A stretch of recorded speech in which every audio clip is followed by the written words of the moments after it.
You are now listening to Pucking Score by Stella Queen. Produced and published by After Midnight LLC. Copyright 2025 After Midnight LLC. Enjoy. Chapter 1. Olivia. The booth's leather groans under my weight as I sink into it, the kind of sound that pairs with dive bars and late nights. Arms crossed, I become an island in a sea of secondhand joy and stale beer. Tyler slides in front of me, all teeth and dimples, not catching the storm brewing in my gaze. "Relax a bit," he says, like cheer could be bottled and sold. "Season's gonna start soon. We're both going to get too busy to spend a ton of time together. Tonight's supposed to be fun." Define fun. I mumble, but he's too busy signaling the waitress for a round of something cold and numbing. My phone buzzes, a text from my best friend Heidi. "Should I head over?" Her message reads, no doubt ready to slip into her superhero cape and rescue me from socializing. I almost wish she would. Almost. "Don't come. Won't stay long," I type back, thumb hammering the screen harder than necessary. I exit out of our chat, and because I apparently love a little self-inflicting torture click my way into my text thread with Seth. I read his final message to me for what feels like the 1,000th time today. "Olivia, I think it's best if we end things. This isn't working for me anymore, and I need to focus on my own priorities right now. Please don't make this harder than it needs to be. Take care." "Who's that?" Tyler attempts a peek at my screen, but I angle it away. "Nobody." A nobody who knows how to pick a scab off a healing wound, that is. Seth's name, now a swear word in my vocabulary, echoes in my head, a reminder of why I'm brooding in booth number whatever of sadness and fries. Tyler's phone vibrates, and he immediately checks his home screen. "He's running late," he says, oblivious to the fact that I'm very aware and very uncheered by the he in question. "Luke's predictable that way," I retort, thinking about Luke Bennett, Mr. Hockey Hotshot, with his LA tan and highlight reel that probably plays in his head on loop. He's coming back to Ironwood Springs like a conquering hero, and I'm supposed to roll out the red carpet? Please. "Give him a break, Olivia. He's been traveling." Tyler defends him, somehow blind to the years of eye rolls Luke's mere existence has caused me. "Traveling, right?" I mutter, picking at a loose thread on the table. From bench to ice to bar, what a journey. Tyler laughs, thinking I'm joking. I'm not. A sigh escapes me, the kind that's heavy enough to sink ships, or at least my mood further. Cheated on by Seth, that spineless weasel who couldn't face me like a man. Dumped via text, as if I were just another appointment in his calendar he needed to cancel. And now, as if the universe is playing some sick joke, Luke Bennett struts through the door of this sports bar, this beacon of fried food and broken dreams. His entrance sucks the air right out of the room, or maybe that's just me, holding my breath like it will make me invisible. With every confident step he takes, heads turn, and why wouldn't they?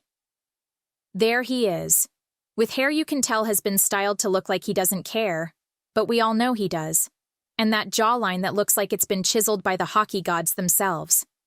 He's the picture of LA success, come home to roost and ruffle my feathers. "Hey, Livy," he greets me with a grin that could melt ice. Annoyingly charming, as always. I don't give him the satisfaction of seeing me squirm. "Bennett," I say, voice sharp enough to slash tires. "I go by Olivia now, by the way. I left Livy back in high school along with the braces and dreadful skincare routine." "That so?" He slides into the booth with a fluidity that defies physics, tucking in beside Tyler, who's practically radiating excitement. The brotherly reunion, heartwarming for some, nauseating for me. "I guess it has been a long time since we last hung out." "Fortunately." I take a sip of my drink. "Play nice, you two," Tyler says, casting me a look that's part warning, part plea. "How was the flight from LA? You just got in, didn't you?" 2 hours ago. Plane ride was fine." Luke yawns like he's bored of his own story. "Got a day to kick back before practice starts." Tyler turns to Luke, his eyes lighting up as he starts talking. "This season's gonna be epic. We've got new strategies in play, like this hybrid forechecking system that's all about collapsing in the neutral zone, but with a staggered winger rotation. And don't even get me started on our power play adjustments. It's all about zone entry timing now, completely revamped. It's genius. I nod where it seems appropriate, faking interest while my brain frantically searches for an escape route. Maybe I can fake an illness, or a sudden need to rescue a cat from a tree. What do you two think? Tyler asks. Sounds more complicated than my last relationship, but I wouldn't tell my brother that. Intense, I murmur when there's a pause, looking anywhere but at Luke's infuriatingly perfect mug. Only the best for Ironwood Springs, Luke replies, eyes glinting with a challenge I'm too tired to accept tonight. Great, I deadpan. Can't wait to not watch. Tyler grins. The media has been buzzing about the Wolves since last season. You coming in, Luke? Everyone is really going to have their eyes on us. And we finally get to play on the same team. Luke nudges Tyler. I roll my eyes. How touching. Maybe we should talk about something else, Luke suggests, opening up the menu on the table in front of him. I pull my phone out of habit, hoping for some distraction. The moment I open Instagram, I see it. Seth's latest post. A glossy picture of him with her, the blonde influencer Denverite. They're standing close together at some downtown bar, smiling wide, looking like the perfect couple. The caption reads, "Found my forever." My stomach twists. The anger burns through me like a shot of whiskey. How shameless can he be? Everyone in Ironwood Springs knows we dated for 4 years. Now everyone's going to know he dumped me for this Barbie doll wannabe. I resist the urge to throw my phone across the room and instead, I swipe the screen away. Just then, Luke closes the menu, pulling me back to reality. I'm not very hungry right now. I ate on the plane. Neither am I. Liv, how about you? I shake my head. My appetite has been non-existent all day. Pool, anyone? Tyler's suggestion slices through the static of my brooding like a clean slap shot. Absolutely. I spring from the booth, eager for some semblance of control. The cue stick feels right in my hands, familiar and grounding. I lean over the rack and select one that looks straight enough to do some damage. My fingers dance over the chalk, coating the tip with methodical taps. It's almost meditative, if you can meditate while plotting the demise of a certain infuriatingly attractive hockey player's ego. As if summoned by my thoughts, Luke trails behind me, his presence an electric charge in the already buzzing air of the bar. He props himself against the pool table, all nonchalant with that damn perpetual grin. I catch the tail end of it as I line up my shot, and it sends a jolt down my spine, igniting a fire that's been smoldering since he walked in. Careful, Livy, he murmurs, low and irritatingly playful. Don't scratch. I roll my eyes without turning. Worried about your precious reputation? Your game, Adams. His tone is teasing, but there's an edge, a flicker of the old rivalry that always sparks when we're within 10 feet of each other. The cue ball rolls out smoothly from my stroke, a satisfying click echoing as it strikes its target. The solid thump of the ball dropping into the corner pocket is music to my ears. I stand, a small, triumphant smile pulling at my lips. Guess LA didn't teach you everything. I toss over my shoulder, sauntering to the next shot. The words are light, but they carry the weight of our shared past, all the heated arguments, the competitions, and the undeniable tension that's simmered between us since high school. Luke's chuckle follows me, low and rich. You've got no idea what LA taught me, Livy. Olivia, I remind him. I refuse to bite, focusing instead on the green expanse before me. Every ball knocked into a pocket is a tiny victory, a punctuation mark in the silent conversation we're having with each move. And with each shot, I rewrite the story, where Olivia Adams doesn't just play the game, she owns it. Luke's turn at the table is like watching some kind of athlete artist at work, and I hate that it transfixes me. His cue stick is an extension of his arm, smooth, deliberate strokes that seem more like choreography than a game.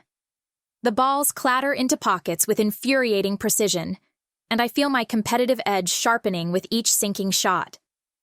Show off, I mutter under my breath, even though a part of me begrudgingly admires the skill. He doesn't hear me, or if he does, he's too engrossed in his own performance to acknowledge it. There's a fluidity to Luke's movements that speaks of hours spent in dimly lit pool halls, or maybe just a natural athleticism that can't help but bleed into everything he does. I toss a glance toward Tyler, who's watching us with the kind of glee only a sibling can have when they see two rivals locked in a pointless battle of wills. As the last of his balls teeters on the edge before dropping, I exhale slowly, feeling the heat from our silent duel simmering in my chest. A narrow victory for me, but it still counts. Tyler erupts into cheers, fist-pumping as if we're on the ice and not leaning over green felt. "Nice job, sis," he hoots, clearly entertained by the whole spectacle. I can't help the smirk that creeps onto my face, even as Luke straightens up, his blue eyes dancing with amusement. He tips an imaginary hat, a gesture so annoyingly Luke, and grins wide enough to show off those damn dimples. "Not bad, but next time I won't go easy on you." His voice is light, but there's a challenge there, one that has always pushed my buttons. "Easy on me?" I scoff, resting the cue stick against my shoulder like a warrior might hold a spear. "Please, I could beat you in my sleep." "Is that a fact?" His eyebrow arches in that familiar way that says he's already plotting the next round. "Write it down, take a picture. I don't give a—" I catch myself glancing at Tyler, who's shaking his head with a knowing smile. "Let's just say, I'm not worried." "Careful there. Confidence suits you, but don't let it trip you up." "Trip me up? You wish, Bennett." I swipe a hand over my phone screen, feigning interest in Tyler's chatter about drills and defensive plays for tomorrow's practice. My mind, however, is not on hockey strategies. It's busy replaying Luke's infuriating victory lap around the pool table. It's as if he's got this talent for setting up camp in my headspace, completely uninvited. "Did you hear me, Olivia?" Tyler nudges my arm, pulling me back to the present. "Yeah, sure," I lie, giving him a nod that I hope passes for attentiveness. Absently scrolling through my social media, the last remnants of my denial crumble when I spot Seth's recent location update. They're now at some trendy bar that looks uncomfortably familiar. They're down the street, mere steps away from where I've just nailed the 8-ball against Mr. Hockey Star himself. Okay, I'm out. I shove my phone back into my purse with more force than necessary. "Already?" Tyler raises an eyebrow, but I'm already standing, shrugging on my jacket with clumsy fingers. "Early morning," I mumble, my eyes darting around but pointedly avoiding Luke's direction.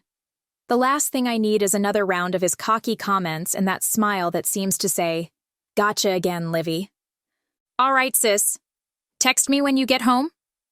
Tyler stands too, concern flickering in his eyes. "Will do." Nodding, I turn to leave and almost collide with Luke, who's casually leaning against the doorframe like he owns the place. "Night, Olivia," he drawls, that trademark smirk still playing on his lips. "Night, Bennett," I shoot back, my tone colder than the evening air outside. Stepping into the cool night, I can feel his gaze piercing my back, and it takes everything in me not to look over my shoulder. Instead, I march forward, each step a silent vow. I will avoid Luke Bennett at all costs while he's in Ironwood Springs, even if I have to become a hermit or take up residence in the town library. "Goodbye, Luke," I whisper under my breath, "and good riddance." With that, I stride down the sidewalk, leaving behind the warmth of the bar, the clatter of pool balls, and the challenge in Luke's blue eyes that I'm determined to ignore, at least until hockey season is over. Chapter 2. Luke. I slump into the leather of the booth, the cool glass in my hand a contrast to the warmth bubbling up inside me. The bar's hum is the perfect white noise, a soundtrack of clinks and murmurs that usually helps me unwind. But not tonight. Tonight I'm stuck on replay with Olivia's victory dance looping in my head. That smug little smirk as she drops the 8-ball into the corner pocket. It's classic Livy.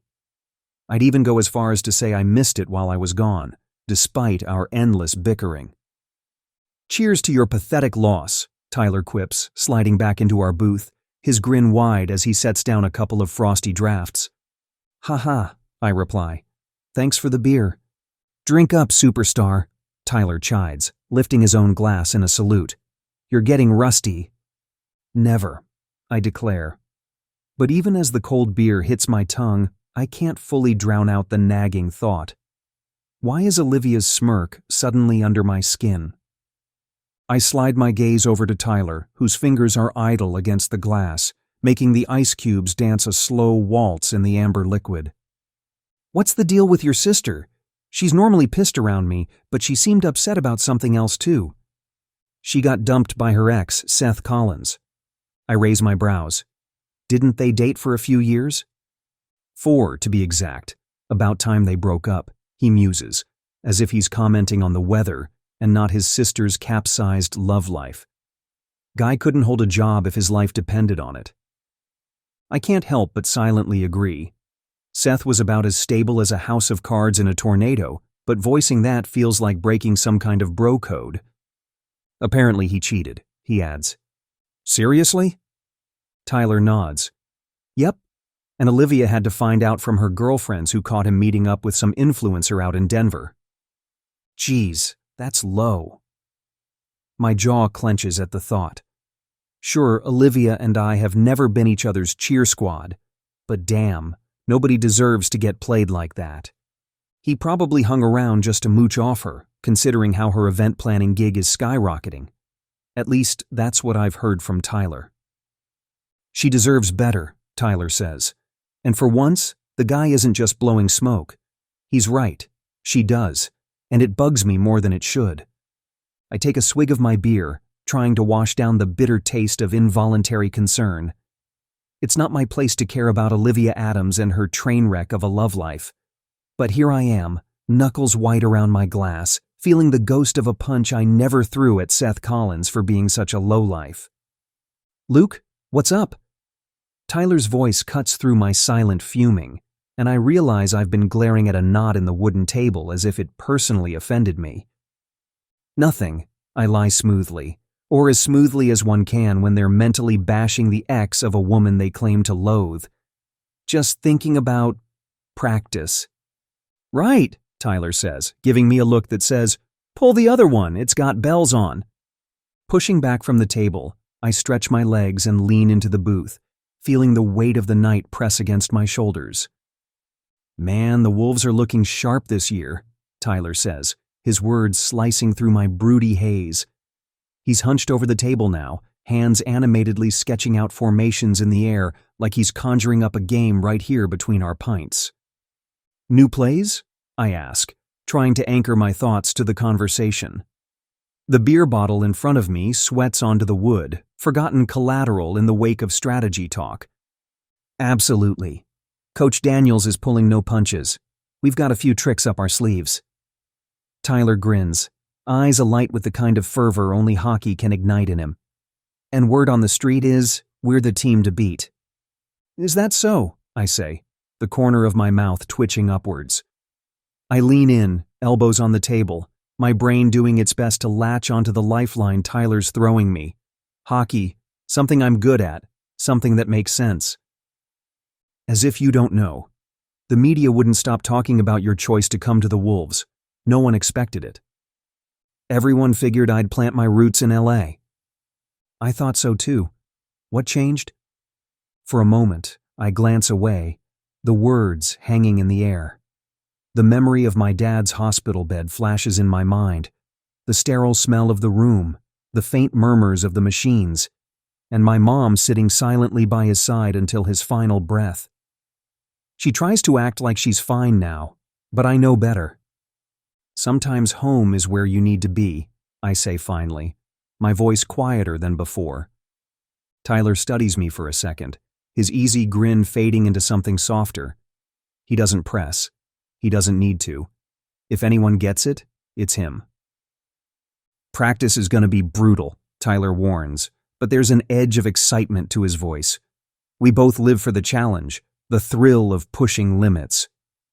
"Wouldn't have it any other way," I reply. My phone buzzes in the back pocket of my jeans. I retrieve it and read the text on my home screen. Landed yet? Few hours ago, I text back. The din of the bar fades to a dull hum as the conversation shifts, and I catch Tyler's grin, his eyes lighting up like stadium floodlights. Man, coming back to Ironwood Springs, he says, clapping me on the shoulder with enough enthusiasm to make me sway. It's big news. The whole town's talking, not just the press. Guess that means I can't sneak around anymore, I quip. But behind the humor, there's a twist in my gut. This isn't just about slipping through side streets anymore. It's a full-on return to my roots, my legacy dangling by a thread. Same team, dude, finally. But we've both worked hard. We've earned it. Tyler's excitement is practically a physical force, and it's contagious, but also sobering. He sees this as a reunion tour. I see it as redemption. I lean back in the booth, the cracked leather creaking under me. A wry smile tugs at my lips, imagining the local paper's headlines. Luke Bennett, from city slicker to hometown hero? Or maybe they'll go with Wild Child returns. Will Ironwood Springs survive? Look, you've always been solid on the ice. You've got moves that make the rest of us look like we're skating in molasses, Tyler continues, oblivious to the circus in my head. Ironwood's gonna eat it up. Thanks for the vote of confidence, I drawl, tipping my glass in a mock toast.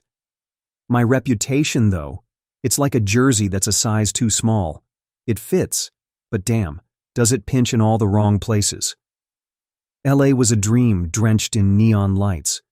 But here I can be more than just a highlight reel. You're not just a hotshot, you know.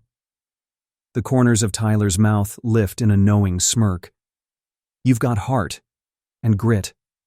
That's what the Wolves need. They'll see the real Luke Bennett soon enough.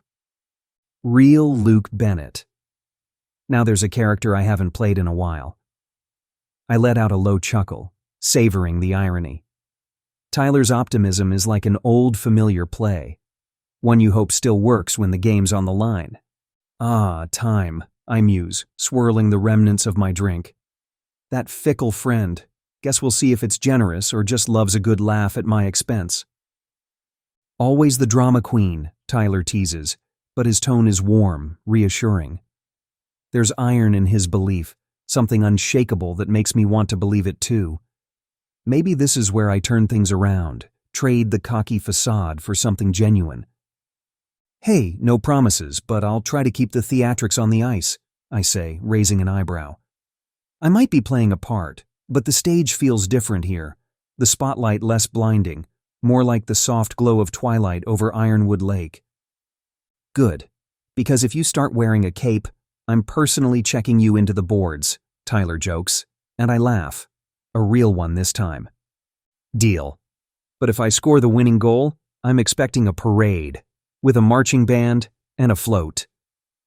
Only if you wear a tiara, Tyler shoots back, and we both crack up, the tension breaking like thin ice beneath skates. Tiara, huh? I grin, sliding out of the booth. Let's just stick to hockey for now, one miracle at a time. Ready to go? Tyler asks. Yeah, I'm beat. We toss a couple of bills on the table, more than enough to cover our night out. Standing, I stretch, feeling the satisfying pull of muscles after a stiff plane ride over.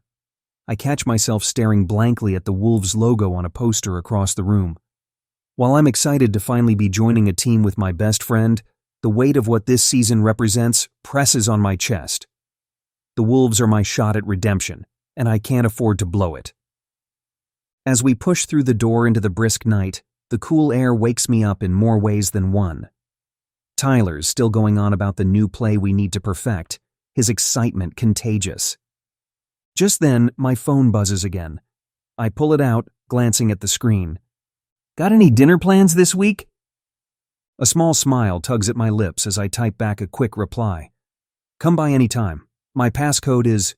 Who's that?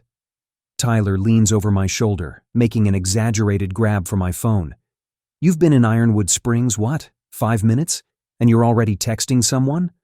Let me guess, she's brunette, hot, and totally charmed by your big city hockey star vibe. I roll my eyes, pulling my phone out of his reach. It's not like that. Sure it's not, he teases, elbowing me. Seriously, you just got here, and you're already the most eligible bachelor in town. I might have to up my game. I shake my head, pocketing my phone. Relax, man. I'm entirely focused on this season. No distractions. I don't have time for women. Tyler smirks, crossing his arms as we walk down the sidewalk. Not even one? Come on, there's gotta be someone in Ironwood Springs who caught your eye. This town isn't that bad. For the briefest moment, Olivia's face flashes in my mind. Her confident smirk, the way she stood her ground earlier, her eyes sparkling with a mixture of pride and defiance. She's definitely grown up, and it's impossible not to notice. I clench my jaw and push the thought away. Nope. Nobody. Your loss, Tyler says with a shrug, clearly unconvinced. More women for me, then. Anyway, I say, steering the conversation back to safer ground. About that new play. You think Coach will let us run it at our first practice? Tyler starts in on his theories, but I'm only half listening. My mind is already tangled up in complications I don't need. Complications with sharp eyes, a sharper tongue, and an ability to pull focus faster than any play on the ice. Trouble with a capital T, I tell myself, locking my jaw as we head down the sidewalk. And as much as I hate to admit it, it's not the cold that's sending shivers down my spine. It's the realization that Ironwood Springs might be full of more surprises than I ever anticipated. Chapter 3. Olivia. I click the key into the lock, giving it a firm twist. The satisfying click heralds another day at golden hour events. My baby, my battleground, my refuge. I push open the door, and it's like stepping into a highlight reel of triumphs. The walls are a mosaic of framed photos. Each one freezes a moment when we nailed it, from the over-the-top wedding that nearly broke us to the charity gala that put us on the map. Morning, business partner. Heidi breezes in right on cue, a gust of spring sunshine even though it's pushing October outside. She's clutching our lifeblood, 2 steaming cups of coffee, because we both know I'm not human until I've drowned myself in caffeine. Is it weird that I can smell your good morning before you say it? I quip, taking my salvation in a cup as we plop down at our desks. Only if you find the aroma of ambition and a hint of vanilla weird. Her smile is infectious, but then she drops a bombshell that nearly makes me spit out my first sip. So, what do you think about looking into a bigger office space? Whoa, Nellie, I choke out, eyes wide as saucers. Let's not start planning my surprise party just yet. She quirks an eyebrow, leaning back in her chair like she's already envisioned the entire blueprint in her head. Come on, you know we're bursting at the seams here. And she's not wrong. Between the fabric swatches, towering vases, and portfolios that seem to sprout like weeds, our cozy office feels more like a storage closet playing dress-up. But there's this little voice in my head, a Seth-shaped gremlin, that whispers cautionary tales of too much, too soon. Look, Heidi, I'm all for reaching for the stars, but with everything, I gesture vaguely, hoping she'll catch my drift without me having to spell out Seth's name like some curse word. I don't know if now's the time to load more onto our plate. Girl, you need to stop letting that man live rent-free in your head. She's stern now, protective mode fully engaged. We've built something amazing. This isn't about him, it's about us, our future. Her conviction should be enough, but there's a tightrope walk in my chest, a balancing act between the thrill of success and the vertigo of potential failure. Heidi flips through the glossy pages of our latest portfolio, her eyes twinkling with something that looks suspiciously like mischief. So, she begins, tapping a manicured nail against a photo of the last wedding we orchestrated. What if we had an office that actually fit the grandeur of these events? I lean back in my chair, the leather creaking under me as I stretch my legs out. Grandeur is overrated, I quip, but I can't stop my gaze from wandering to the window, where downtown Ironwood Springs stretches out like a promise. Besides, there's something charming about the cozy vibe we've got going on here. Charming doesn't sell, Olivia. Heidi tosses her hair over her shoulder, all business now. Space sells. Luxury sells. Headaches sell too, apparently, I retort, but the grin tugging at my lips betrays my growing excitement. Imagining golden hour events on a bigger stage sends a thrill down my spine, one I'm not ready to examine too closely. Let's just stick a pin in it for now, I suggest, my resolve softening around the edges, not quite ready to leap without looking.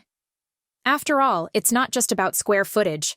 It's about whether I'm ready to trust myself again, to take charge without the safety net of someone else to blame if it all goes south. Heidi nods, reading my hesitation like the fine print on a contract. Pinning it is, she agrees, but I know this conversation is far from over. It's merely hitting the snooze button on a wake-up call I'm not sure I'm ready to answer. Speaking of headaches, she says, sidestepping my deflection with ease, how are you feeling post-Seth-ocalypse? Free, I say, and it's like tasting fresh air after being cooped up indoors for too long. Like I can breathe without someone constantly siphoning my oxygen. Good. She nods decisively. Because now that you're not tied down, you can have some fun. Date around, live a little. God knows you've earned it. Fun, I echo, rolling the word around in my mouth like it's a foreign concept. You mean like a hobby? I have those. My plants haven't died yet. Plants don't count, she laughs, and I can't help but join in the sound. I'm talking about the kind of fun that involves less photosynthesis and more, well, synthesis. Ugh, dating. I wrinkle my nose, picturing awkward drinks and forced small talk. I can barely commit to a Netflix series, let alone a man, especially when short-term is just code for rebound. Never say never, Heidi sing-songs, leaning across the desk to nudge my arm. Life has a funny way of throwing curveballs when you least expect it.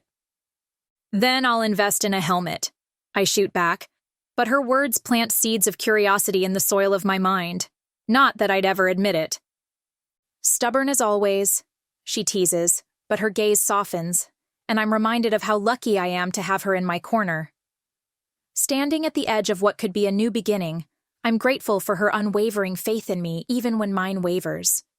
Grounded as always, I correct, and we share a smile that feels like a silent pact. Together, we'll navigate whatever comes next. Expansion, luxury offices, or even the terrifying world of casual dating. With Heidi by my side, I can almost convince myself that I'm ready for it all. Almost. The bell above the door chimes its quirky tune, and I swivel in my chair. It's Tyler, bulldozing into the office like a one-man welcome committee. Well, would you get a load of the most eligible event planner in Ironwood Springs? He beams, his signature grin cranked up to dazzling. Did Martha Stewart move to town? I quip, arching an eyebrow as I lean back in my chair, crossing my arms over my chest. Olivia, listen. He leans against Heidi's desk, all casual-like, but his eyes are dancing with excitement. The Wolves. We need a new events coordinator for their charity gala and all their community stuff coming up. I brought up golden hour, and the higher-ups want a meeting. For a split second, I'm a deer caught in headlights. Then instinct kicks in, and my business brain takes the wheel. The Wolves? Ironwood Springs Pride and Joy on Ice? Want us? Tell me you're not pulling my leg, because if you are, I'll... Swear on Coach Daniel's playbook, sis. Tyler holds up a hand like he's taking an oath. Wow. I let out a breath, the weight of potential pressing down on my shoulders. This could be the big break golden hour events needs, the very thing Heidi and I have been scribbling in our dream journals, and leave it to Tyler to deliver it wrapped in his easy charm. Details? Heidi prompts, clearly already picturing the splashy headlines and glossy brochures with our logo front and center. Let's just say they've seen your magic at work, Tyler says, winking. You've got the golden touch, sis. Flattery will get you everywhere, I retort, but I can't help the flutter in my stomach. The Wolves. High-profile events that could catapult us from cozy to colossal. It's tempting. Terrifyingly so. Think about it, Tyler continues. Your name in lights, billboards, with your face. Slow down, Spielberg, I laugh, shaking my head. We don't even have a billboard in this town. Metaphorically speaking, he grins. But seriously, Olivia, this is huge. I nod, feeling the pull of opportunity. Please, Olivia, say yes. Heidi holds her hands up in a prayer. The little voice in my head starts whispering what ifs, and for once, I let it chatter. Maybe it's time to skate out of the comfort zone and shoot for the goal. After all, nothing ventured, nothing gained, right? Okay, we'll bite. Tell me everything, and make it snappy, I say, tapping a pen against the desk, a telltale sign I'm already halfway to sold. Because when it comes down to it, I'm a sucker for a challenge, especially one that smells like success. You'd start with the Wolves' private events, family parties, engagements, intimate gatherings for the players and their inner circle, Tyler informs me. But if you do it right, it could lead to something much bigger. The big winter gala, maybe even sponsorship events, the kind of things that could really put you on the map. Right there in the ridiculous dreams column, I say, but there's no real bite to it. Heidi's practically vibrating in her chair next to me. Oh, come on, Olivia. We could actually pull this off. Could, being the operative word. I hesitate, fingers drumming an uncertain rhythm on oak wood. Seth's shadow looms, his parting words a reminder of every risk that didn't pay off. But then Tyler, perceptive as ever, catches that flicker of doubt and smashes it with brotherly finesse. Come on, you're golden hour events. You've tackled bigger beasts than a bunch of hockey players and their parents and spouses, he says, his grin contagious. Beasts who can't skate backward without tripping over their own feet, I snort, but the ice around my resolve is cracking. Exactly. He leans back, arms crossed, all easy confidence. You've got this, sis. Heidi nudges me, her green eyes alight. He's not wrong, you know. You're brilliant at this. Fine. The word is out before I can second-guess it. The thrill of agreement zips through me like a shot of espresso. We'll draw up a proposal. Awesome. Tyler pumps a fist, already halfway out the door. I'll chat with Coach Daniels about it. Get your game face ready. Always is, I call after him, leaning back to exhale a shaky breath. Heidi squeals, and even I can't suppress the shiver of anticipation. This is it, the breakaway play we need. See? I know hockey. She shoots me a wink. I let myself picture it. Golden Hour's name emblazoned across event banners, our brand synonymous with the elite. It's a heady vision, one that tastes suspiciously like hope. With a newfound fire burning away the remnants of trepidation, I think that perhaps we're about to score big time. If you are enjoying this book, please leave a like and be sure to subscribe to the channel for more hockey romance releases. You're the best. Chapter 4. Luke. I stride down the corridor, my hockey bag slung over one shoulder, the familiar scent of freshly zambonied ice tickling my nose. My muscles are already thrumming with anticipation, a live wire of energy buzzing through my veins. This is it, the moment where I set the tone for the rest of the season, where I skate back into the game that's in my blood. Tyler, man, that's great, booms Coach Daniels' voice, which ricochets off the locker room walls and into the hallway, snagging my attention. I slow my steps, not out of curiosity. Okay, maybe a little bit of curiosity, but because eavesdropping is a time-honored tradition in sports. My sister's business is top-notch, you know, Tyler's saying, and I can almost hear him puffing up with pride. Golden Hour events could really class up the Wolves' shindigs. The mention of Olivia, like a puck to the gut, has me hesitating for a half-second too long. Golden Hour events is her baby, her pride and joy, aside from her nagging tendencies when it comes to my life choices. But as quickly as the thought of her surfaces, I shove it aside. No distractions today.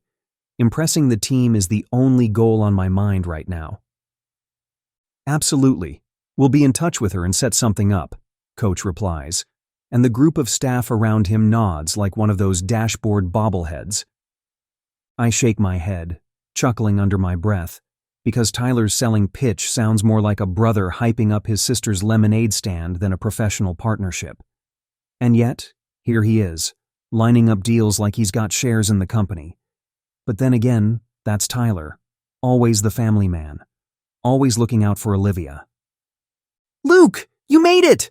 Coach Daniels calls out, spotting me. "Wouldn't miss it," I say, my smirk firmly in place as I push through the door. I drop my bag with a thud next to my assigned locker, the sound echoing my resolve.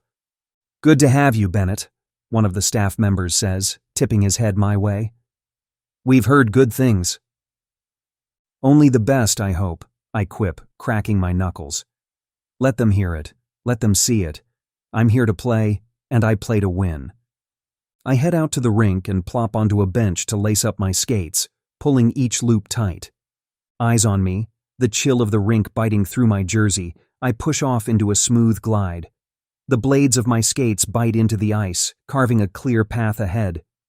Tension coils in my chest, a mix of adrenaline and that gnawing need to prove myself. It's like the first day of school all over again, except the playground is a sheet of ice and the stakes are way higher. Coach Daniels's whistle cuts through the air, sharp as a slap shot, and I'm in motion before the echo fades. Passes snap back and forth, crisp and on target. Each shot I take hits the net with a satisfying thud, the puck a blur against the white expanse. Muscle memory kicks in, all those hours of drills condensed into this moment where everything has to be perfect. "All right, Bennett, let's see what you got," Coach gruffs from across the rink, arms folded like he's already doubting me. I can't help but smirk. Challenge accepted, old man. I weave between cones with ease, the puck an extension of myself, my stick a magic wand casting spells on ice. Shots ring off the post, one after another, until the sound becomes a rhythm I dance to. "Easy there, hot shot," my teammate chimes in, a smirk evident in his voice. "Didn't know we were playing for the cup today," another adds, laughter lacing his tone. "Every day's the cup if you're not used to holding it," I shoot back, grin wide as the goal I'm aiming at. Anxiety tries to sneak up on me, whispering reminders of all I've left behind, of all the eyes tracking every move I make. But I shove it down, bury it under layers of ice and focus. This is my zone, the place where I call the shots, where I set the pace. They're watching all right, but they're seeing a player who knows his game, not some washed-up has-been scrambling for a foothold. 2 hours later, the session winds down, sweat dripping, breaths coming hard and fast. There's a collective nod, a round of solid thumps on the back. Respect is earned here, not given, and it looks like I've just cashed in my first installment. "Nice work out there," Coach Daniels says, a grudging note of approval in his voice as practice wraps up. "Keep that up and you might just live up to the hype." "Plan on exceeding it," I reply, because why aim for the stars when there's a whole damn galaxy out there? Tyler pats on me on the shoulder. "Good job, bro," he says as we retreat to the locker room. I return his smile, the satisfaction settling deep in my bones. Day one is in the books. They've seen what Luke Bennett brings to the ice, and it's nothing short of fire, a slow burn that's just getting started. Muscles screaming, I shove the penthouse door open, and instantly, garlic and rosemary hit me like a body check. Mom's in the kitchen, working some kind of culinary magic that makes my stomach growl louder than the crowd at a playoff game. "Mom, you didn't have to cook," I say, dropping my bag and kicking off my shoes. "Figured you'd be starving," she replies without missing a beat, stirring something that looks as good as it smells. "You texted me the passcode. I fully intend to take advantage of looking out for you now that you're back in town." Starving is putting it mildly. I'm about 2 seconds from inhaling the kitchen towel. We head upstairs, and I take my usual spot at the table, feeling like a giant in a dollhouse with all the quaint, homey decor around me. "Thanks," I mutter, genuinely grateful, but too exhausted to muster much enthusiasm. "Let me get the table set up and we'll dig in." 10 minutes later, we've mostly eaten in silence, the sound of silverware against plates a comforting backdrop. Then, like clockwork, the conversation drifts. First to my fresh start with the Wolves, then to the reason I'm back in Ironwood Springs in the first place. Dad's absence hangs over us, a silent specter at the dinner table. It still doesn't seem real that he's gone. Luke, Mom starts, her voice cautious. Have you thought about what's next, now that you're back home? Mom, I'm just getting started here, I protest, but the look in her eyes stops me. She's not talking about my career. No plans to settle down then? Settle down. The words feel foreign. She gives me that mom look, the one that says, I know you better than you know yourself. And damn if she isn't right. Maybe one day, is all I commit to, keeping it vague.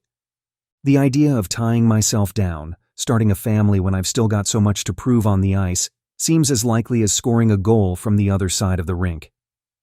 More nights like this are what I want right now, I tell her. Then I'll consider dating, okay? It's half a promise, because sometimes the play isn't about making the immediate score. It's about setting up for the long game. And right now, that's all about keeping the woman who raised me solo smiling. Besides, I know why she's pressing me about it. She wants me to find love sooner rather than later because of Dad.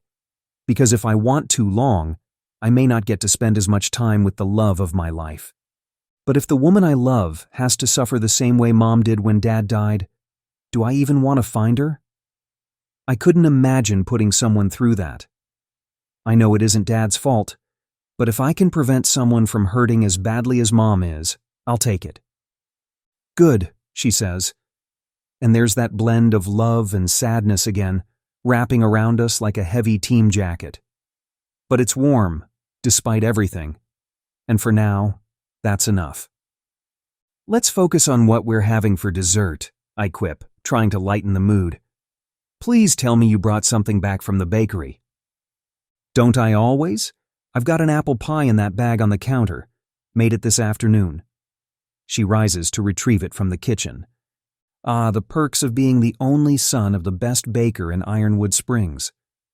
She brings it out, and for a moment, we're just mother and son, enjoying the sweetness, letting the rest of the world fade away. An hour later, I swipe a dish towel across the counter, muscles protesting but mind oddly light. Mom's hands are a blur of efficiency, stacking plates with a clatter that's more soothing than jarring.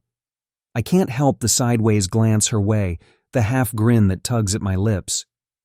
Hey, you've turned into quite the homemaker since I've been gone, I tease, drying off a glass and placing it in the cupboard. She shoots me back a look that says, don't get used to it, but ruins the effect with a chuckle. I always have been. I miss doing stuff like this, she counters, eyes softening as they meet mine. I wrap my arms around her and pull her into a hug. I'm sorry I've been so far away. And I'm even more sorry she had to be alone this past year. Sure, she has Aunt Jamie, but she lives an hour away. Mom's fingers pause on the rim of a bowl, water dripping from her fingertips like she's caught time itself. It isn't your responsibility to keep me company, sweetheart. I can take care of myself. I got used to it while Dad was sick. A lump forms in my throat as her words hang there, stubborn as a puck lodged in the corner. Alone is what I've always done best, or so I've convinced myself. But here, under the gentle gaze of the woman who's been my one-woman cheering squad since I could lace up skates, I'm not so sure. Besides, I wasn't entirely lonely. Paul and Judy Adams checked in on me often. I had dinner with them some nights, and Olivia helped out at the bakery until I hired some new part-timers. Olivia? As in, Olivia Adams? I frown. That's news to me. She nods, eyeing me as if I should know exactly who she's talking about. Do we know any other Olivias? She helped out a few mornings a week, at least until her business took off. I shove my hands in my pockets, trying to shake loose the nagging curiosity about all grown-up Olivia Adams. But it's persistent, like a splinter you can't quite reach. Mom, My voice trails off. All the snappy comebacks in the world won't cut it now. She reaches out, her hand catching mine for a split second, grounding me. It's weird how a simple touch can bulldoze through walls I've spent years building. She's always had that power. "Luke, honey," she begins, and there's that tone laced with love and a truckload of unspoken things. "Don't worry about me." "More nights like this, remember?" I say, leaning into the promise I made. The idea of being someone people can count on off the rink is as foreign as a shootout in April, but it's got a nice ring to it. More nights like this. Her smile is worth more than any trophy I've ever chased. "I'll walk you to the car, Mom." Her eyes soften and she doesn't argue. As I help her collect her belongings, I realize that this is what I've been missing, being here for someone who needs me, not just on the ice, but in life. "Thanks again for dinner. I'll see you at the first game." "Of course, honey. Can't wait." We step outside into the crisp night air, the cold cutting through my jacket. As we make our way to her car, I pause for a second to look up at the bright, flashing billboard that overlooks the street. Ironwood Springs, home of the Wolves, it reads in bold letters. I exhale, feeling a weight settle in my chest. Yeah, I'm here for her as much as for myself, because sometimes the hardest hits happen off the ice, and you need your team more than ever. Ironwood Springs. Who would have thought this little town might be where I'd face my toughest opponent yet? My own damn heart. Chapter 5. Olivia. The morning sun filters through the high windows of the Wolves' headquarters, casting a glow that seems to energize every molecule in the room, or at least, me. Heidi sits beside me, her posture perfect, the embodiment of poise and potential as our meeting with the team's events coordinator, Henry Gallagher, unfolds.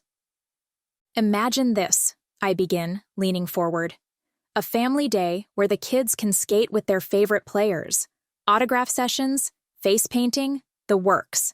This will increase interaction and bring everyone closer. Like one big happy family. Heidi chimes in, her voice bright with enthusiasm. And for the family dinners, we're talking elegance personified, personalized ice sculptures for each player, maybe even a gourmet menu inspired by the team's diverse backgrounds. We have connections with other businesses in Ironwood Springs, so we can secure some deals. They won't cost much more, and it'll leave a lasting impression on our guests. Henry squints at us from across the table as if we've just described a hockey puck morphing into a disco ball, but I can tell he's intrigued. It's not just his raised eyebrow, it's the way he leans in, like our ideas are magnetic. Tyler mentioned you two had a knack for thinking outside the box, he says, and I can't help but puff up a little. Trust Tyler to toss the puck right into the net. It definitely helps that you've attended these events before, Olivia. You know what's been a hit and miss from a guest's perspective. Don't get me wrong, you guys have hosted some great events. But the Wolves have always been about more than just the game, Heidi adds in smoothly. Our vision simply ensures that the players aren't just relieving stress during these events, but the families are too. I nod, going with the flow. Exactly. We have no idea what's going on in people's lives, so we want everyone to look forward to attending our events to blow off some steam. Henry nods, scribbling something on his pad that I hope translates to, hire them immediately. There's a hum in the air, like the static before a storm, but way less ominous and more zappy. I like the way you two think. You're exactly what the Wolves have been looking for. Looks like we've got ourselves a deal, he finally says, extending a hand across the table. Fantastic! Heidi's handshake is firm, her grin contagious. I follow suit, trying to make my grip scream confidence rather than, my palm is weirdly sweaty. We practically float out of the room, riding a wave of adrenaline and potential caffeine overdose. Heidi does a little victory dance, reminiscent of a goal celebration, minus the ice and pads. Okay, so major win, but let's remember our Google Cal will now be an unholy mess of reminders, I say, only half joking. Bring on the chaos, Heidi declares, her eyes gleaming with the kind of thrill you probably shouldn't get from scheduling conflicts. Chaos is my middle name, I retort, because it's my turn for dramatics. That's not actually true, but hey, who's checking birth certificates? We step out into the crisp air, the promise of future events already crafting stories in our minds. The rush of a major opportunity ahead is a fierce wind at our backs, propelling us forward.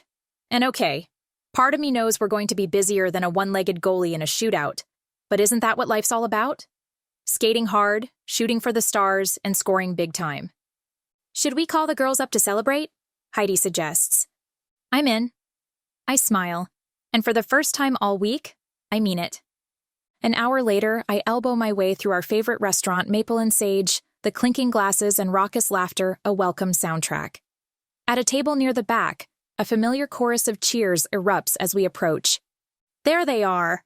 One of our friends, Lauren, waves us over, her grin wide and contagious. Our queens of event planning. Congrats, you two. Another friend chimes in, already scooting her chair to make room for us. Big moves, ladies, adds Alexa, raising her glass in a mock toast as we slide into our seats. Thanks, guys, I say, heat creeping up my neck. You'd think we just got elected president or something. As far as Ironwood Springs is concerned, you basically did, Lauren teases, earning a round of laughter from the group. Heidi nudges me, her smirk softening into something genuine. Don't downplay it, Liv. We worked our asses off for this.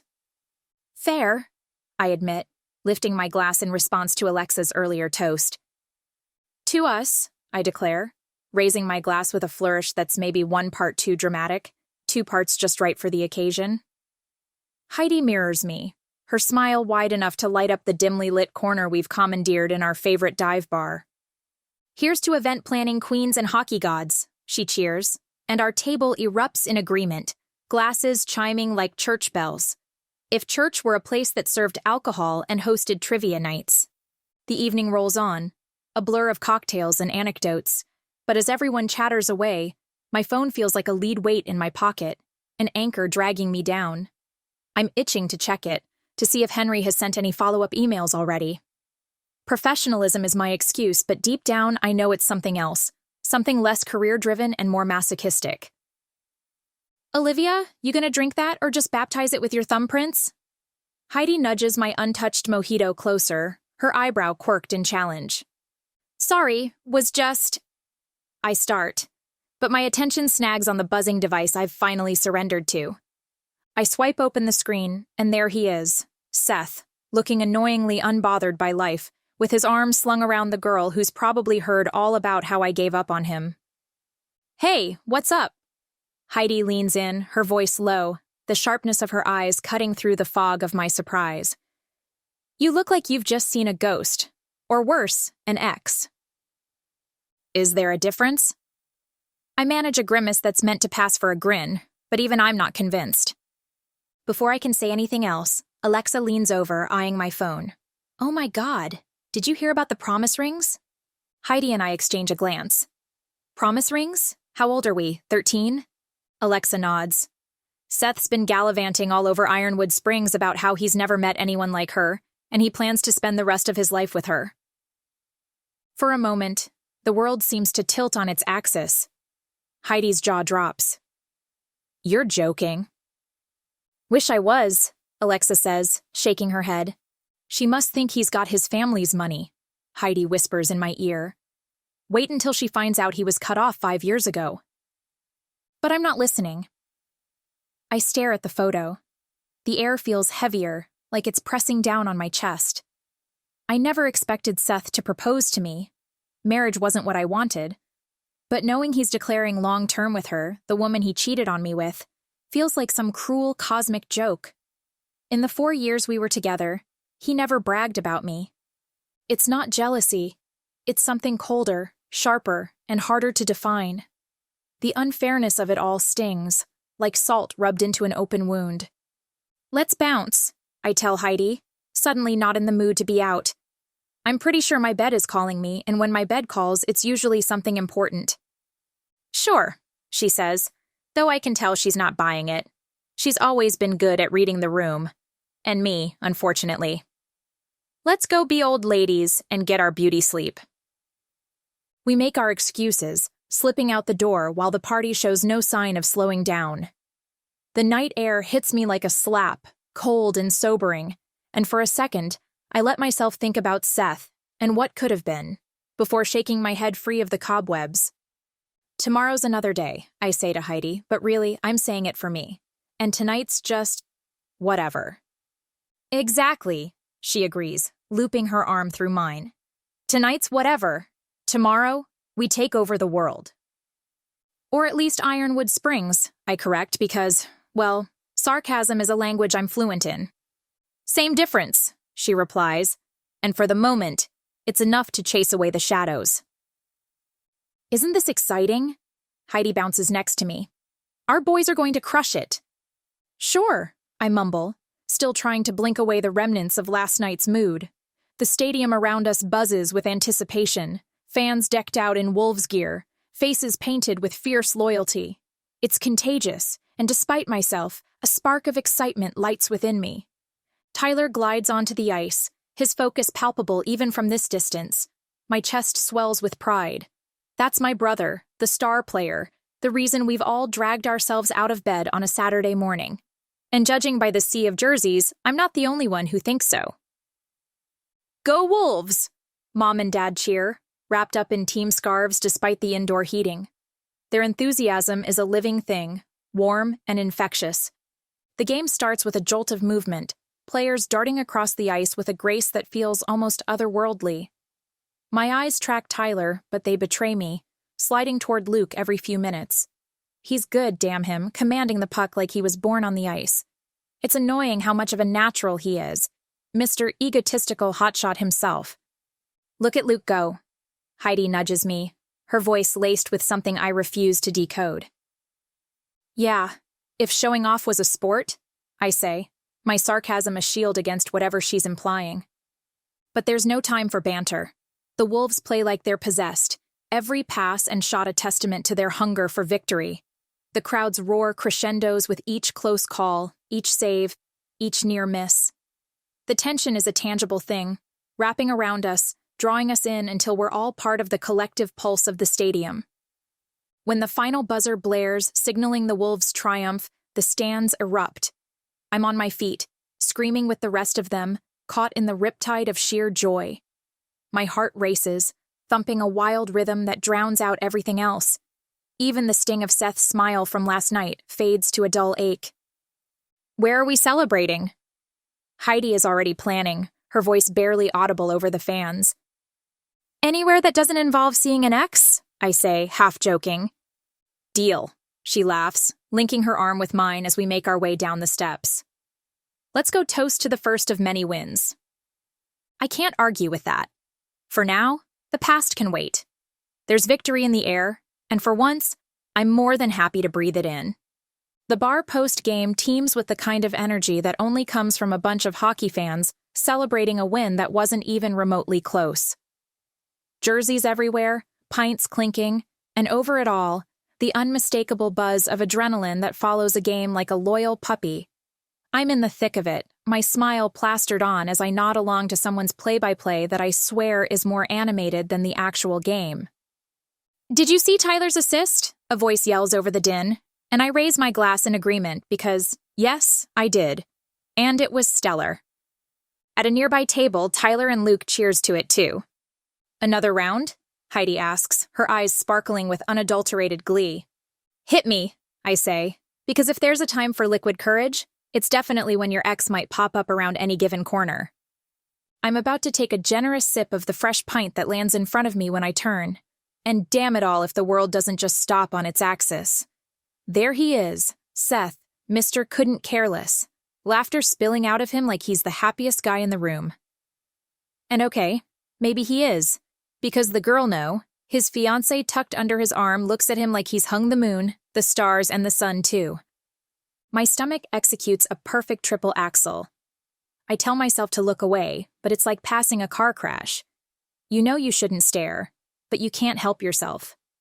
My fingers grip the glass so tight I'm half afraid it'll shatter. That'd be a scene, wouldn't it? Local event planner loses it over X, film at 11. Liv, you okay? Heidi leans in, her brow knitted with concern. Never better. I lie through my teeth, pasting on a smirk that feels more like a grimace. Seth's laugh cuts off abruptly as his eyes find mine across the crowded room. There's that moment. A heartbeat where everything stands still. And then he hits me with a smile that's so awkward it could only mean he's been caught off guard. I brace myself as he excuses himself from his new squeeze and starts navigating the sea of bodies between us. Here goes nothing, I mutter under my breath, taking in as much air as my lungs will allow. Because whatever comes out of this encounter, one thing's for sure. I'm Olivia Adams, and I'm not going down without a snarky comment or two. Chapter 6. Luke. The jukebox has lost its battle with Last Call, the clinking of glasses and the shuffling of feet filling the void. I lean against the bar, nursing a beer that's long since lost its chill. I let my gaze wander, not really interested in the drunken goodbyes, until it snags on Olivia. She's like a sore thumb in a sea of plastered smiles. Too straight, too tense. Seth's a few feet away, his arm wrapped around some girl who probably thinks his worn-out hoodie is a fashion statement. He tosses his head back, a laugh erupting from his throat like he's just heard the punchline of the century. The sound grates on me, like nails on a chalkboard. Event planning isn't rocket science, he slurs, his words drenched in condescension. Pretty much anyone can throw a decent party. Olivia's there, pretending she's made of stone, but I see it. The tiny crack in her armor. Her jaw gives this almost invisible twitch, and she swallows, hard, like she's trying to choke down his words along with her pride. Jackass, I mutter under my breath. It's brutal, watching her stand there, trying to act like Seth's words don't slice through her. She's always been tough as nails, could give as good as she got. But now, it's like watching a stand-up comedian bomb. You want to look away, but damn if you can. I take another sip of my beer, its bitterness echoing the scene before me. This isn't my fight, not really, but something about seeing Olivia like this. It doesn't sit right with me. Not at all. I stride toward Olivia, my irritation with Seth simmering beneath the surface. She's trying to be invisible, but she might as well be lit up in neon with how much I can't ignore her. The moment she lays eyes on me, Seth's girl gasps. Luke Bennett? But it's Seth I'm facing. Hey Seth, maybe lay off the career advice, huh? What are you doing? Olivia mutters under her breath. She gives me a look, the kind that says, mind your own business, but with a hint of gratitude somewhere in there. Or maybe I'm just reading into things. Either way, she's better at this game than Seth will ever be. What did you say, Bennett? Seth asks, stepping closer to me as if he could take me. It's all a show for his lady, I'm sure. Stick to what you know, I tell him. Which is, what exactly? His jaw drops, but I don't give him the chance to react. I turn to Olivia, catching her wrist. Want to get out of here? She blinks at me, confusion momentarily replacing the hurt in her eyes. What? Her voice is a mix of surprise and suspicion, like I've just asked her to join a cult. Come on. I nod toward the door, not waiting for her to decide. It's late, the bar's emptying, and I'm not about to let Seth have the last word in ruining her night. I scoop up her coat and bag, handing them to her. There's a pause, a split second where she could tell me to take a hike, but then her shoulders slump, like she's shedding the weight of the last few hours, and she follows me without a word. For a dramatic exit, I intentionally bump shoulders with Seth on our way out. Where to? I ask once we're outside. My breath fogs in front of me as we walk, hanging in the air like a cloud of undecided fate. There's an ice cream place down the street. Isn't it too cold for ice cream? She says, but there's no real argument in her tone. Since when has that stopped you? I shoot back. I remember summers chasing the ice cream truck down the block, Olivia always running a step behind, loose change clinking in our pockets. That was when we were kids, she mumbles, but there's something nostalgic flickering in her eyes before she looks away. I want to drown in my sorrows tonight. Perfect, I say, more to myself than to her. There's this quiet place just around the corner. We don't talk as we walk, the click-clack of Olivia's heels against the pavement echoing off the buildings. The new bar is almost hidden in the shadows at the end of the block, its sign a dull glow in the dark street. Here, I gesture, holding the door open for her.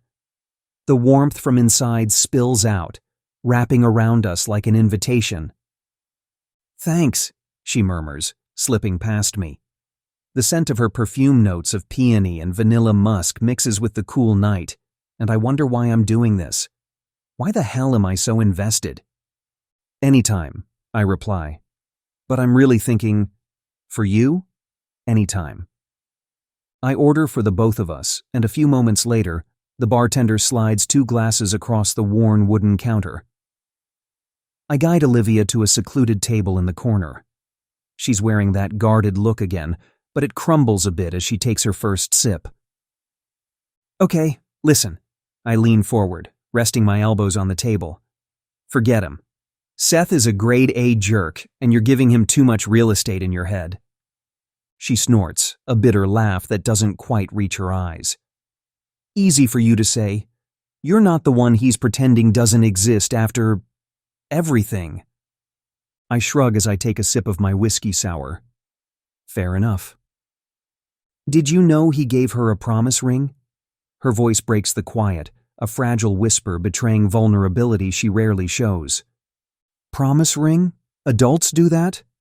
She scoffs. Apparently Seth does, for the women he wants to spend the rest of his life with. My hand tightens around my glass. Didn't the two of you just break up? I can barely keep the disdain out of my voice. That's rich. Turns out, rich is exactly what he isn't anymore. A hint of a smile plays at the corners of her mouth, but it's laced with irony. His parents cut him off years ago. He's been playing pretend with everyone since. Only Heidi and I know the truth. How pathetic, I mutter, shaking my head. Guys like that go after women like you because they know they'll never measure up on their own.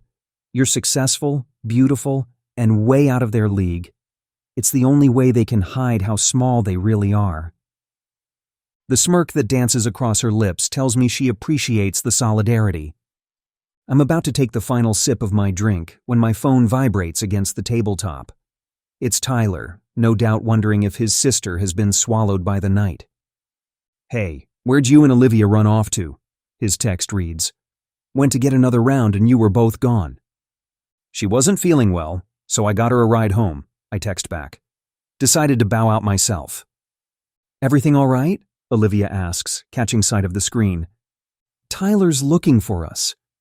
His reply comes quickly, a mix of shock and gratitude that makes me chuckle. By the way, thanks for the pep talk, Olivia says, her tone light but sincere. No problem, I grin back. Then I hesitate, the words I've been holding back finally pushing to the surface. Actually, I should be the one thanking you. She tilts her head, a flicker of confusion in her eyes. For what? For helping my mom out at the bakery, I say, my voice quieter now. After my dad passed. She told me how much you and your family stepped up when I couldn't be there. Olivia waves it off, a small smile tugging at her lips. It was no big deal. Caroline's amazing. I adore her. She's like a second mom to everyone in Ironwood Springs. It is a big deal, I counter, my tone firm. It's a big deal to me. You didn't have to, but you were there for her when she needed it most. When I should have been there. Her eyes soften, the teasing edge gone. Luke, you were doing what you had to do. Your mom understood that. We all did. Still, I say, my gaze holding hers, it means more to me than I can say. For a moment, the noise of the bar fades, leaving only the quiet weight of the moment between us. There's a flicker of something in her eyes, understanding, maybe, gratitude. Whatever it is, it feels like the walls between us are starting to crack, just a little. There's something about this version of us, no bickering, no biting remarks, that feels surprisingly nice. And that's the problem. If we keep this up, if we stop snapping at each other long enough to really see each other, I might stop thinking of her as Tyler's annoying little sister. And that's a line I can't cross. Not with her, not with him, not with any of it. Let's get you home, I suggest as I glance at the nearly empty glasses. I stand and offer her a hand. She looks up at me, that smirk still lingering, like she's finally shedding some of the weight from earlier. Lead the way, Bennett, she says, and there's a glint of something in her hazel eyes that I can't quite place. As we push through the door and back into the night, I'm hit with the realization that I'm in dangerously deep. But for tonight, I shove the thought aside. Right now, it's just about getting Olivia home safe, and maybe stealing a few more moments where it's only us and nothing else. The cold bites as we spill out of the bar. I glance at Olivia, her slender frame wrapped in a sweater dress, knee-high boots under a coat that's no match for the Ironwood Springs chill. Without thinking, I shrug off my jacket and drape it over her shoulders. Her eyes widen just a fraction. Can't have you freezing, I say, trying to sound nonchalant. But there's something about the way the jacket settles on her that makes me feel protective? Because you're just so chivalrous? She arches a brow, but I catch that half smile that says she appreciates the gesture more than she'll admit. Hey, I'm built like a tank, keeps the cold out. I flex an arm for effect, and her laughter rings clear in the night air, genuine and unguarded. It's a sound I could get used to. The Uber pulls up, its headlights cutting through the darkness, and we slide into the back seat. The silence isn't awkward. It's electric, humming with all the things we aren't saying. Every now and then, our eyes meet in the rearview mirror ahead of us, and I swear I can feel my pulse in my throat. When we reach her apartment building, the car idles at the curb as if it knows something's going on. Olivia hesitates before getting out, her hand on the door handle. She steps out into the glow of the street lamps, turns back to me with those eyes that seem to shift and dance in the light. Do you want to come inside? Her voice is softer now, laced with a vulnerability that she doesn't show often. Sure, I find myself saying, because there's not a chance in hell I'm ready to call it a night. Not when the air between us is crackling with this much. Whatever this is. We climb the stairs to her place in step, the quiet thud of our footsteps a steady beat in the tense silence. She unlocks her door, and the click of the latch seems to echo too loudly, a definitive sound marking the end of one thing and the start of another. Stepping into her apartment, I'm hyper-aware of her presence beside me. The room is warm, a welcome relief from the outside chill, but there's a different kind of heat building, one that no amount of winter air can cool down. Drink? You're good with more whiskey? Olivia's eyebrows arch as she gestures toward her kitchen, and I nod. Because sure, more whiskey sounds like a decent idea to navigate whatever the hell is happening here. The clink of glass on wood punctuates the silence as she sets 2 tumblers down, unscrewing the cap with practiced ease.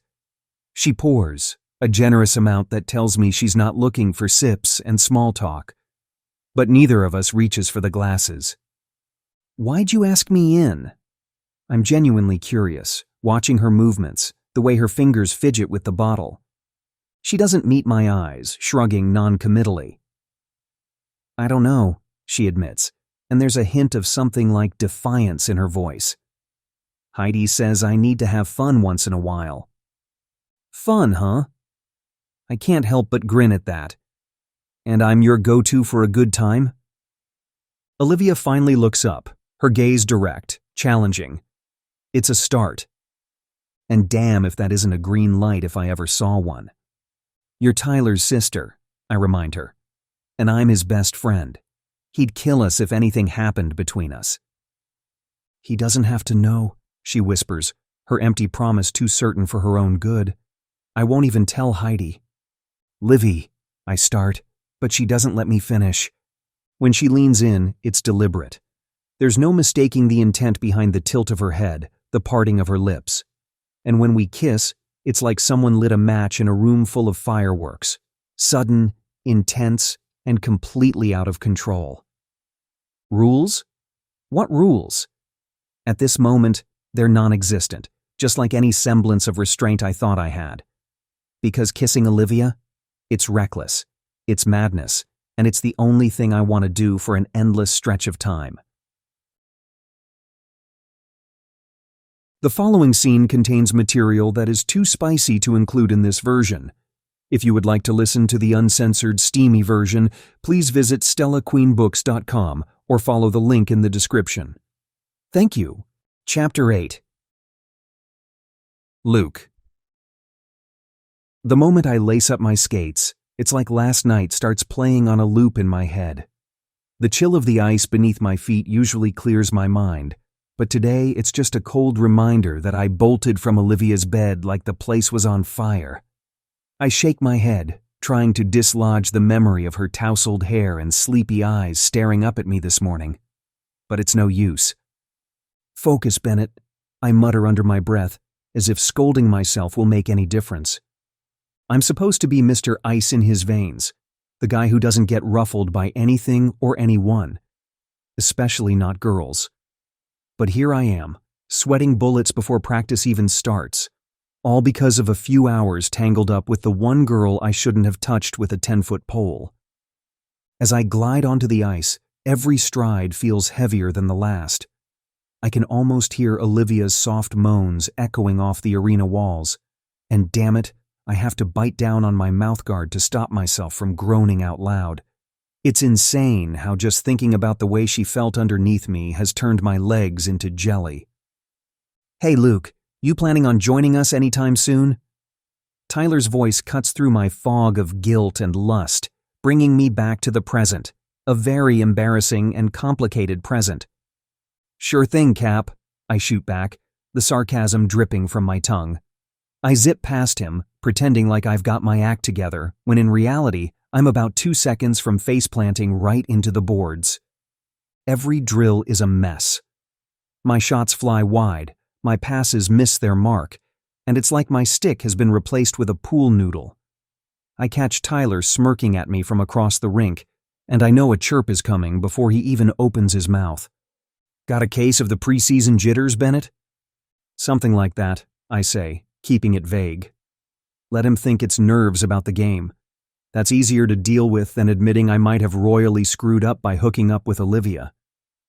I try to chuckle along with his teasing, but there's a rock sitting heavy in my stomach, and it's shaped suspiciously like guilt. Not just because I've broken the sacred bro code, though that's part of it, but also because I know deep down that what happened between Olivia and me wasn't some random hookup. It was epic, earth-shattering, the kind of passion you only see in movies. And that scares the hell out of me because it means last night meant something. And something is a whole lot more dangerous than nothing when it comes to your best friend's little sister. I'm halfway through a slap shot when movement at the edge of my peripheral vision catches me off guard. It's Olivia, and she's chatting with Coach Daniel and Tyler, just a few strides away from the bench. She's all business with her suit jacket, skirt, and hair pulled back like some corporate ice queen. I miss the mark, the puck ricocheting off the boards with a resounding thud. "Luke, over here!" Coach Daniels barks, his voice cutting through the clatter of sticks and skates like a knife. Great. I skate over, forcing my feet to move while my brain screams at me to do a U-turn. Olivia doesn't even flinch as I approach, her poker face on point. If I didn't know better, I'd think last night was a figment of my imagination. "Olivia will be spearheading the private event for the Wolves," Coach announces, oblivious to the invisible sparks flying between us. "Isn't that usually Heidi's gig?" I ask, genuinely curious, but also desperate to talk about literally anything else. "She's handling our other events," Olivia replies crisply, and I swear there's more ice in her voice than under our skates. "The Wolves are a big client. I'll be taking care of it personally." "Right." I nod because what else can I do? Arguing would mean delving into things best left untouched. My stomach churns, tying itself in knots that would impress a Boy Scout. "Be helpful, Bennett," Tyler nudges me, his tone saying, "Play nice with my sister or else." He has no idea how much helpful could cost me. "Always am," I retort, giving him a look that I hope reads as casual indifference. With an excuse about needing to fine-tune my shots, I peel away from the trio before any more guilt can settle on my shoulders. As I glide back onto the ice, I can't shake the feeling that every step I take is on a tightrope. One wrong move and I'll fall hard. And everyone knows the ice isn't kind to those who tumble down. I'm peeling off my sweat-soaked gear when I decide to catch Olivia before she can escape the rink. My gloves hit the ground with a thud, and I'm halfway out the door when her voice stops me colder than a slap shot to the gut. "Luke, wait." She's standing there, clipboard clutched like a shield, all business and no blush. The same woman who laughed into my neck last night now looks at me like I'm a line in her schedule she'd rather erase. "Last night," she starts, and I brace for impact, "was a mistake." "Sure," I say, but my voice is a traitor, sounding like I've been sucker punched. "Too much alcohol, too many misplaced emotions. It won't happen again." "Got it." My nod is so stiff I'm surprised my neck doesn't creak. "Keep it professional, Bennett. You're good at that, or so you tell yourself." "Good." She scribbles something on her clipboard, not meeting my eyes. "For Tyler's sake." "Of course. Tyler," I echo, but as she turns to leave, my gaze lingers on the sway of her hips, betraying me. She walks away, all poise and professionalism, while I'm left in the chaos of my thoughts, knowing damn well that Jack Daniels wasn't calling the shots last night. It was us, raw and real, and I don't know whether to chase after her or ice down my heart until it numbs. I slam my locker shut harder than necessary, the sound echoing off the tiled walls like a puck bouncing off the boards. It's better this way. No mess, no drama. Just straight lines on the ice and in life. But as I strip out of my sweat-soaked practice gear, Olivia's words keep replaying in my head, each syllable a crack in the supposed clean lines. "Last night was a mistake." Yeah, right. If that was a mistake, then I'm the king of botched plays. But even I know you don't score goals like we did by fumbling in the dark. I yank my shirt over my head, the fabric sticking to my skin, just like the memory of her touch. It clings, stubborn as the scent of her hair that seems to have followed me from her bed to my nostrils. I can't shake it. I can't shake her. "Focus, Bennett," I mutter to myself, strapping on my watch.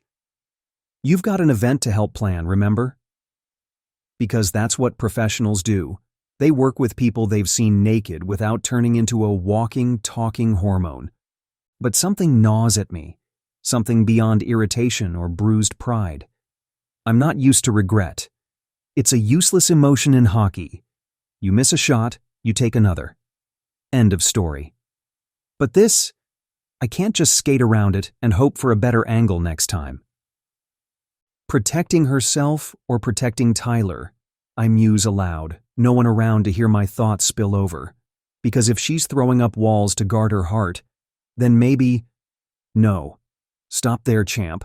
That road's got more hazards than a blizzard game day. It doesn't add up, though, her cool dismissal against the heat of last night. I've seen her feisty, fiery, but never like that. Never like she needed me to break through the ice she's so carefully cultivated. And now, she's all frost again, and I'm pretty sure we're not playing freeze tag. Help Olivia. Plan the damn event. I growl to my reflection in the mirror, adjusting my cap to hide the lines of confusion etched on my forehead. And whatever you do, don't think about how she sounded when... "Luke, you done brooding in here?" Tyler's voice cuts through my mental chastising, and I almost jump out of my skin. "Brooding? Me?" I scoff, tucking away fragments of last night into the corners of my mind. Just strategizing our win for the season opener. Good, 'cause coach wants us focused. Tyler claps me on the shoulder, unknowingly pressing right where Olivia's fingers dug in mere hours ago. "And hey, be nice to Liv, all right? She's doing us a solid with this event." "Always am," I reply, all charm and no tell. But as Tyler heads out, I know it's going to take more than a game face to handle this assist. Because pretending Olivia and I are just two ships passing in the night? That's like ignoring a hat trick, impossible to overlook, no matter how hard you try. Chapter 9. Olivia. I march into the office like it's any other Friday, armed with a venti latte and an unyielding resolve to be the poster child of normalcy. But Heidi, with her hawk-like intuition, zeroes in on me before I can even settle into my chair. "Morning," I mutter, dropping my bag with less grace than I intend. "Morning?" She arches a sculpted eyebrow, leaning against my desk. "You're practically radiating sunshine and rainbows, Olivia. Spill it." "Nothing to spill," I lie, tapping away at my keyboard, hoping she buys my act of busyness. "Uh-huh." She narrows her eyes, that knowing smirk playing on her lips. "You got that look. The I did something naughty glow." "Is that a thing?" I swivel my chair to face her, feigning ignorance. "Totally a thing." Heidi crosses her arms, her grin growing wider. "So, who was it? Please tell me it wasn't Seth." The mere mention of his name sours the sweet aftertaste of last night's escapade. "Gross, no," I scoff, cringing for effect. "Definitely not Seth." "Thank God." She breathes a sigh of relief. "Then who was the lucky guy?" And there it is. The question I dread, yet somehow knew was inevitable. My cheeks heat up, and I swear the office temperature spikes a few degrees. "Olivia Adams, if you don't tell me right now—" Okay, I relent, whispering as though the walls have ears. "It was Luke." "Luke!" Heidi gasps, clapping her hands together. "As in broody, hockey-playing, hotter-than-sin Luke?" "Keep your voice down," I hiss, glancing around nervously. "And yes, that Luke." OMG. She bounces on the balls of her feet, barely containing her excitement. "This is huge." "Shh." I shoot her a warning glare. "You can't tell anyone, especially not Tyler." "Cross my heart." She draws an X over her chest. "But seriously, this is epic. You and Luke? Who would have thunk it?" "Nobody should think it," I say firmly. "It's top secret. Got it?" "Come on, I'm your best friend. You know I got it." Her eyes twinkle with mischief. "But you have to admit, this is way better than your usual Netflix and cat-cuddling nights." "Hey," I reply. "Those nights are sacred. Marshmallow loves cuddling with his mommy." "Of course they are," she teases. "But a little Luke action doesn't hurt either." "Can we not name it that?" I groan, already regretting the confession, even if my insides do a ridiculous happy dance at the mention of his name. Fine, Heidi says, but I can tell by the twinkle in her eye that this conversation is far from over. "Your secret's safe with me." "Better be," I warn, but despite the fear of Tyler finding out looming over me, a part of me wants to keep reliving the night with Luke. Every charged moment, every whispered promise of nothing more. As I attempt to slip into work mode, I shake my head, a reluctant smile tugging at my lips as I watch her go. I'm screwed, utterly and irrevocably. And somehow, I can't help but feel a rush of thrill at the thought. "Seriously, Olivia, you needed some fun after the whole Seth saga." I nod, feeling heat crawl up my neck. "Yeah, it was intense." My voice drops to a whisper, and I glance around our small office, as if the walls themselves might eavesdrop. "I didn't know it could be like that. Seth never made it feel so—" My words trail off, too intimate, too raw to say out loud. "Earth-shattering?" Heidi offers with a knowing smirk. "Something like that." I let out a breath, still dazed by the memory of Luke's touch, the way he seemed to understand my body better than I did. "Face it." Heidi leans back against her desk, arms crossed. "All those years spatting with Luke probably had more to do with unresolved sexual tension on your end."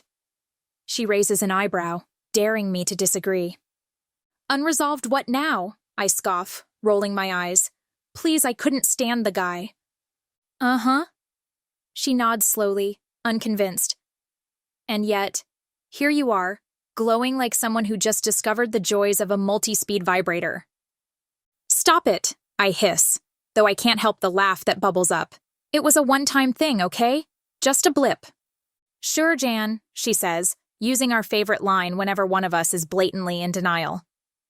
Whatever, I say, but my feeble attempt at indifference crumbles when I catch myself daydreaming about Luke's wicked grin. Admit it, Heidi nudges me with her shoulder. You're curious if round 2 would be just as epic. Curiosity killed the cat, I retort, trying to channel some of my usual sarcasm, but it feels weak even to my ears. Good thing you've got 9 lives, then. She winks, and I can feel myself caving, just a little. Fine, I concede. It was amazing. Happy? Ecstatic, she beams. But don't worry, your secret's safe with me, and Tyler doesn't need to know. Thanks, I say, meaning it, but there's a stone of guilt settling in my stomach. Keeping this from Tyler feels like a betrayal, even if it's just a fling that I keep replaying in my mind, each detail etched in vivid color, each sensation reigniting like a spark to dry tinder. Okay, enough of this mushy stuff, I declare, standing up. We've got work to do, remember? Right, boss, Heidi says. But as I turn to my computer, the screen is a blur. My thoughts are slippery, sliding back to Luke despite my best efforts. The harder I try to shove away the memories, the clearer they become, and the more I find myself wondering, what if it wasn't just a one-off? Because somewhere deep down, a realization starts to form, unbidden and terrifying in its intensity.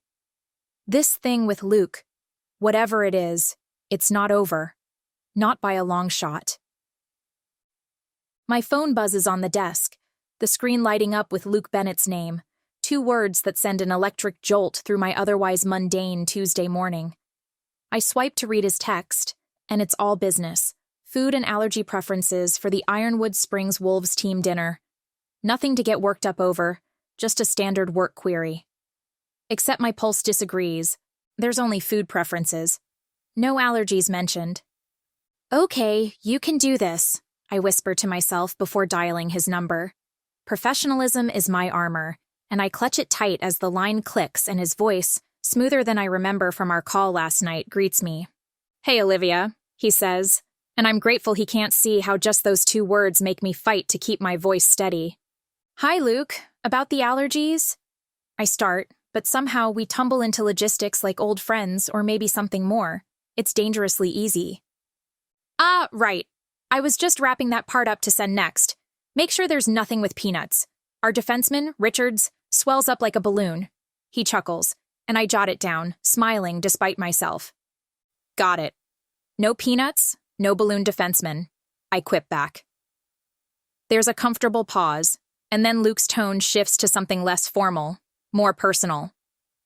Reminds me of this one time in LA when the chef mixed up the dishes. Chaos ensued.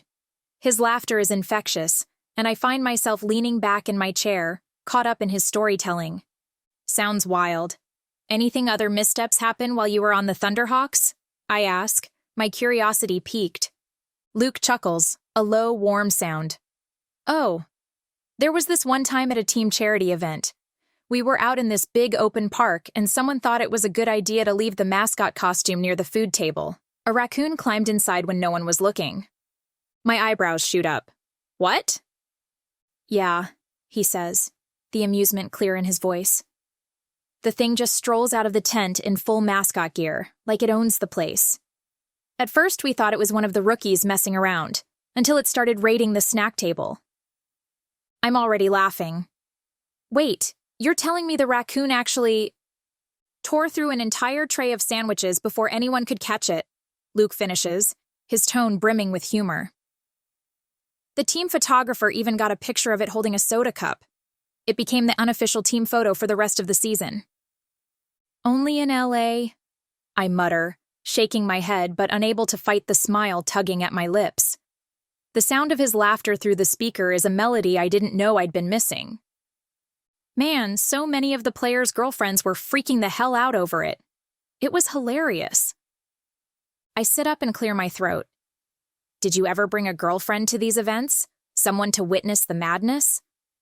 The question slips out before I can stop it, curious about the man behind the hockey stats and brooding glances. Girlfriend? Nah, Never had time for anything serious. Hockey comes first, you know? His voice is matter of fact, void of any regret.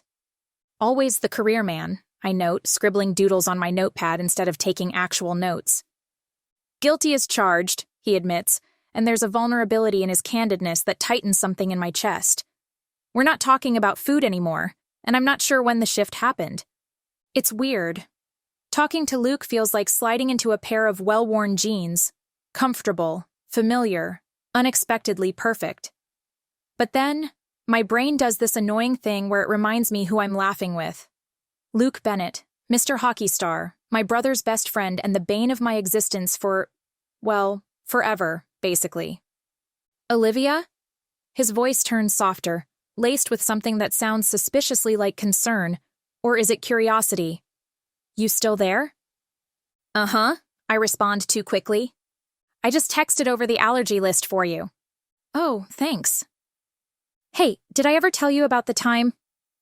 He starts again, but this time I can't let him finish. Luke, I really need to get back to work, I blurt out, pressing a palm to my forehead as if I could physically shove away the thoughts swirling there. The event prep won't plan itself.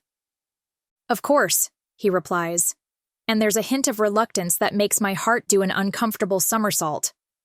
I'll talk to you another time then. Bye, Luke, I say quickly, ending the call before I dive into questions that tread dangerous waters where lines blur and professional becomes personal.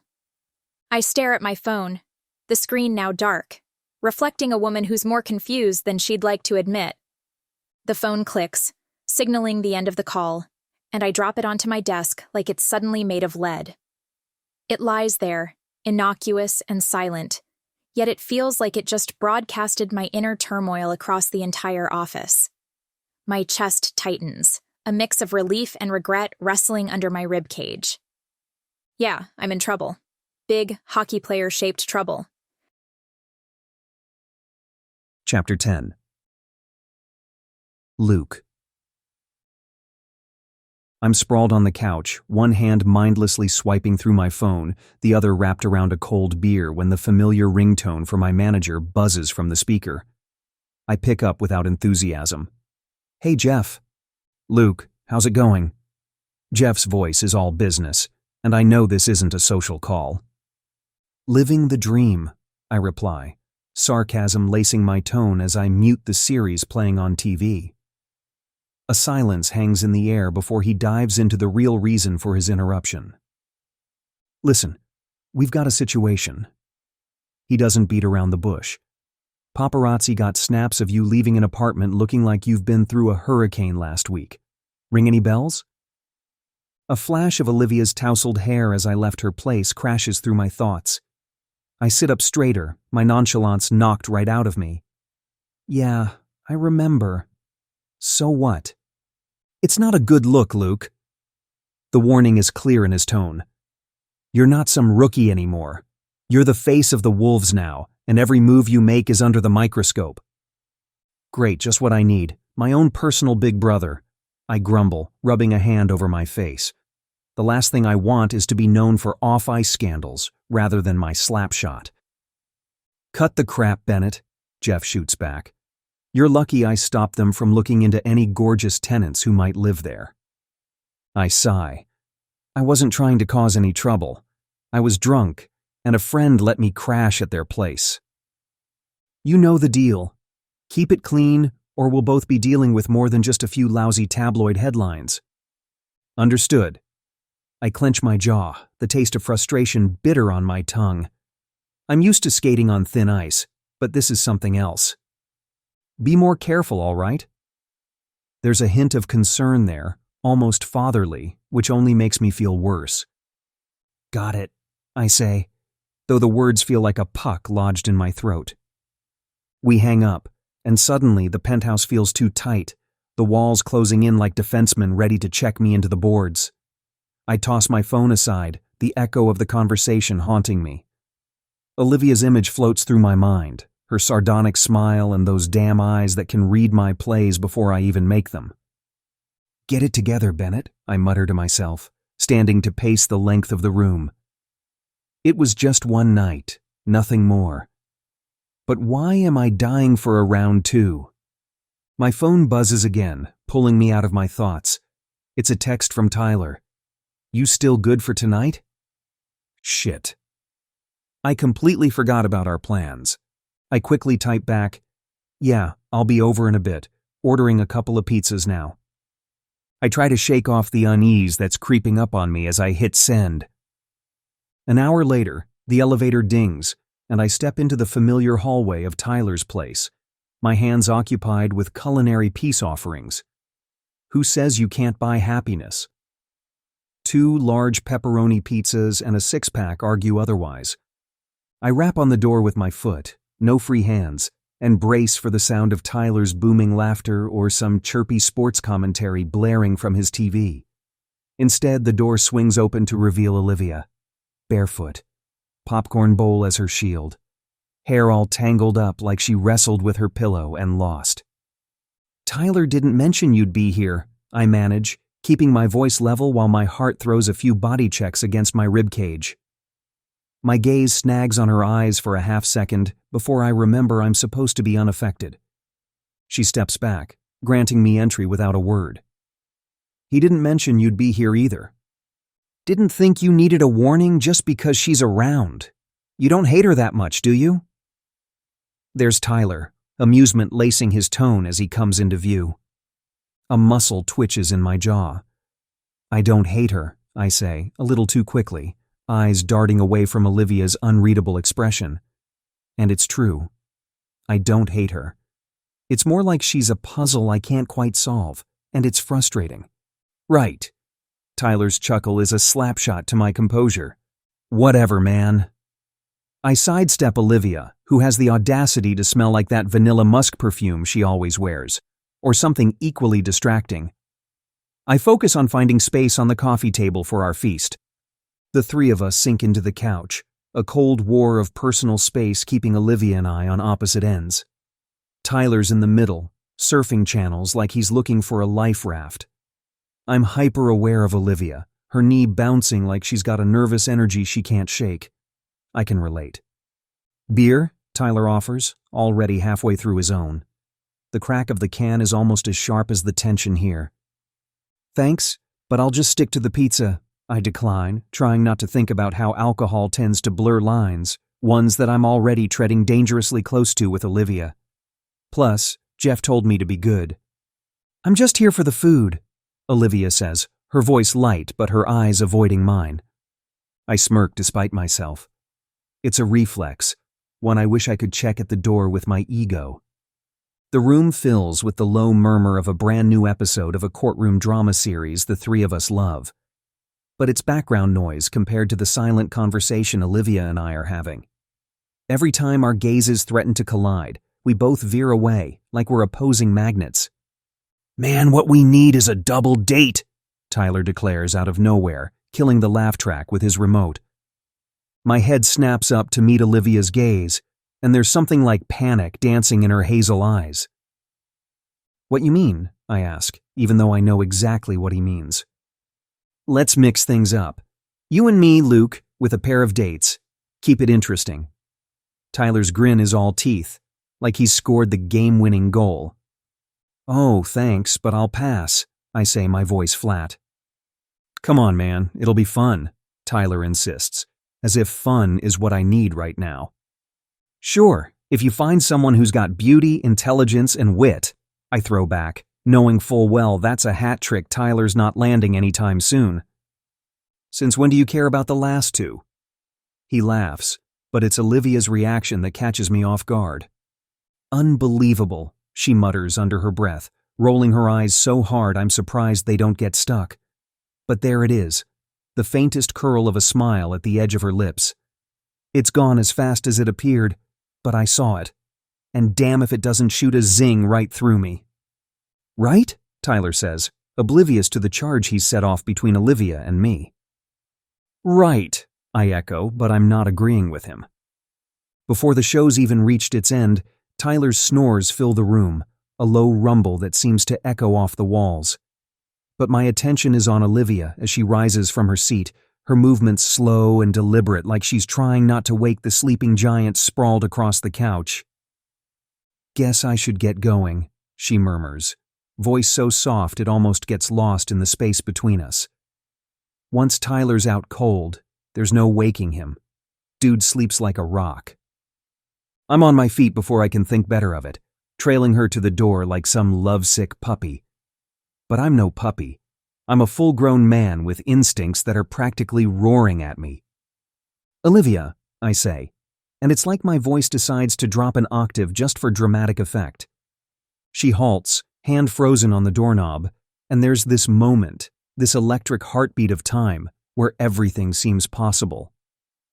I can't stop thinking about that night, I confess, and the words feel heavy, like they've been dipped in lead.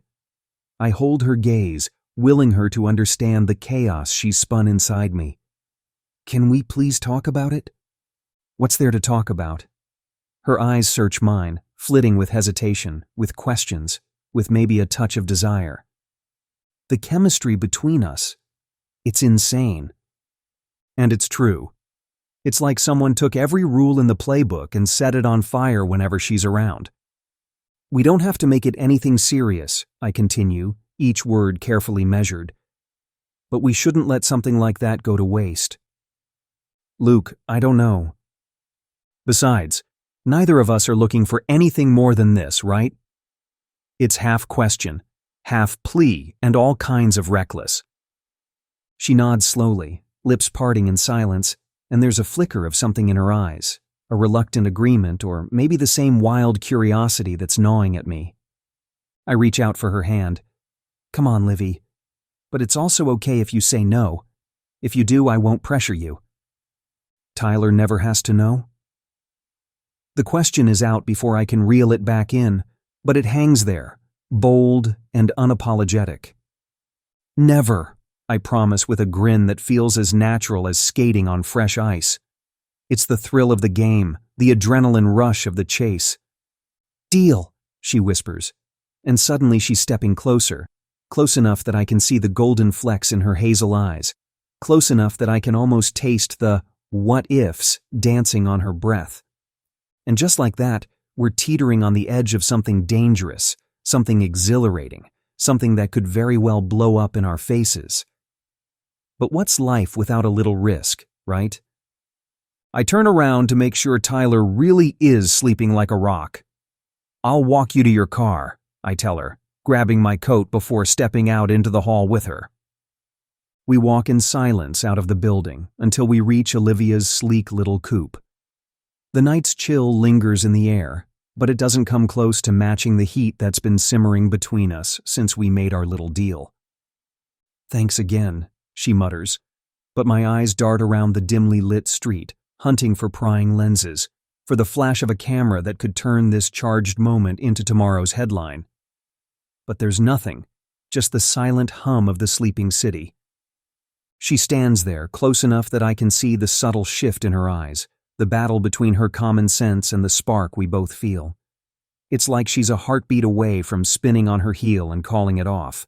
Instead, she holds my gaze, and damn if that doesn't send a jolt right through me. Before she, or hell, even I, can second-guess what we're about to dive into, I bridge the gap. My lips find hers in a kiss that doesn't ask for permission or forgiveness. It's not rushed or rough. No, this one's a slow burn, a promise of more. Every bit as potent as a slapshot, but without the sting. Pulling back, I catch the tail end of a gasp slipping from her lips, her breath mingling with mine. She looks up at me, dazed, like she's just taken a hit on the ice and is still counting the stars. And I grin, all cocky satisfaction because, yeah, round two's going to be epic. With a quick press of her key fob, the locks click open. I open the driver's side door for her, and she slides inside, the door shutting with a soft thud. Drive safe, I say, stepping away from the temptation of her warm car, of her. Have a good night, Luke. You too, Olivia. As she slides behind the wheel, I close the door with a soft click, sealing her in and me out. There, in the quiet street bathed in the amber glow of the streetlights, I watch her drive away. And I'm left standing alone, replaying that kiss, already plotting the next move in this dangerous game we're playing. Chapter 11. Olivia. I walk through the front door of Spring's Party Emporium, my mental checklist already in full swing. Tyler promised he'd help me with the decorations since Heidi's swamped with the other events, but of course he's late. I grab a cart and wheel it toward the hockey aisle, trying to shake off the frustration bubbling up. I take out my phone, my fingers hovering over the screen as I prepare to send Tyler a text. Tyler Adams, you better get your butt over here before you what? A familiar voice interrupts, and I freeze. I spin around, nearly colliding with a display of plastic Stanley cups. Luke Bennett leans against the aisle's shelf, his smirk practically its own entity. Great, just what I need. He cocks his head to the side. Tell me, I'm intrigued. Luke, I say, pressing my lips into a thin line. What are you doing here? Aren't you happy to see me? He asks, his voice low and husky, the sound of it unexpected enough to make me shudder slightly. What? I breathe out, feeling the words escape before I can stop them. It's a question that throws me off guard, leaving me with a rush of nerves I can't quite shake. He huffs, but thankfully changes the subject. As you can probably guess, Tyler's nursing a hangover that could kill a moose. He sent me over as a proxy. Something about trusting my impeccable taste. He air quotes the last two words, his blue eyes twinkling with mischief. Impeccable taste, huh? I snort as we move deeper into the aisle lined with every hockey-themed decoration known to mankind. We'll see about that. Luke grins, clearly enjoying my skepticism, and starts pulling things off the shelf with enthusiasm. Foam fingers, plastic hockey sticks, and even a glittery puck banner. I roll my eyes as he drops everything into the cart. Hold up, I say, grabbing the handle of the cart before he can toss anything else in.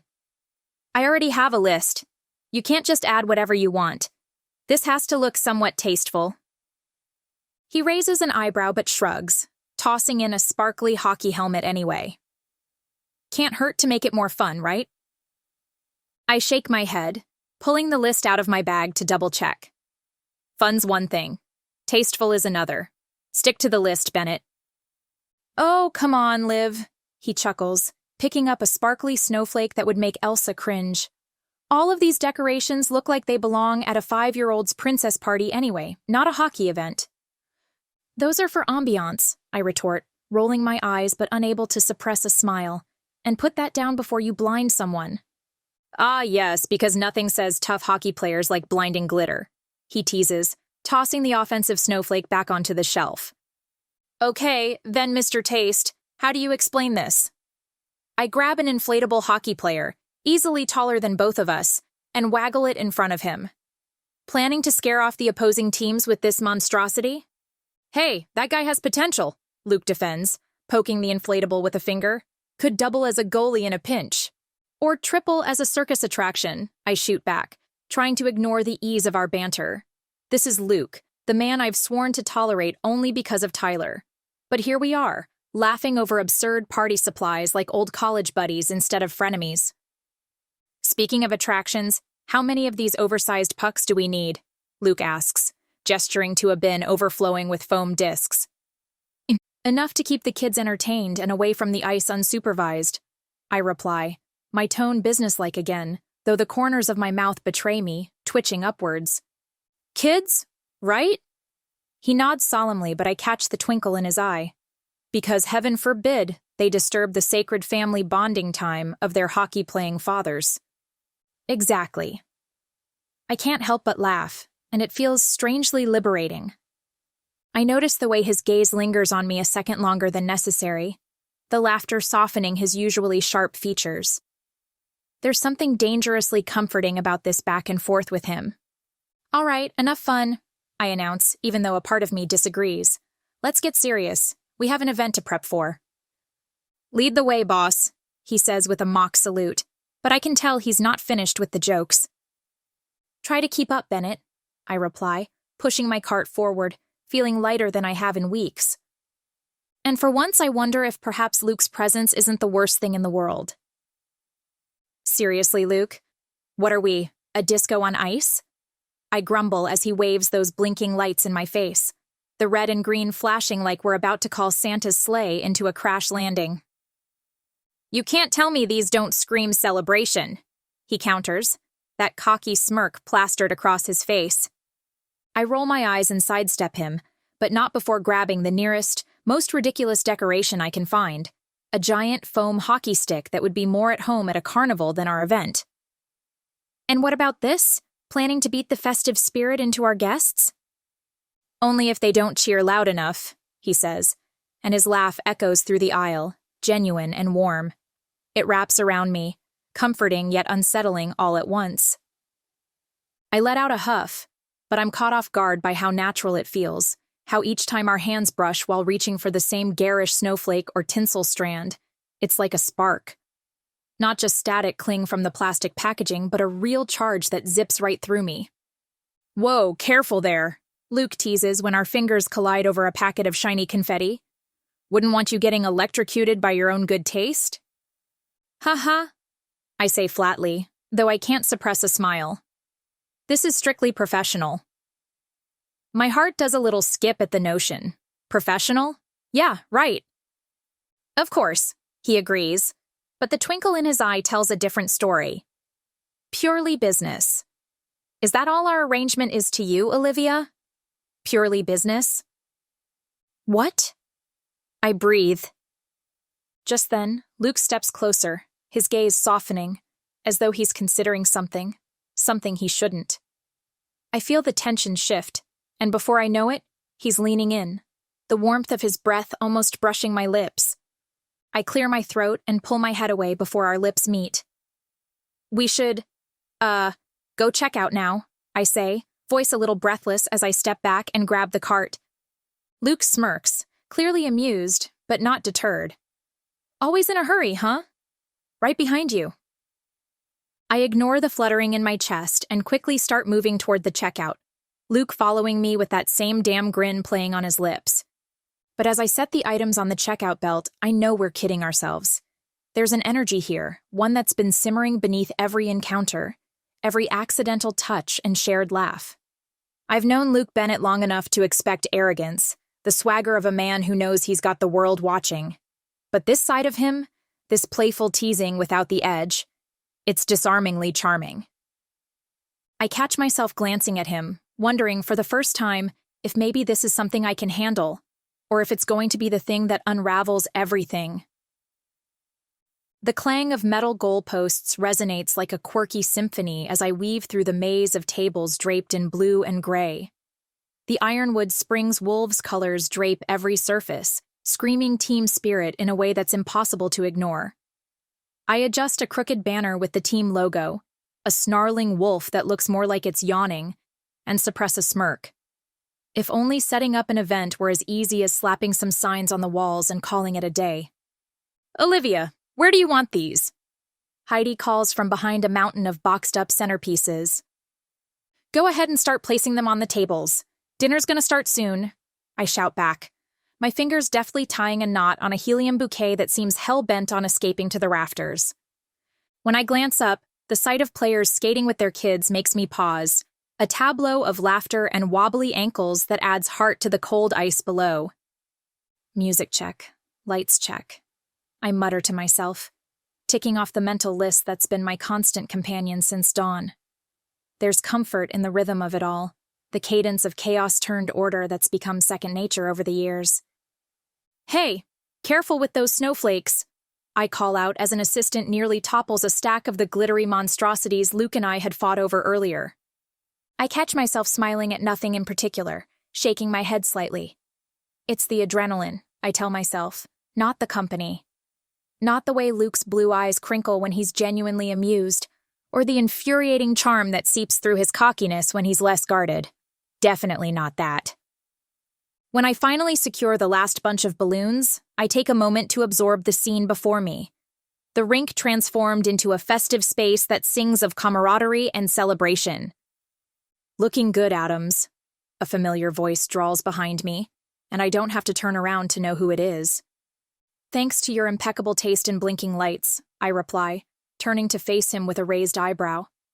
Luke's standing there, hands in pockets, looking every inch the casual interloper in a world he dominates on the ice.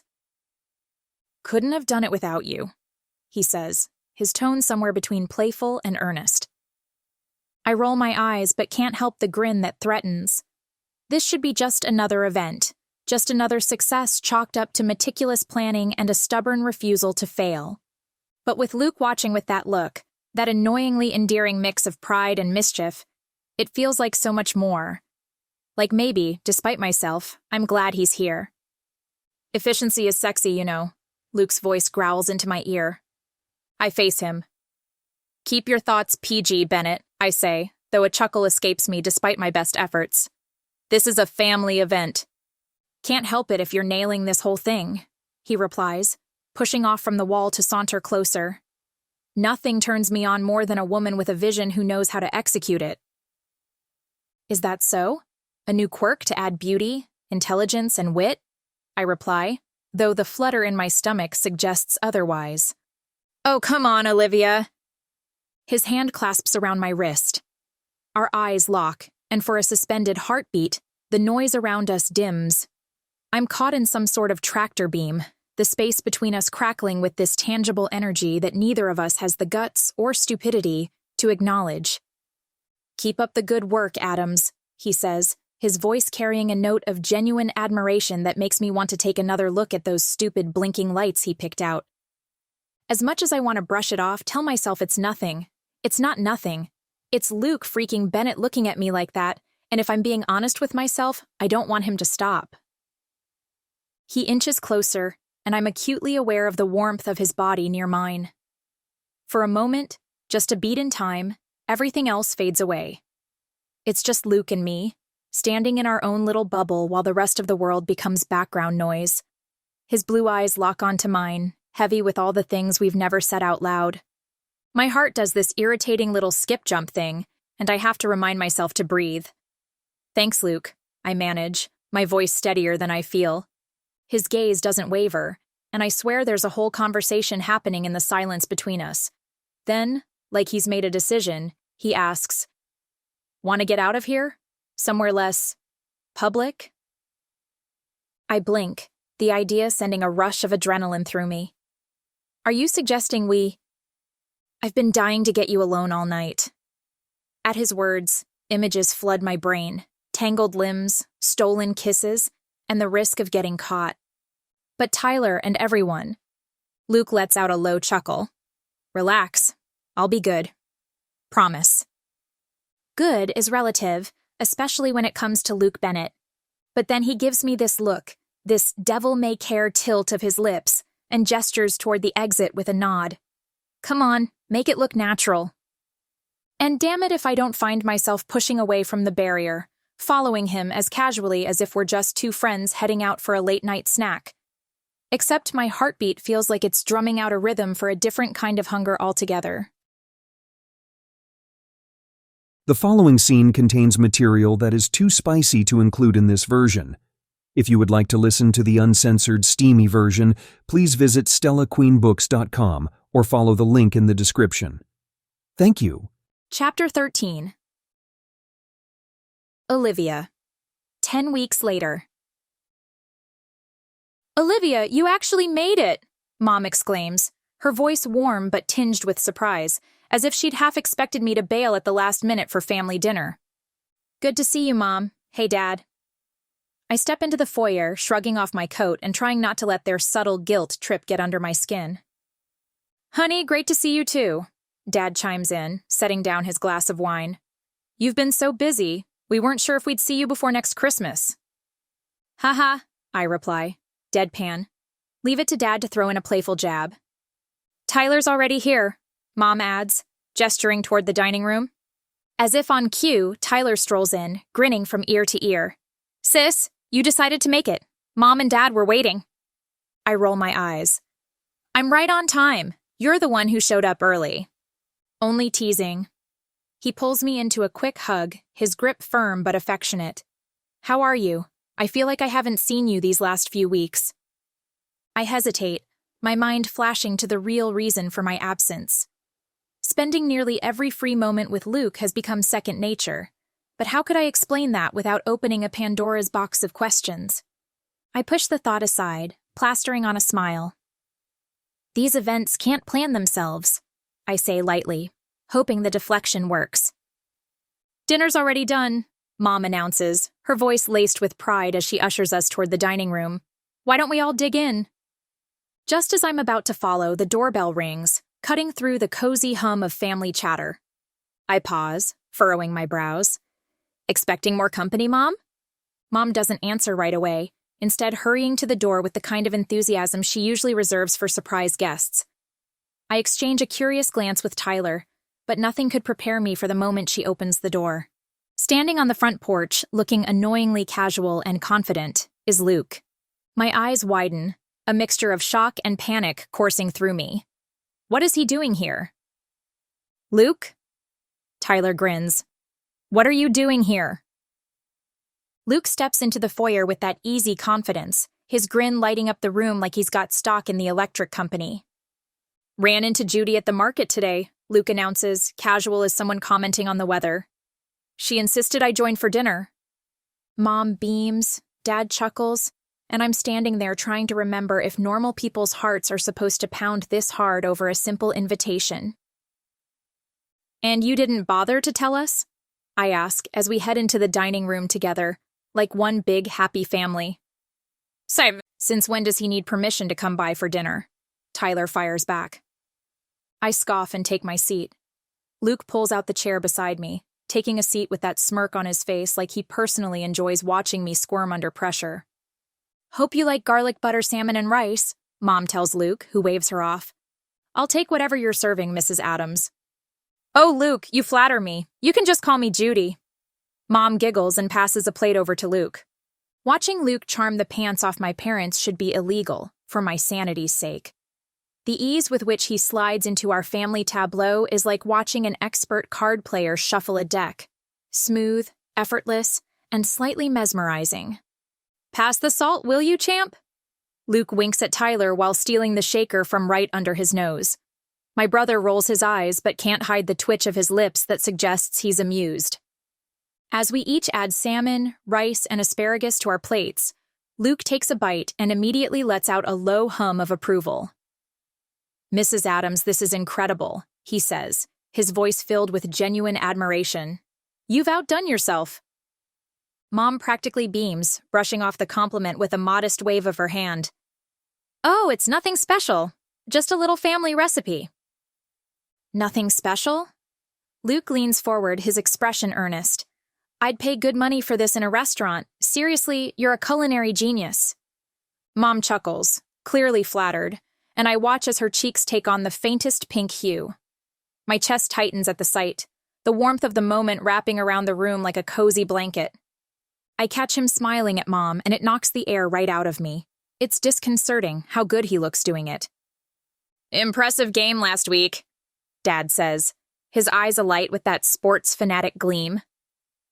Wasn't it? Luke replies, enthusiasm undimmed by the countless times he's probably discussed hockey outside the rink. Tyler made some killer saves.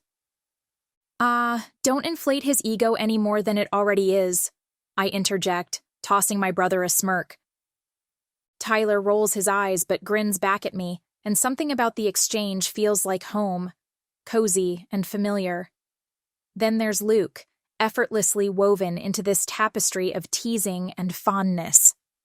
He belongs here in a way that makes my heart skip a few inconvenient beats.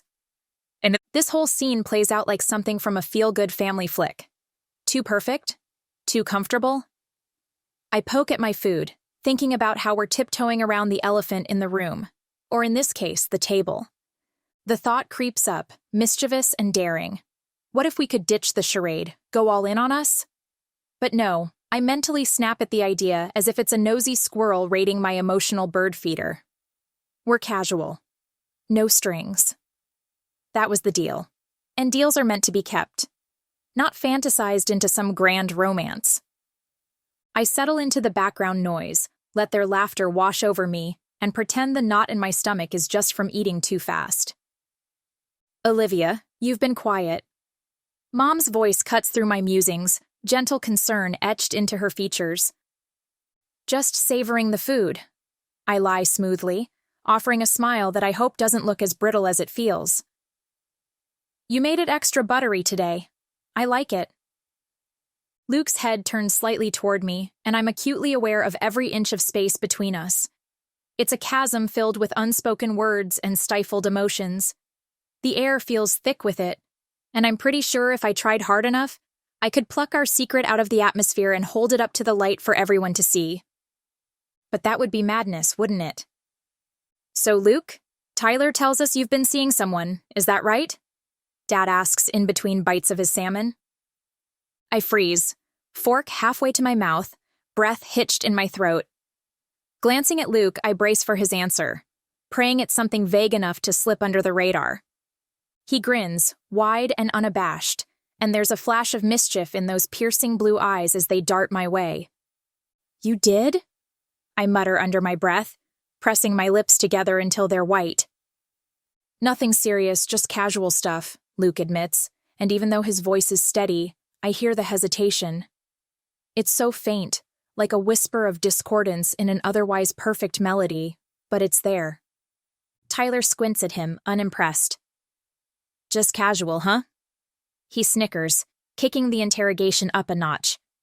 You're not one to stick to casual for this long, though.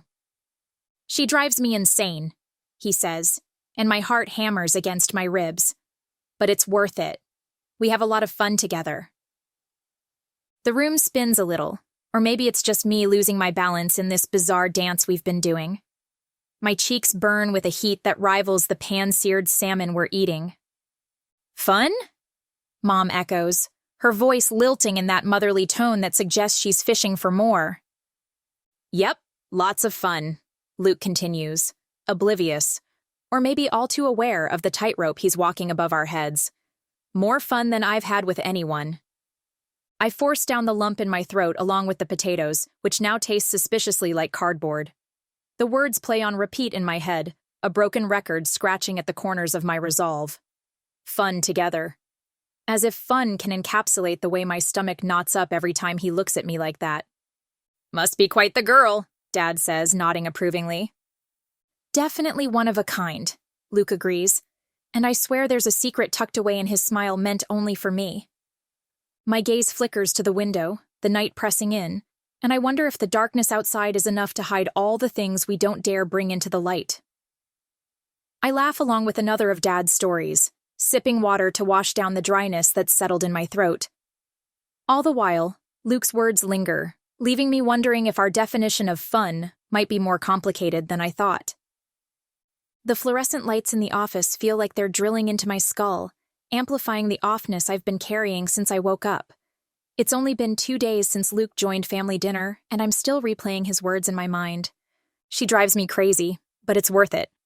I shuffle papers around my desk, pretending to be engrossed in the latest event timeline Heidi and I are wrestling with, but I'm about as focused as a moth in a lamp store. Okay, spill it, Heidi says from across our shared workspace, her green eyes too perceptive for my comfort. You've got that look.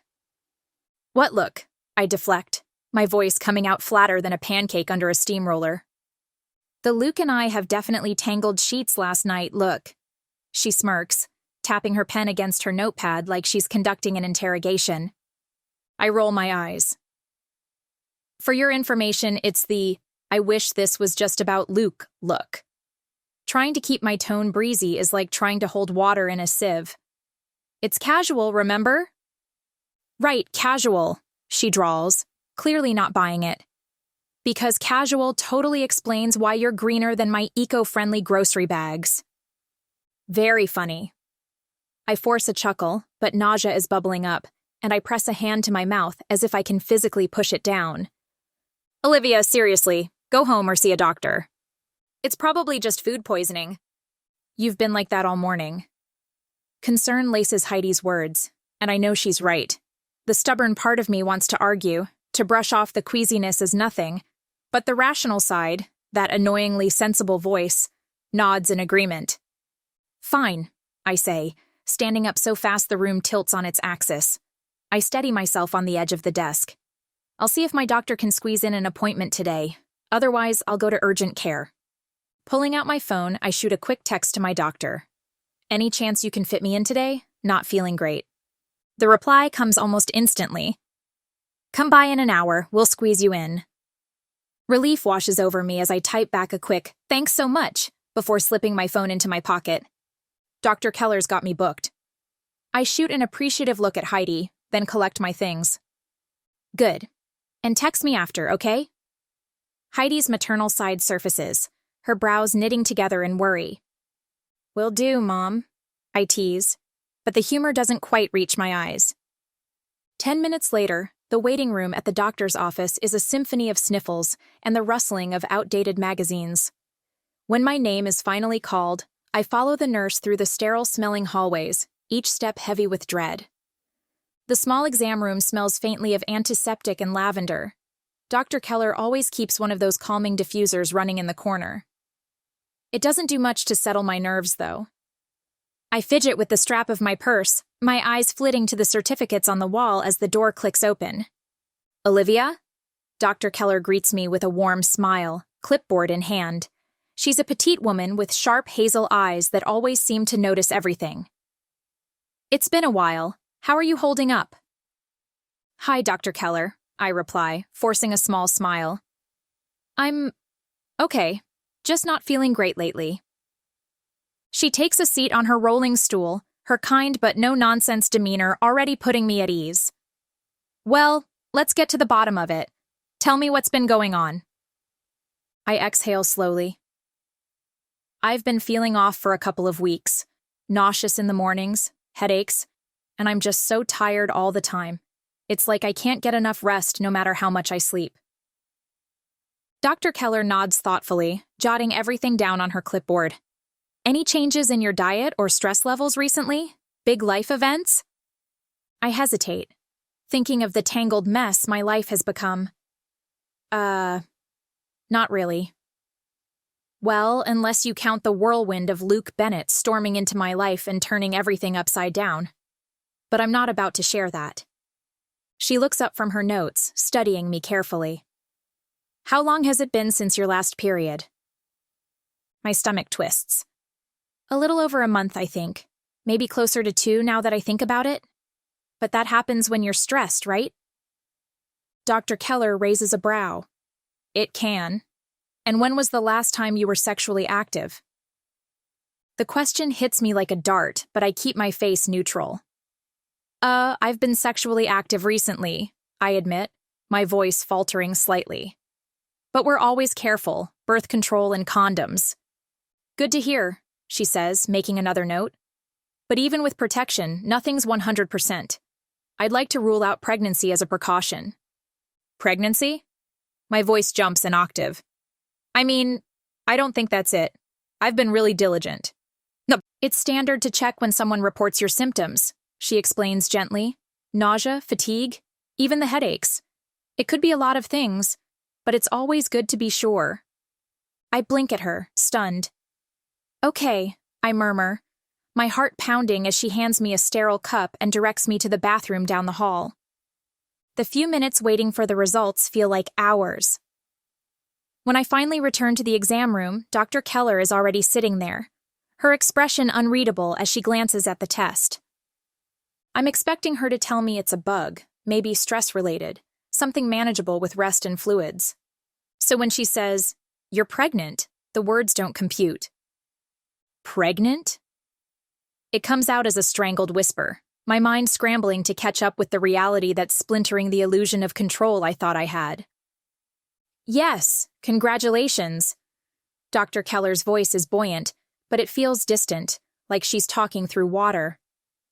Thanks, I reply automatically, my voice hollow. Congratulations? Based on your symptoms, it's likely still very early, perhaps 8 to 10 weeks. To confirm everything, including how far along you are, and ensure everything looks normal, you should schedule an appointment with your OB/GYN. The room suddenly feels smaller. The weight of it all is too much to process, but I manage to nod. As Dr. Keller steps back and starts tidying her notes, I force myself to find my voice. Thank you, Dr. Keller. I'll make sure to schedule that appointment ASAP. She hands me a small stack of pamphlets, her smile warm but professional. These should help answer any initial questions, and don't hesitate to reach out if you need anything before then. I clutch the pamphlets tightly, murmuring my thanks, and head toward the exit. My legs feel like noodles, barely supporting me as I try to process everything. A baby. The word echoes in my mind, over and over, a reminder that my life is no longer just my own. Chapter 14. Luke. I can't remember the last time Olivia didn't respond to one of my texts. It's been days now, and each unread message stings more than the last. I tell myself it's probably nothing, just her usual busy routine, but the knot in my stomach says otherwise. I grab my coat, take one last glance at my phone, and make the decision. I'm going to check on her in person. When I arrive in front of her building, I step out into the crisp air.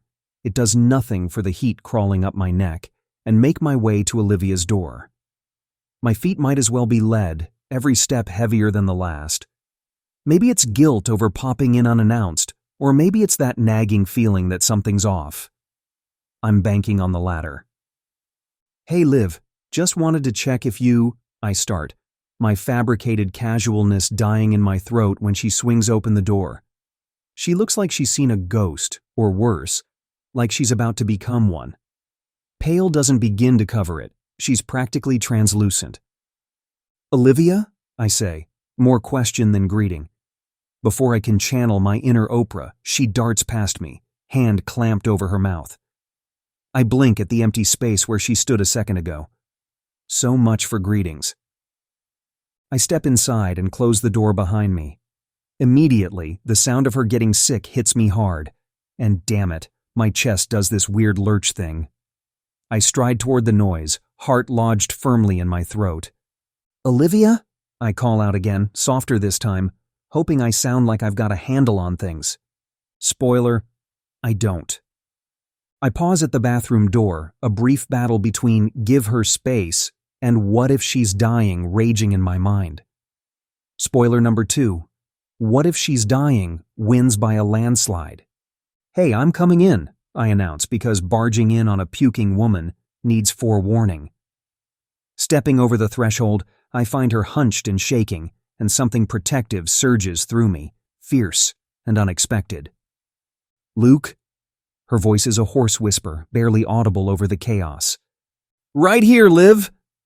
My answer is immediate, instinctual, because whatever casual means, it sure as hell doesn't mean bailing on someone when they're down for the count. The sight of Olivia all crumpled up, like a marionette with its strings cut, knocks the breath out of me. Her knuckles are white where they grip the porcelain, and her whole body shudders with each heave. Man, I'm so out of my league here, but leaving her to deal with this alone? Not happening. "Hey," I murmur, snatching a towel from the rack. I run it under cold water, because that's what they do in movies, right? And crouch beside her. The cool fabric lands on her neck, and for a second, I feel like a guy who's read too many self-help books, trying to soothe a wild animal. She's gasping, fighting for air like it's in short supply, and I find myself rubbing circles on her back. Who knew I had a nurturing bone in my body? But something about seeing Olivia like this flips a switch inside me. "Rinse your mouth," I suggest once she's done playing tag with her stomach. It comes out softer than I intend, like I'm talking to a spooked horse or something. Olivia lifts her head and our eyes lock. Hers are usually sharp enough to slice through steel, but now they're all misty and tired. There's a thank you hiding in there somewhere as she takes the towel with shaky hands. "Gotcha," I say, helping her stand. She leans on me like I'm the last pillar standing in a crumbling temple, and it does funny things to my heart. Funny and completely terrifying. Because while I can hold her up, fix this mess for her, that's beyond my pay grade. And yet, here I am, wishing I could. I navigate Olivia through her apartment, my hand a light pressure on the small of her back. If she's trying to act like everything's just peachy, I'm calling her bluff before it even hits the table. "Olivia, don't." Luke, I'm fine, she interrupts, but her voice is as thin as the ice we both know I'd crash right through. Fine? I scoff, steering her into the living room. You've got the same color as the snow in April, when it's too stubborn to melt. She plops down on the couch, and it's like watching slow motion without the dramatic soundtrack. Look, I'm just a little run down, Olivia mutters, avoiding eye contact. Classic deflection. Olivia, don't try to play it off, I say, arms folded over my chest. You can barely stand, and your intimate date with the porcelain god was not exactly a secret. Her gaze snaps up to mine, irritation flickering in her hazel eyes, but it fizzles out fast. I don't need you hovering, Luke. I can take care of myself. Of course you can, I agree, dropping down to crouch in front of her. But right now, you look like you need some backup. My tone softens because the tough exterior doesn't fool me. Not anymore. Let me help, Olivia. I can do a grocery run, pick up some medicine, wrestle a bear, whatever you need. She draws in a breath, probably gearing up for a counterattack, but then it's like the fight just drains out of her in one long sigh. Fine, but only because fighting you takes more energy than I've got. Smart choice. The smirk that finds its way onto my lips feels foreign in this context. Now go lie down. Consider me your personal concierge for the day. Concierge? Her eyebrow arches even as she leans back into the cushions, and it's so Olivia that it almost hurts. Hey, I have layers, I protest, standing up. And hidden talents. Now scoot, rest up. Layers? She snorts, the sound weak but genuine. Like an onion? Exactly, I say with a nod, and just as likely to make you cry. Ugh, go away, she groans, but there's a ghost of a smile on her lips. I guide Olivia to her bedroom, my hand like a steady anchor on her arm. She's leaning into me more than I anticipated, her footsteps faltering and uncertain. It's almost as if the strength that usually defines her has been sapped away, leaving something fragile in its wake. Okay, here we go, I murmur as I help her onto the bed. She plops down with a soft groan, her limbs seemingly too heavy for her to control. Carefully, I pull the blanket up over her, tucking it gently around her shoulders as if she's something precious and delicate. It's a stark contrast to the fiery woman who usually has enough sass for 10 people. Stop fussing, she mumbles, her voice barely above a whisper. I'm not a damn porcelain doll, Luke. Could have fooled me, I retort softly, brushing a stray curl from her forehead. Her skin is cool under my touch, and there's something about the vulnerability in her half-closed eyes that tightens my chest. I watch as her eyelids flutter, a slow, rhythmic dance that signals her surrender to exhaustion. In the quiet of the room, with the afternoon sun casting long shadows across the floor, a feeling washes over me, warm and terrifying all at once. This, right here, is what I didn't know I was craving. Not just the jokes and the heat that crackles between us like a live wire, but these silent, raw moments when pretenses fall away. I want to be the guy she leans on, the one who gets to see the unguarded look in her eyes when she's too damn proud to ask for help. Rest up, Liv, I say, my voice nothing but a hushed command. You need it. You work so hard you must have gotten yourself sick. I'm only sick because you're being insufferable, she replies, her words slurring together as sleep begins to claim her. Add insufferable to my list of charms, I quip, though the humor doesn't quite reach my heart. There's an ache building inside me, a yearning to spill every truth I've been holding back. To tell her that casual is starting to feel like a straitjacket, trapping in all the things I want to say, all the ways I want to be there for her. But I can't, not yet.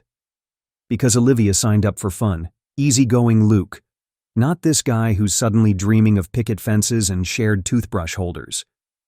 So I swallow the confession, let it sit heavy on my tongue. Get some sleep, I whisper again, though she's already drifting off.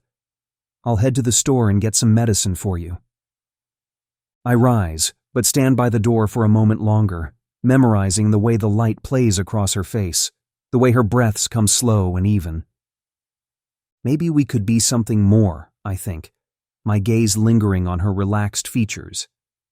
The idea settles in my mind, stubborn and bold, refusing to be ignored. But for now, it stays locked inside, a secret hope that refuses to be silenced.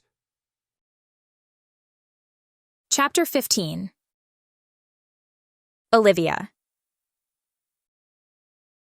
The door creaks open, and a medical assistant steps in, wheeling a small ultrasound machine behind her.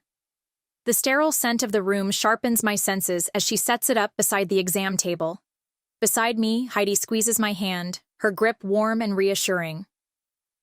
"I'm here for you every step of the way, Liv," she says softly, her voice steady with conviction. "Whatever happens, you're not doing this alone." I manage a weak smile, though the knot in my stomach remains tight. "Thanks, Heidi. I don't know what I'd do without you." "You'll never have to find out," she replies with a wink, her tone light but her gaze firm. "Olivia, this will just take a few minutes," Dr. Ellis, my OBGYN, says, motioning for me to lie down. Her voice is steady, soothing. "I'll have Karen assist with the equipment, and we'll get a good look at what's going on." I nod, still unsure whether to be scared or relieved. The medical assistant, Karen, prepares the gel and places it on my stomach with practiced ease. The coldness of the gel makes me flinch, but I try to relax as best I can, willing my body to stay still. Dr. Ellis adjusts the machine, clicking a few buttons as she angles the probe. A few seconds pass, then a quiet beep fills the room. "You ready to see?" Dr. Ellis asks, her voice low as she glances up at me. I nod, my breath catching in my throat. The monitor flickers to life, and for a moment, all I can focus on is the unfamiliar shapes moving across the screen. My eyes flick from the image to Dr. Ellis, then back again. "Okay, here we go," she says, and I watch as she focuses the image more clearly. There's one. Her voice is calm, but I can hear the faint hint of delight. "Oh, Dr. Ellis, if only you knew." "And another," Heidi adds, a smile spreading across her face as she points at the screen. My chest tightens. "Twins?" Dr. Ellis smiles gently at me, her tone warm. "That's right, you're having twins." "Olivia, this is incredible. I never thought I'd get emotional about something like this, but—" "My best friend," Heidi says, but I'm not listening. I blink, trying to make sense of it. The screen shows two little sacks, side by side, each with a flicker of movement I can barely comprehend. My heart races. Karen turns the machine off and steps aside, giving Dr. Ellis room to finish. I feel like I'm floating, every piece of reality slowly shifting. "That explains the symptoms, huh?" Dr. Ellis continues, her focus back on her notes. "Twins tend to cause more intense reactions in the early stages, but otherwise, everything looks good. We'll need to follow up with some more detailed scans, of course, but right now it's all positive. I know it's a lot to take in, but you're doing great."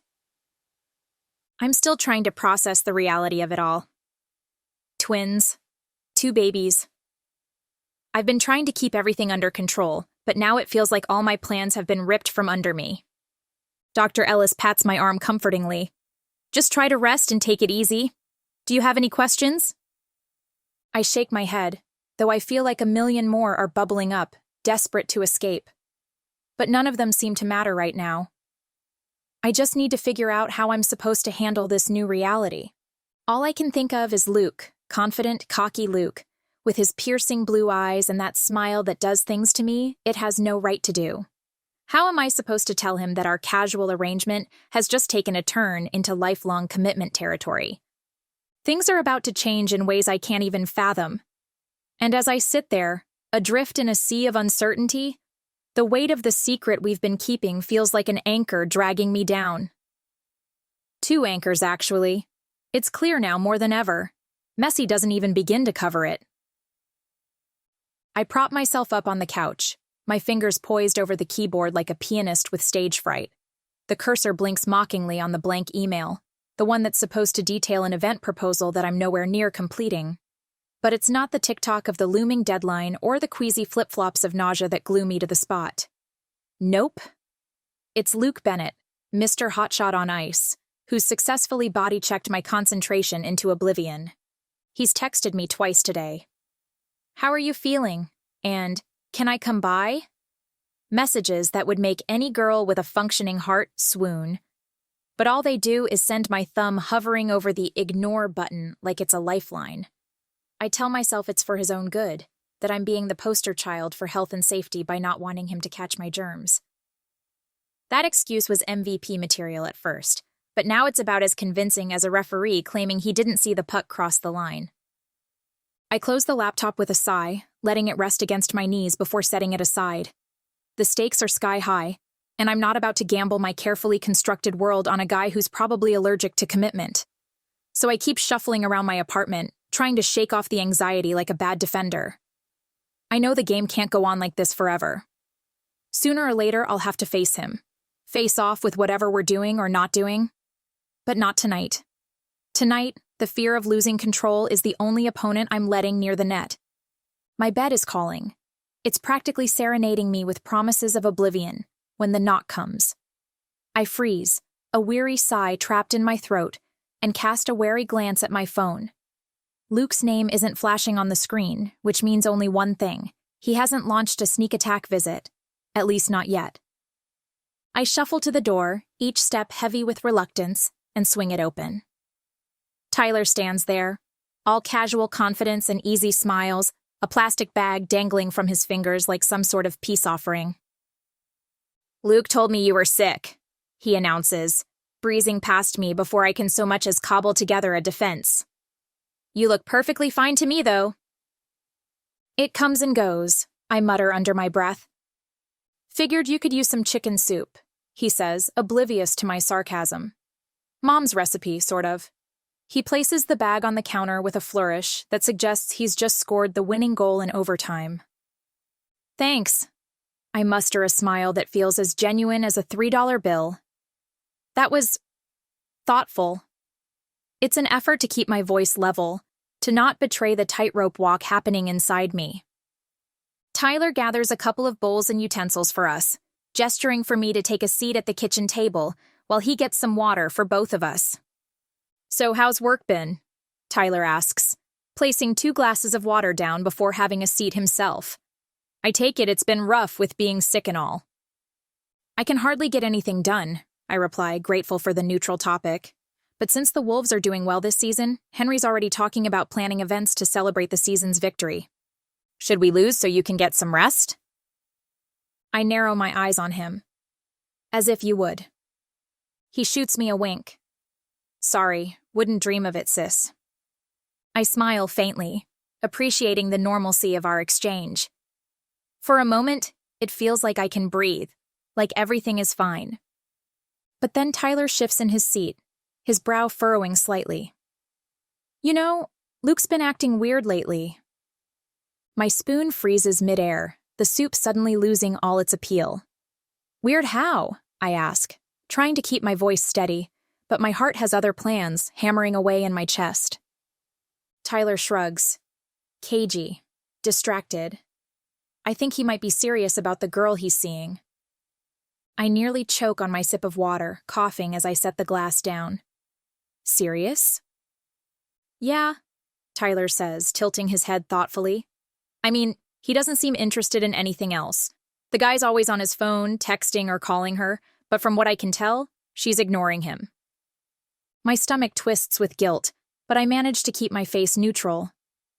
"Ignoring him?" I echo, my voice a touch too high. Tyler nods. "Seems like it's driving him crazy. I've never seen him like this before." I force a laugh, but it sounds hollow even to me. "He's too used to women throwing themselves at him. Guys like him don't usually do serious, right?" Tyler studies me for a second, then shrugs again. "Maybe, but he's not acting like himself. It's weird." I nod absent-mindedly, pretending to be engrossed in my soup, though my appetite is long gone. Guilt gnaws at me, but I push it down, knowing that springing the news about the twins on Luke now would probably send him running for the hills. The evening stretches on. My laugh track a beat too late, and Tyler's none the wiser. By the time Tyler stands to leave, he pauses by the door and glances back at me. I'll swing by later this week to check up on you, all right? I force a smile, though the thought of more scrutiny feels both sweet and suffocating. You don't have to do that, Ty. I'm fine, really. Yeah, well, I'll be the judge of that, he says with a teasing smirk, but his tone holds genuine concern. I nod, unable to argue, and watch him walk out.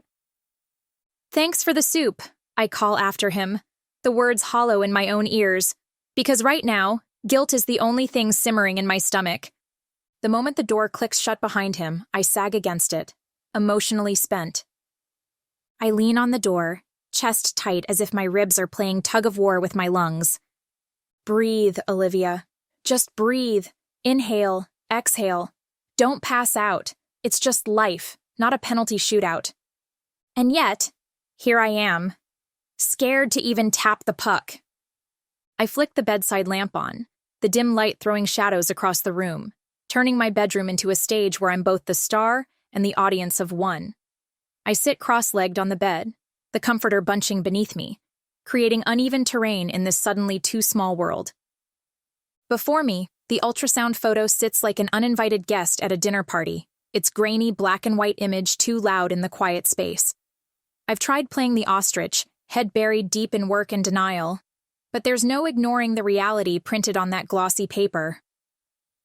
I reach out, my fingers grazing the edge as if touch could bridge the gap between fear and acceptance. Luke deserves to know. But does he really? The guy who can charm his way out of any penalty box might not be ready for this kind of game changer. And what if he skates away? What then, Olivia? Are you ready to be a solo act? My heart feels like it's doing laps around my ribcage, sprinting towards an uncertain finish line. I can't abort the babies. They've got Luke's stubborn heartbeat, after all. It's growing, becoming more real while I'm still stuck in the what-ifs. A tear escapes, trailing down my cheek like the world's saddest conga line. Keeping it together is my thing. I'm Olivia Adams, queen of the safe play, the practical choice. But letting Luke into this particular penalty box? That's some next-level vulnerability, and I'm not sure I'm equipped with the right gear. Chapter 16. Luke. I'm perched on the edge of my bed like some brooding protagonist in a bad romance novel, hockey stick gripped between my hands. My fingers trace the frayed edges of the tape wrapped around the handle, but I might as well be fiddling with a Rubik's Cube for all the good it's doing me, because Olivia is turning out to be the one game I can't win. The last 7 days have been a crash course in one-word texts and missed calls. I rack my brain for the millionth time about our last real conversation, playing detective in my own mental thriller. But no matter how many times I rewind and pause the scenes, I'm left without a clue. It's best to stay away from me while I'm sick, her last message echoed in my head with that for your own good vibe that didn't sit right. I remember tucking her into bed, fetching her medicine, and making sure she was comfortable. And after all that, nothing seemed off. My health was tip-top, didn't sprout a single cough. So what gives? A cynical chuckle slips from me as I consider if maybe I hallucinated the whole chemistry lab we had going on. But then there's that stubborn, obstinate part of me that knows better. That night wasn't some figment of my overactive imagination. There was something real. Something that made me feel like I'd hit the puck straight into the goal, only to find the net missing when I looked up. I've never been one to chase after anyone. Girls usually line up like I'm signing autographs. But Olivia? She's different. She's got this way of challenging me like no one else does, and it's infuriatingly attractive. Wanting her, wanting something more than casual with anyone, is uncharted territory for me, and the thought of losing that chance has my chest tightening in a way that's definitely not from the fitness drills. With a heavy sigh, I drop the hockey stick onto the floor beside my bed and scrub a hand down my face. This isn't a game I know how to play. No amount of training on the ice prepared me for this.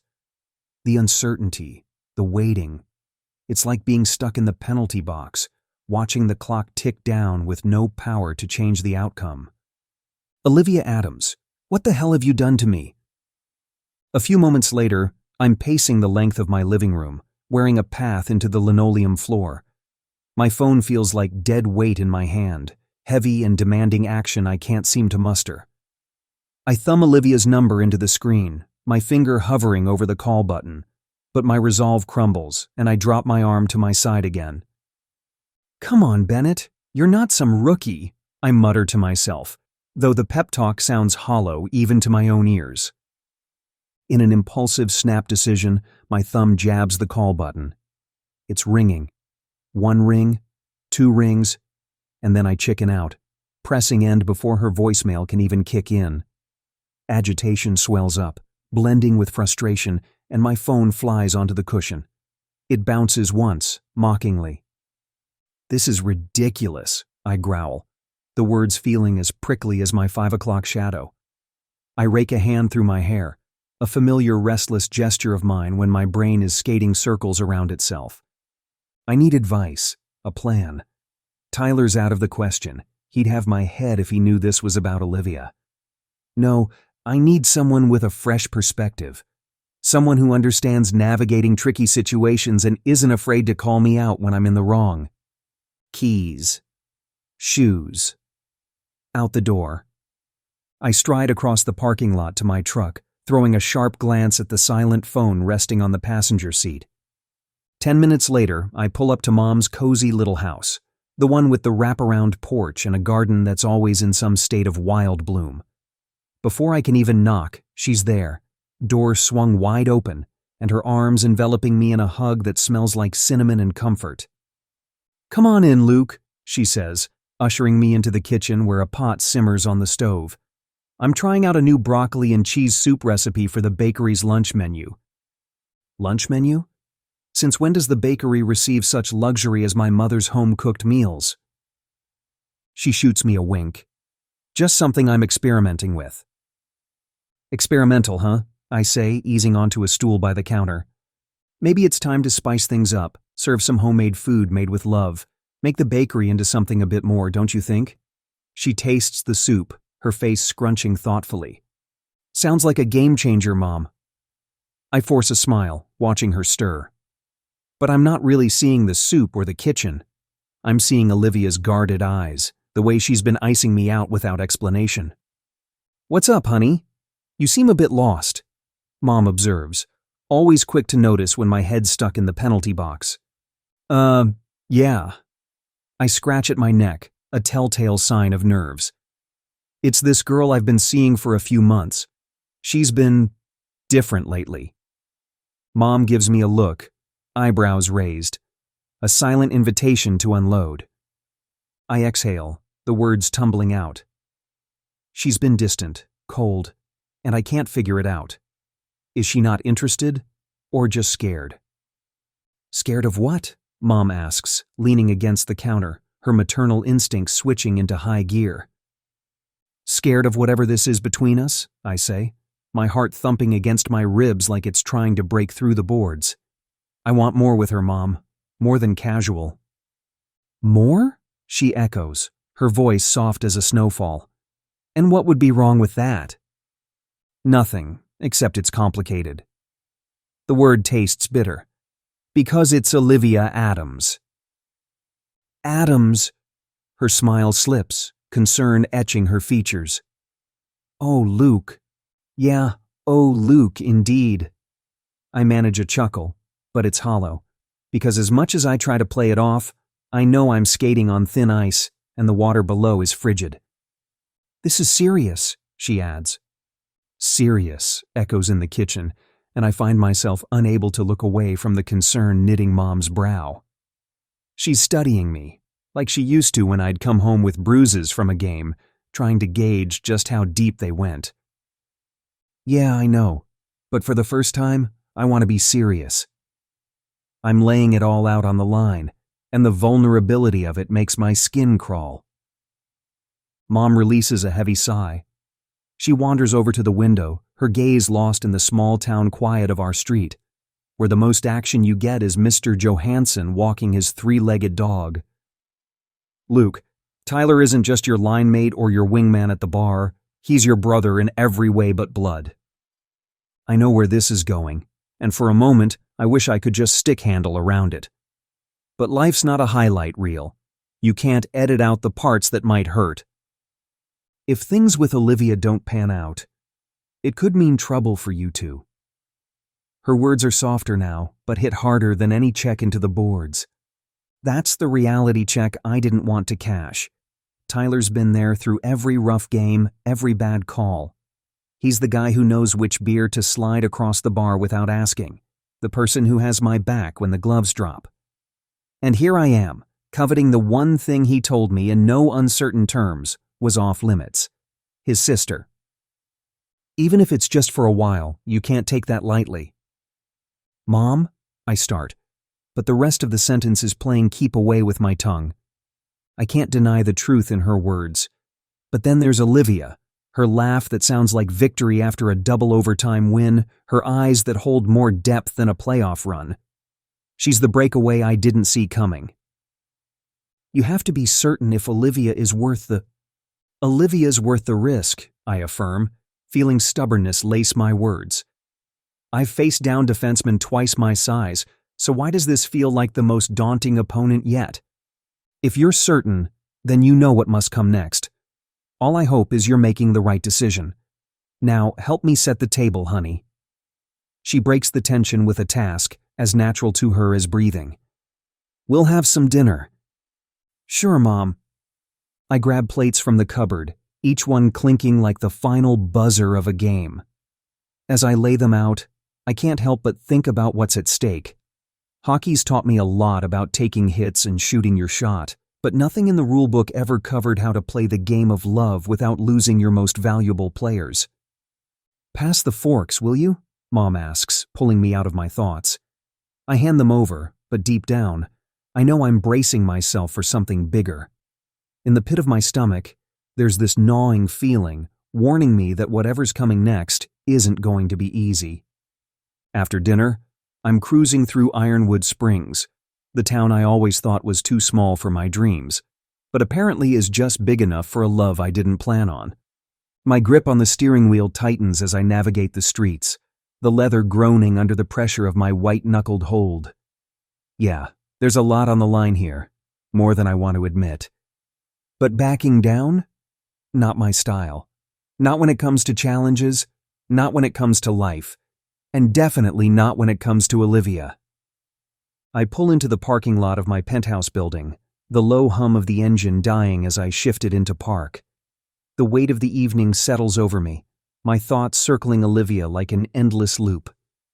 I step out of the car, my boots striking the pavement with a sense of finality. I won't let the doubt linger any longer.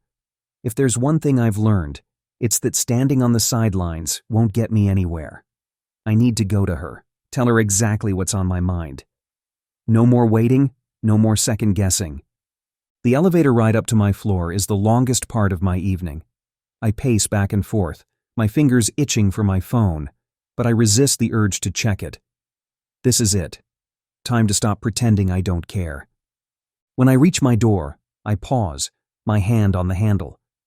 The weight of what I'm about to do presses down on me. It's not just about Olivia anymore. It's about facing what this could mean for everything, for my friendship with Tyler, for whatever's been building between her and me. But I'm done waiting, done questioning. I push the door open and head inside, my mind already set on finding her, on finally laying everything bare. Whatever happens next, I'll make sure she knows where I stand. Chapter 17. Olivia. I suck in a lungful of air that's supposed to be calming but feels more like I'm inhaling knives as I stride into the conference room. Henry's there, already a ball of frenetic energy that clashes with my current mood like plaid on stripes. He's all smiles and hand gestures, talking about creating a Zen garden for a pack of wolves, or something along those lines. Playoffs are no joke, he says, waving his hands like he's conducting an orchestra of stress balls. We're going all out to keep our players chilled out. We'd love for the two of you to plan a few team and family events within the next few months. What do you think? Heidi is perched in her chair, all efficiency and poise with her laptop cracked open. Her fingers fly over the keys, probably capturing every optimistic syllable that Henry spills. Her green eyes flick up to me, a silent conversation in a glance. She knows I'm not all here. I nod along, a bobblehead on autopilot. The irony isn't lost on me. I'm the poster child for stressed, trying to mastermind a relaxation utopia for guys who at least get to whack a puck around to vent. Me? I've got a swirling vortex of chaos with no such outlet. Sure thing, Henry, I manage, the words crawling up my throat like they're clawing their way out of a pit. Stress-free is my middle name. Heidi's eyebrow arches in a silent, really? But she's got the grace to keep her mouth shut. We exchange a mental fist bump. She's got my back. We stride out of the conference room, and I can't shake the absurdity clinging to me like a second skin. Here I am, tasked with engineering Zen for a bunch of burly hockey players, while my own stress levels are charting new territories on the Richter scale. Can you believe this? I grumble, fingers tunneling through my hair in exasperation. My cortisol must be having a field day, and I'm supposed to sprinkle tranquility over the wolves? Heidi's lips curve into a knowing smile, the kind that says, I hear you, without all the noise. I know, it's nuts, she agrees, but we're pros at turning crazy into fabulous. We'll tackle this one bite at a time. I muster what's probably a grimace masquerading as a smile, nodding at her words. Speaking of bites, she chimes in, her eyes lighting up with an idea. Let's grab some lunch. A little food might just untangle those brain knots of yours before round 2 with our event plans. Lunch. Food. The thought should send my stomach into a chorus of hallelujahs. Instead, I feel nothing but a hollow echo, a reminder that even my appetite is on strike. But Heidi's right. I need to step back, inhale something other than recycled meeting room air. Sure, I relent, already picturing a sandwich I won't eat. Let's do that. As we make our way to Heidi's favorite cafe, a place with sandwiches named after famous artists, because why not add a side of culture to your turkey and Swiss, I let the familiarity of our steps soothe the jagged edges of my thoughts. Who knows? Maybe Monet can inspire more than water lilies today. Maybe he can conjure up a stress-free oasis, too. The clink of silverware and the murmur of conversations swirl around us once we've ordered and taken our seats. But I'm adrift, lost in a sea of my own turmoil. Across from me, Heidi's got that look. The one that says she's about to go full therapist on me. And I know there's no escape. So, she says, voice softer than the plush seats we're sinking into, have you thought about what you want to do about everything? My stomach is a knot that not even Houdini could untangle. I don't know, slips out of me, quivering in the cafe air. I can't seem to muster the usual sarcasm that coats my tongue. I can't go through with an abortion. But how do I drop the, hey, surprise, you're going to be a dad? Twice bomb on Luke? Heidi doesn't flinch. Instead, her hand crosses the small battleground of our table, landing softly on mine. I know this isn't easy, she says, empathy painting every word. But you need to be honest with him. Tell him how you feel. I shake my head, the motion jerky, as if it could shake off the dread clinging to me like a second skin. This is rough, Heidi. He wanted casual. Fun. Not a double dose of diapers and sleepless nights. Can you picture it? Luke Bennett tied down by 2 tiny humans who can't even hold their heads up? Heidi's gaze holds mine, steady and unwavering. What if he walks away? I continue. What if he doesn't want anything to do with me, or the twins? Heidi's thumb traces circles over my knuckles. Olivia, you can't live in fear. You need to face this. Her voice doesn't waver, doesn't crack under the weight of the situation like I feel I'm about to. Easy for you to say, I want to retort, but the words lodge in my throat. She's right, isn't she? That's what's infuriating. I glance at her, really look at her, steady as the Rockies, Heidi. She could probably stare down a charging moose without blinking. Snap! If you keep running, you're only going to hurt yourself in the end. Whatever happens, At least you'll know you were honest with him. She continues, squeezing my hand, trying to pour belief into me through osmosis or something. Confronting Luke feels like willingly stepping onto a roller coaster that has a 50-50 chance of flying off the tracks. And not in a thrilling way, more like a plummet into the abyss kind of way. Thanks, I mumble, and even to my own ears, it sounds like I'm accepting defeat. I let out a shaky laugh, attempting to find humor in the abyss. You're like a walking self-help book, you know that? Only the best for you, she replies, but her smile doesn't quite reach her eyes. She's worried about me, I can tell. And despite my sarcasm acting as a defense mechanism, part of me is grateful for her tenacity. The sound of our food order being called out cuts through the moment, and Heidi rises from her seat. That's us, she says, brushing a hand through her hair. I'll go grab it. Stay here. I nod absently, watching her walk toward the counter. Left alone with my thoughts, the weight of the situation hits me all over again. The sound of the restaurant around me fades, and I can't seem to escape the feeling of impending chaos. Telling Luke, God, how do I even begin? Every time I picture it, the words twist in my stomach, and I feel like I'm choking on them. What if he walks away? What if this ends before it ever really begins? I've never felt more trapped, stuck between the truth and the fear of losing everything. And right now, all I can do is wait, hoping I don't run out of time.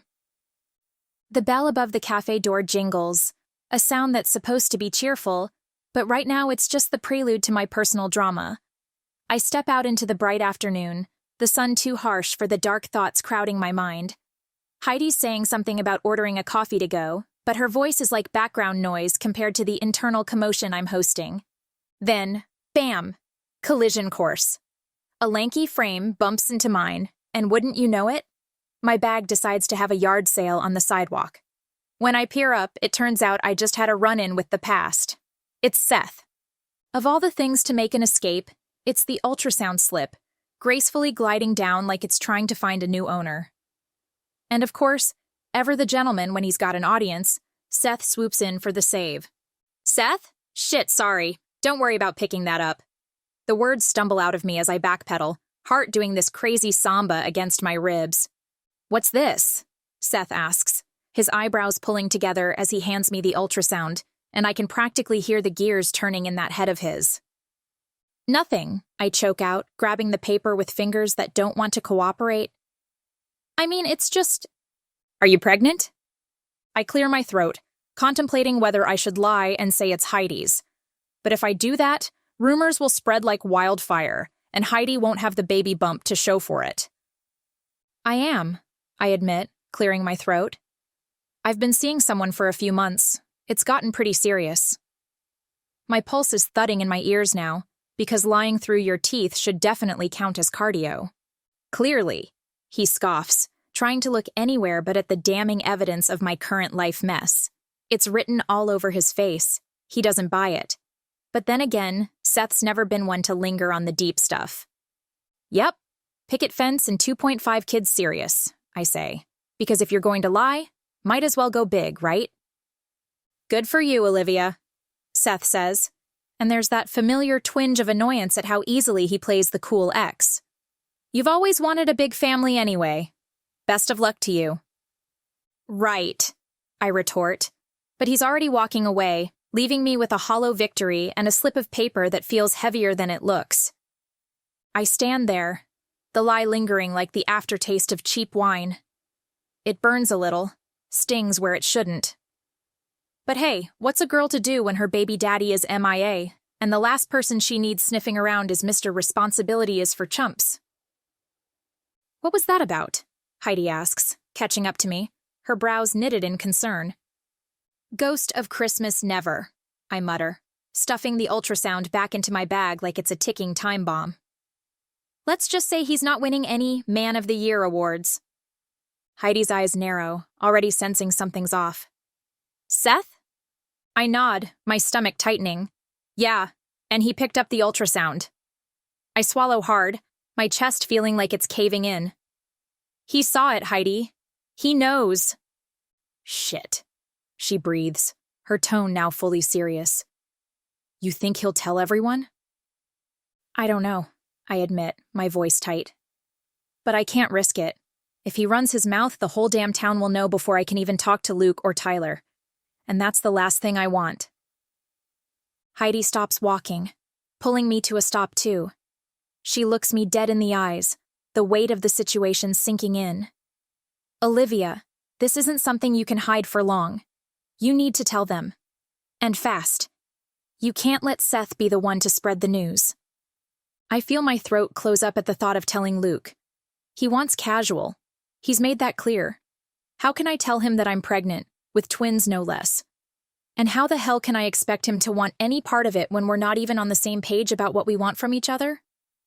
I know, I whisper, my voice barely there.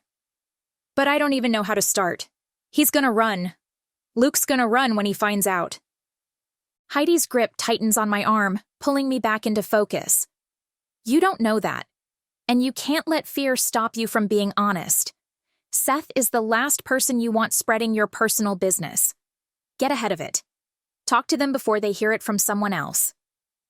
I nod, but I can already feel the panic rising in my chest. I've kept this secret for too long, and now it's slipping through my fingers. If Seth gets to it first, I'll have no control over how it all plays out. All right, I say, forcing the words out. I'll do it. I'll talk to them. Just not yet. I need to figure out how. Heidi lets out a frustrated sigh, but nods. Just don't wait too long, Liv. You've got this. She pulls me into a quick hug. And you're not alone. We'll figure it out together. I let myself lean into her for a moment, feeling the weight of it all press down on me. The truth is, I'm terrified. But if I don't take control now, Seth's gossip will be the least of my worries. Chapter 18. Luke. My thumbs hover over the screen for a solid minute before I tap out the message. Can you come over? We need to talk. It sounds like a line from a bad movie, but it's all I've got. The send button feels like a 50-pound dumbbell when I press it, and I toss my phone aside, trying to ignore the heaviness settling in my chest. The waiting is torture, the kind where you wonder if volunteering for a dental appointment without anesthesia might be more fun. My leg bounces with enough energy to power the small town of Ironwood Springs for a week. Then finally, her headlights sweep across my window, and it's showtime. I step outside, and the chill bites through my hoodie like it's got a personal vendetta against me. There's Olivia, stepping out of her car, looking like she's ready to either have a deep conversation or possibly murder someone. It's hard to tell with her. She's clad in her usual armor, a form-fitting pair of jeans, knee-high black boots, and a plaid black and white coat that screams, "I'm badass and also possibly cold."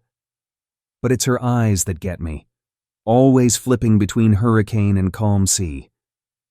"Hey," I breathe, trying to sound casual, though it feels like I'm about to face something bigger than I'm ready for.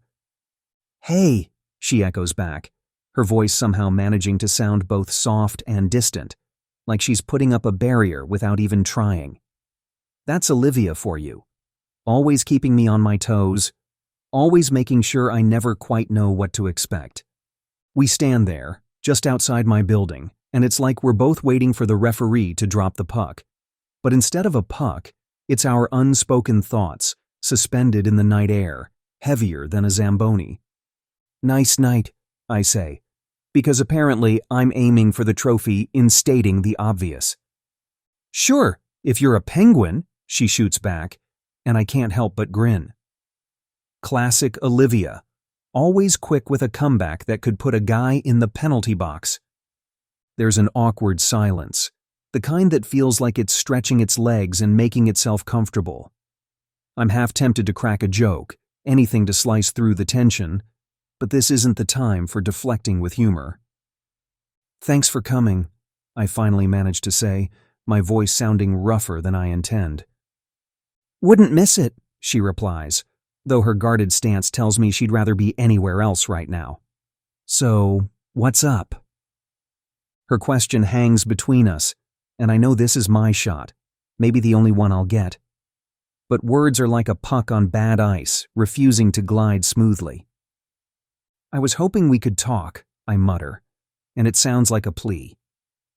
The night air is biting, nipping at the exposed skin between my jacket and gloves, but it's nothing compared to the raw nerves under my chest. "Yay, me too!" Olivia's voice is softer than I expect, and it jolts something in me, a mix of fear and anticipation. "Why don't you go first? Your news seems more urgent." But then she's stepping in, so close I can count the different shades in her eyes, and suddenly I'm not thinking about words anymore. "Can we just forget about it for a minute?" The whisper of her breath fans across my skin, and I almost shiver. There's a tremor in her voice, a crack in her armor, and damn if it doesn't make me want to shield her from whatever ghost she's wrestling. "Sure, Liv," I breathe back because what else could I say? Then we're kissing, and it's like stepping into something completely free and open. Exhilarating. The rest of the world? Irrelevant. It's just us, out here where anyone could see, but who cares? Not me. Not when Olivia's hands slide up my back, sending my pulse racing. The following scene contains material that is too spicy to include in this version. If you would like to listen to the uncensored, steamy version, please visit stellaqueenbooks.com or follow the link in the description. Thank you. Chapter 19. Olivia. The sun's got this obnoxious habit of showing up every morning, but today it's got an extra bit of nerve. I wake up with the light playing peekaboo through the blinds, something about the room feeling all kinds of wrong. Stretched out beside me, Luke's just a mass of sheets and limbs, his steady breathing a contrast to the storm brewing in my gut. I squirm, trying to chase away the uneasy twist in my stomach as I reach for my phone. The damn thing lights up like a Christmas tree, notifications popping up faster than popcorn kernels in hot oil. My heart stutters as I swipe through the barrage of news alerts and social media insanity. There we are, splashed across the digital world, our kiss from last night turned into some kind of public spectacle. Lovely. "Luke," I say, my voice cracking like a teenager's. "Wake up." No response. Figures. "Luke." This time I shake his arm, hard enough to rattle his teeth, if it came down to it. He groans like a bear coming out of hibernation, eyes blinking open with all the speed of molasses in January. He rubs a hand over his face, and then he's reaching for his own traitorous phone. It takes exactly 3 seconds for his sleepy haze to evaporate, replaced by the kind of shock that could jumpstart a car. "Did you see this?" I ask, though it's pretty clear by the way his jaw drops that he's getting the full picture now. "Shit," is all he manages, his voice gruff with sleep and disbelief. "Understatement of the year," I mutter, tossing my phone aside like it's suddenly made of spiders. There's no humor left in me, just a rising tide of panic that threatens to choke me. Every headline feels like a slap, a judgment, a ticking bomb waiting to explode our quiet little town, and us, along with it. "Olivia," Luke starts, but words fail him, a rare moment of utter speechlessness from Mr. Hockey Star Extraordinaire. "Save it," I snap, because really, what can he say? "Oops, my bad?" As if this mess could be swept under the rug with a broom and a cheeky grin. I bolt upright, my mind racing faster than Luke's slapshot on a breakaway. Our phones are putting on a symphony of pings and buzzes that might as well be the soundtrack to my nightmare. I snatch up my phone again, only to flinch at another headline that screams scandal in bold, merciless font. "Can they just not?" I mutter, tossing the phone on the bed like it's infected. Luke is already on his feet, pacing like a caged animal, his fingers raking through his hair in that telltale sign of frustration. "We have to get ahead of this," he says, his words clipped, each one slicing through the chaos. I'm already throwing on yesterday's clothes, wrinkled, smelling faintly of the bar, and absolutely not suitable for facing a firing squad of family judgment. But who cares about fashion when your private life has just gone public? "Tyler," Luke breathes. The name hangs between us, heavy as a lead puck. He can't find out from anyone else. My brother, the overprotective, overbearing, lovable lug. This will crush him. We need to get to him before he sees everything. "Let's go," I say, because standing still feels too much like waiting for the apocalypse. The drive over is silent, the kind of quiet that eats at you, nibbles on your sanity. When we pull up to Tyler's place, my heart's doing a triple axel in my chest. Confrontation on ice I can handle. This is a whole different league. Ready? Luke looks at me, blue eyes clouded with a storm of things unsaid. Ready isn't the word I'd use to describe how I'm feeling at the moment. My voice is all bravado, but inside, I'm a mess of tangled nerves and second thoughts. We march up to the door, knock like it's a formality, because really, what's polite knocking going to do against the tidal wave of gossip crashing down on us? Hey, Ty, I start, but the words feel like bricks on my tongue. You two, Tyler greets us before trailing off, waiting for the explanation hanging in the air. Look, there's something we need to... I begin, but my voice cracks, traitorous and small. Need to what? His gaze sharpens, cutting straight to the heart of the matter. And suddenly, I wish I were anywhere but here. I shuffle into Tyler's living room. The place looks the same, cushions just shy of a fluff, sports memorabilia like a shrine on the walls, but it feels like we've stepped into an alternate universe where everything's tilted just so. Tyler, I start, but he doesn't let me finish. What the hell is going on with you two? The question crashes into the room, a wrecking ball to any pretense of calm. My stomach somersaults, performing its own gymnastics routine. Next to me, Luke's hand finds mine, his grip saying what words can't. I'm sorry, I'm scared, don't let go. Tyler, I begin, my voice squeezed through a throat tight with impending doom. It's complicated. Complicated? Tyler barks out a humorless laugh. We're way past complicated. This is a 5-alarm fire, and you two are standing there with a single extinguisher, hoping for a miracle. Ty, please, I say, the plea sticky in my mouth. He halts mid-pace, looking at me like he's seeing straight through the facade. I'm Olivia Adams, cool-headed, quick with a quip, never one to crack under pressure.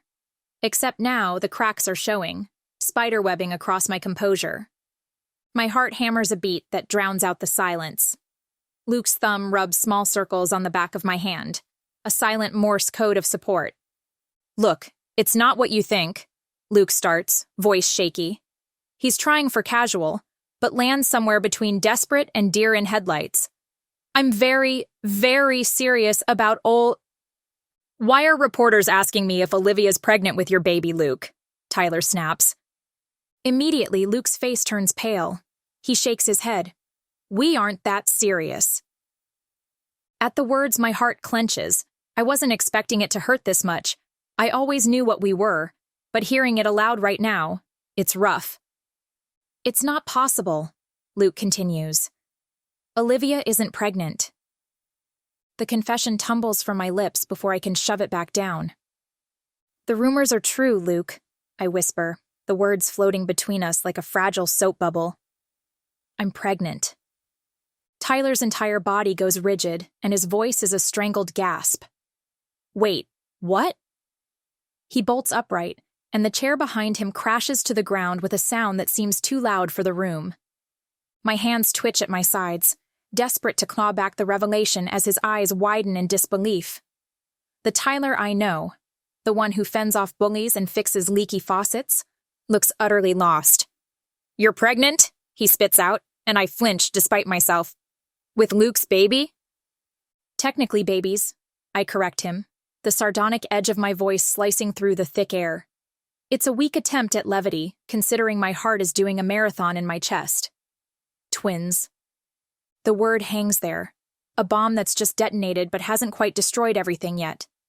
Tyler's face cycles through confusion, anger, and something I can't place. Worry, maybe? Or is it betrayal? God, Liv, he starts, then stops, clearly grappling with the news that his little sister isn't so little anymore. Yep, 2 for the price of 1, I say, trying to smile, but it feels about as genuine as a $3 bill. The humor falls flat, swallowed by the gravity of the situation. His eyes narrow, not buying the act. This is no joking matter, Liv. Who's joking? I retort, but it sounds hollow even to me. My gaze snaps to Luke, silently begging him to step up and say something, anything to defuse the bomb I've just dropped. Instead, he looks like someone who's been smacked across the face with a hockey stick, stunned, mouth agape, blue eyes clouded with uncertainty. He fumbles, as if his tongue's suddenly grown too big for his mouth. Despite our circumstances, I assure you I'll be there for the babies, Olivia. I'm not leaving. His words hang suspended in the air, but all I hear is co-parenting, not the love declaration one might hope for. I tilt my head, searching his face for any sign of something deeper, something real. Is that what you want, Luke? My voice is soft but pointed, a thread pulling tight between us. Do you really mean it when you say we're not serious? He hesitates, and for one fleeting second, I let myself hope. But then he nods, slow and deliberate, like the weight of it is crushing even him. The sting of that half-offer burns hot in my veins. I blink back the thread of tears, because hell no, I won't let them see me crack. I don't need you, Luke. The lie tastes acidic, even to me. I can raise the babies on my own. One last look at him, a snapshot to remember. Luke Bennett, the cocky hockey star with the ocean-deep eyes, looking at me like I'm a puzzle he's lost the pieces to. And then I'm turning on my heel, marching out of Tyler's living room with the kind of resolve that says, I've got this, even when I feel like I don't. Olivia? Luke calls out, but I don't glance back. Because looking back is for fairy tales and romance novels, and my life is suddenly neither. Chapter 20. Luke. The puck slams against the boards with a sound that should be satisfying, but all I can think is, how did perfect passes and solid checks become the second string to heartache? I'm skating through molasses out here, chasing more than just a piece of vulcanized rubber. Every shout from the crowd echoes like a taunt, reminding me of what's missing. Olivia.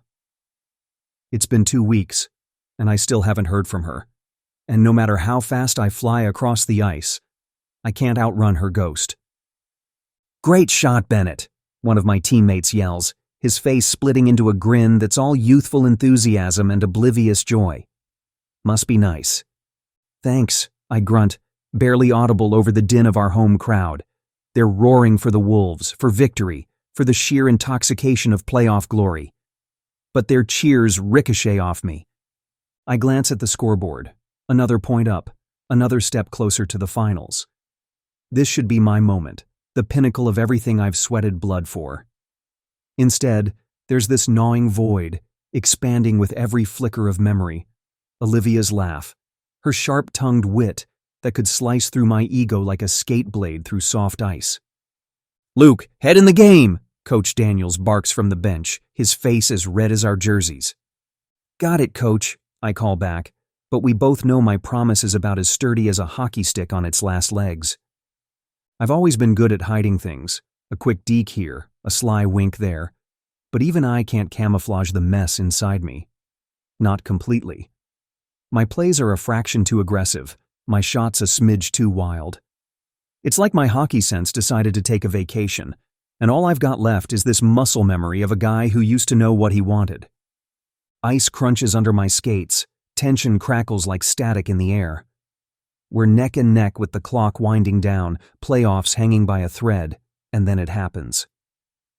Tyler slams into me with the subtlety of a freight train, his shoulder ramming right into my ribs. I grunt, the impact knocking the wind out of me. But it's not just the pain that stings. It's the betrayal. Watch it, I shout, but my voice is lost in the roar of the crowd. The old me would have let it slide, maybe thrown a smart-ass comment over my shoulder. But that guy?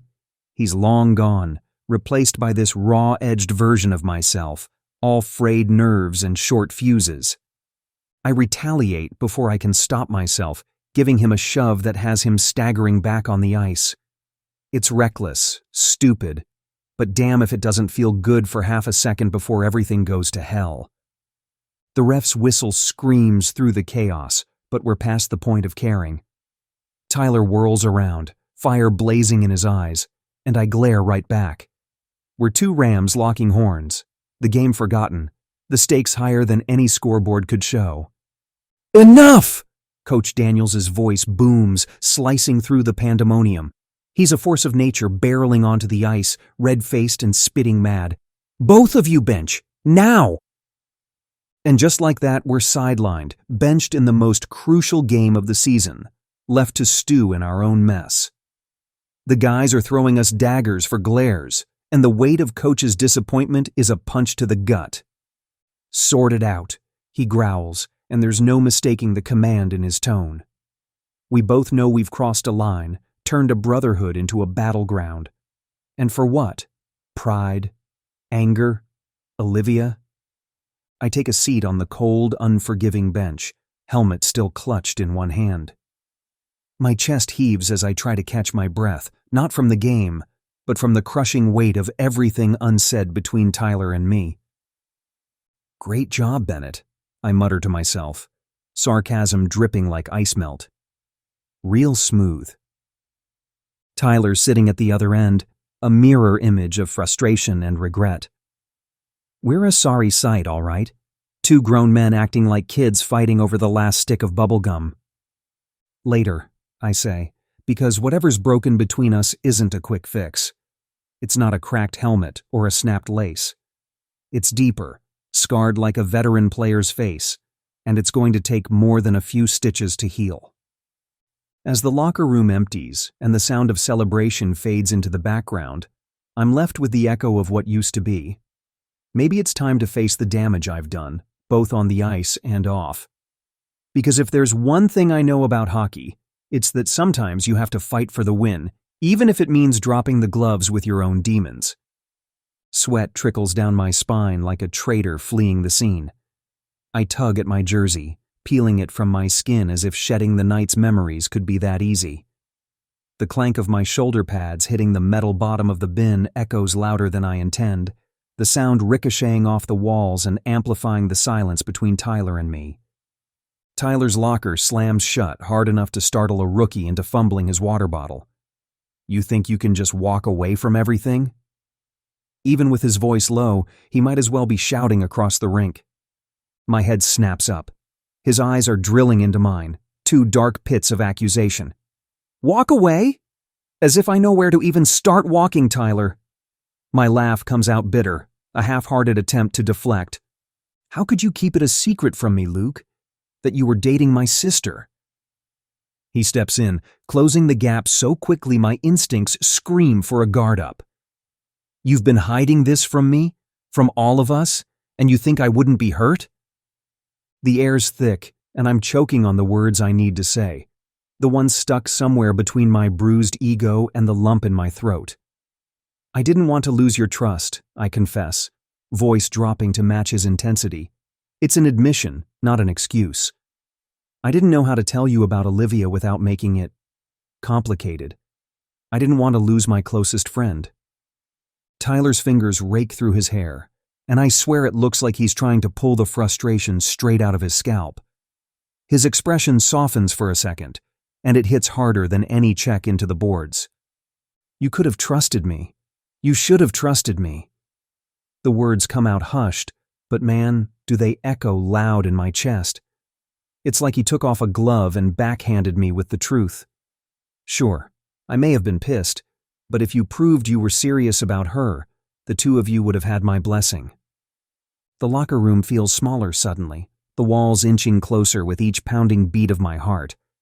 And I think, really, could this get any worse? Well, yeah, it probably can, because that's just my luck lately. I'm standing there, gutted, because he's right. And maybe if my pride weren't as thick as the ice we skate on, I'd have seen it sooner. He turns away, his voice strangled, like each word's being squeezed past a blockage in his throat. I don't get why you couldn't tell me. That's what hurts, Luke. We've been through everything together. The early morning practices as kids, the thrill of our first big win, the soul-crushing defeats. Like some kind of dynamic duo that didn't wear capes, Unless you count those tacky superhero costumes at that one Halloween party. You think dating my sister is really gonna break us up? Tyler asks, and it feels like someone's just dropped a dumbbell on my foot. My heart does this painful squeeze thing that's probably not healthy. Tyler, I choke out, ready to spill an ocean of I'm sorries. But he shuts me down with a raised hand, and I can't help thinking, when did we switch roles? When did I become the screw-up and he the wise one? I swallow the lump in my throat, wishing I could rewind time and slap some sense into past Luke. But since time machines are still science fiction, I'm stuck here, trying to glue back the pieces of a friendship with useless apologies. I'm marooned in silence, and I swear I can actually hear Tyler's gaze as it swings back to me. It's got this softness to it now, like he's taken the edge off his anger and wrapped it up in something a bit more worn in and forgiving. Look, man, Tyler starts, and there's a beat of something like resignation in his voice. I'm not angry at you for being with Olivia. I just wish you'd been honest with me. His words park themselves in the middle of the room, and I feel this twitch in my chest, like my heart's trying to Morse code me a message.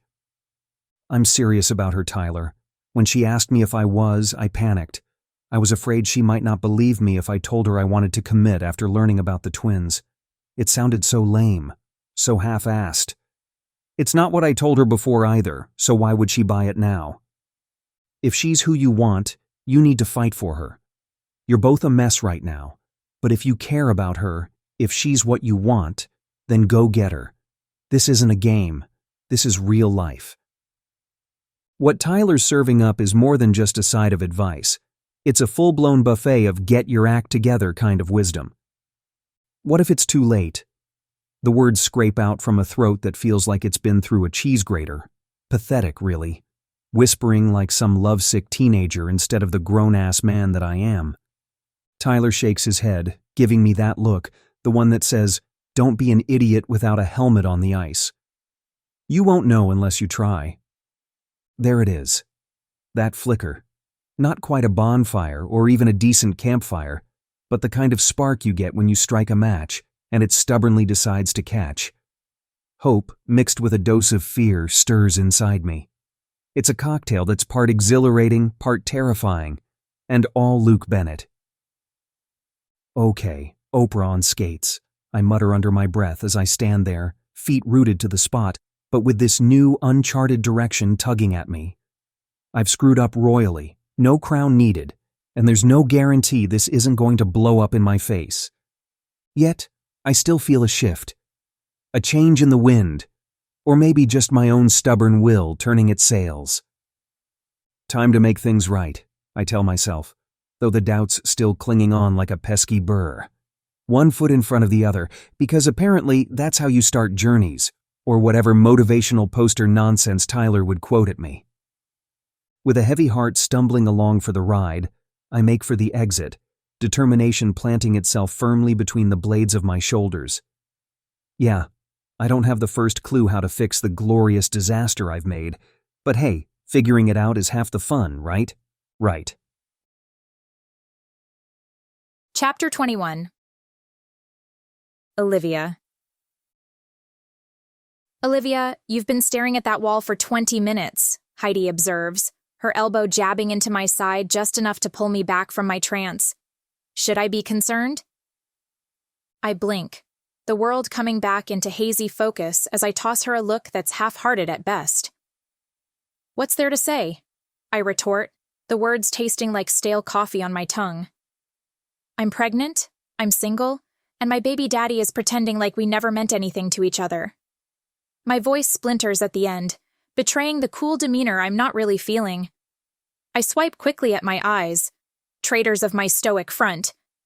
Heidi's frown deepens, her phone clattering onto the coffee table as she gives up on whatever distraction she was searching for. First of all, you're not alone. You have me. She says it with such conviction, like those 5 words could be a shield against everything falling apart. Second, Luke is a scared idiot, not a heartless one. He's probably just as miserable as you are right now. I snort because the idea of Luke Bennett being miserable over me. But underneath my skepticism, there's a whisper of doubt. Maybe Heidi's right, or maybe he's already moved on to puck bunnies galore. Luke's probably drowning his sorrows in protein shakes and push-ups, I mutter darkly, not entirely sure if I'm joking.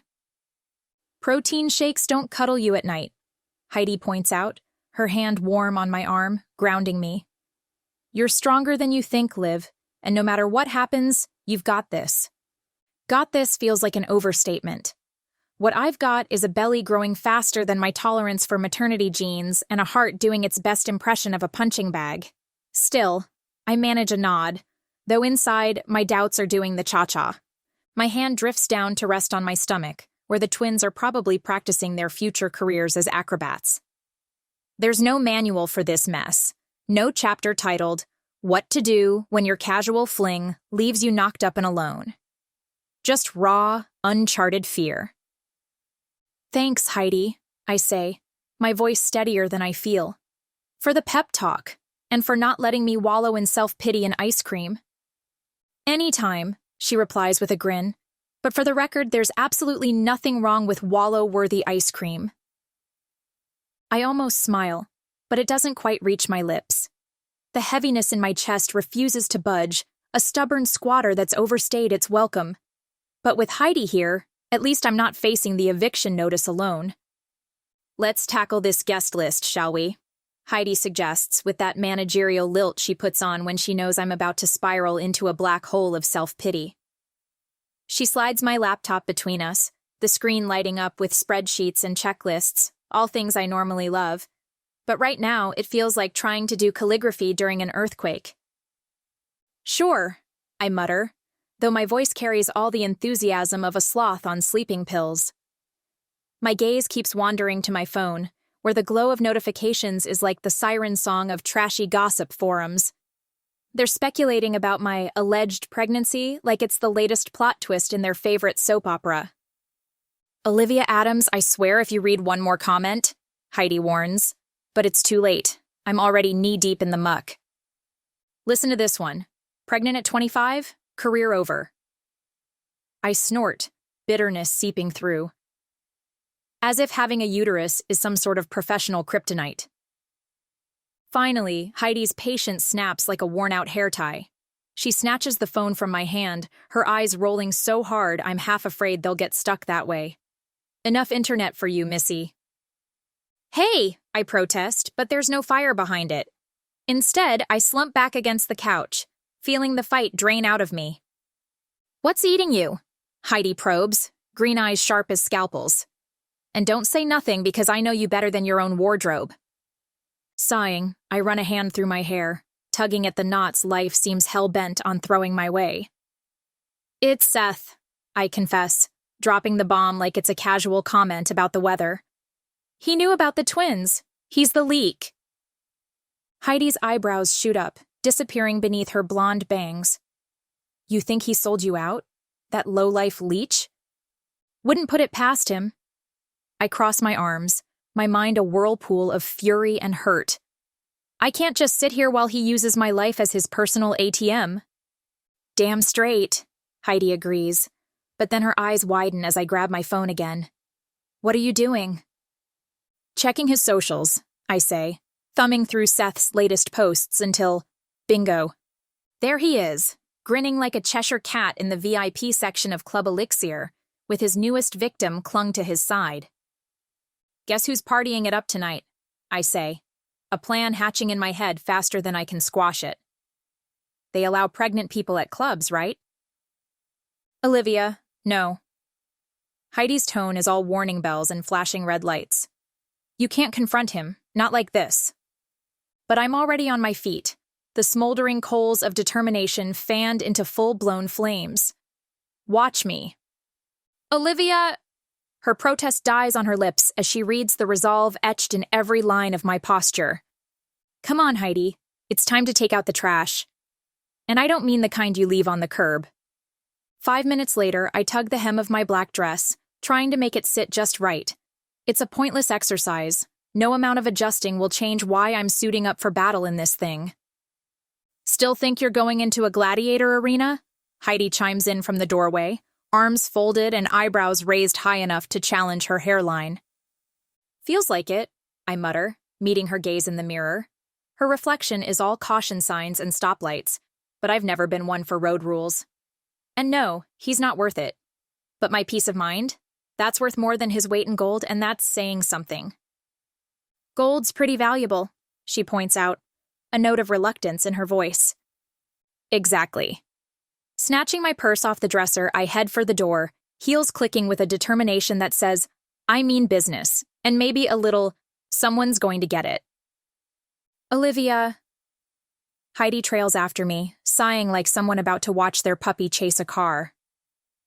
Come on, H. We've got a rat to catch. Club Elixir is a pulsating jungle of bodies, the air thick with expensive perfume and bad decisions. Music thumps through the floor, vibrating up into my bones like a second heartbeat, as if I need another reminder that I'm alive and kicking. And there he is, King Rat himself, holding court in the VIP section. Olivia, what a surprise, Seth greets, his voice slick as oil on water. Is it? I step closer, crossing the invisible line between us with a smirk. Because I was under the impression you wanted the whole world to know about my private life. Can't imagine what you're talking about, he replies, but there's a twitch in his smile that tells me I've scored a direct hit. Cut the crap, Seth. You leaked the story about my pregnancy, didn't you? The words are sharp, aimed like darts at his ballooning ego. You're the only one who knew. I'm sure you had no qualms against following me. And once you saw I was with Luke Bennett? Luke Bennett, huh? He leans back, casual as can be. Didn't peg you for the type to fall for a hockey jock? Quit acting clueless and stay on topic, Seth, I snap. We're talking about your new career as a tabloid source. Career implies I get paid. He smirks, but it's weak, like day-old coffee.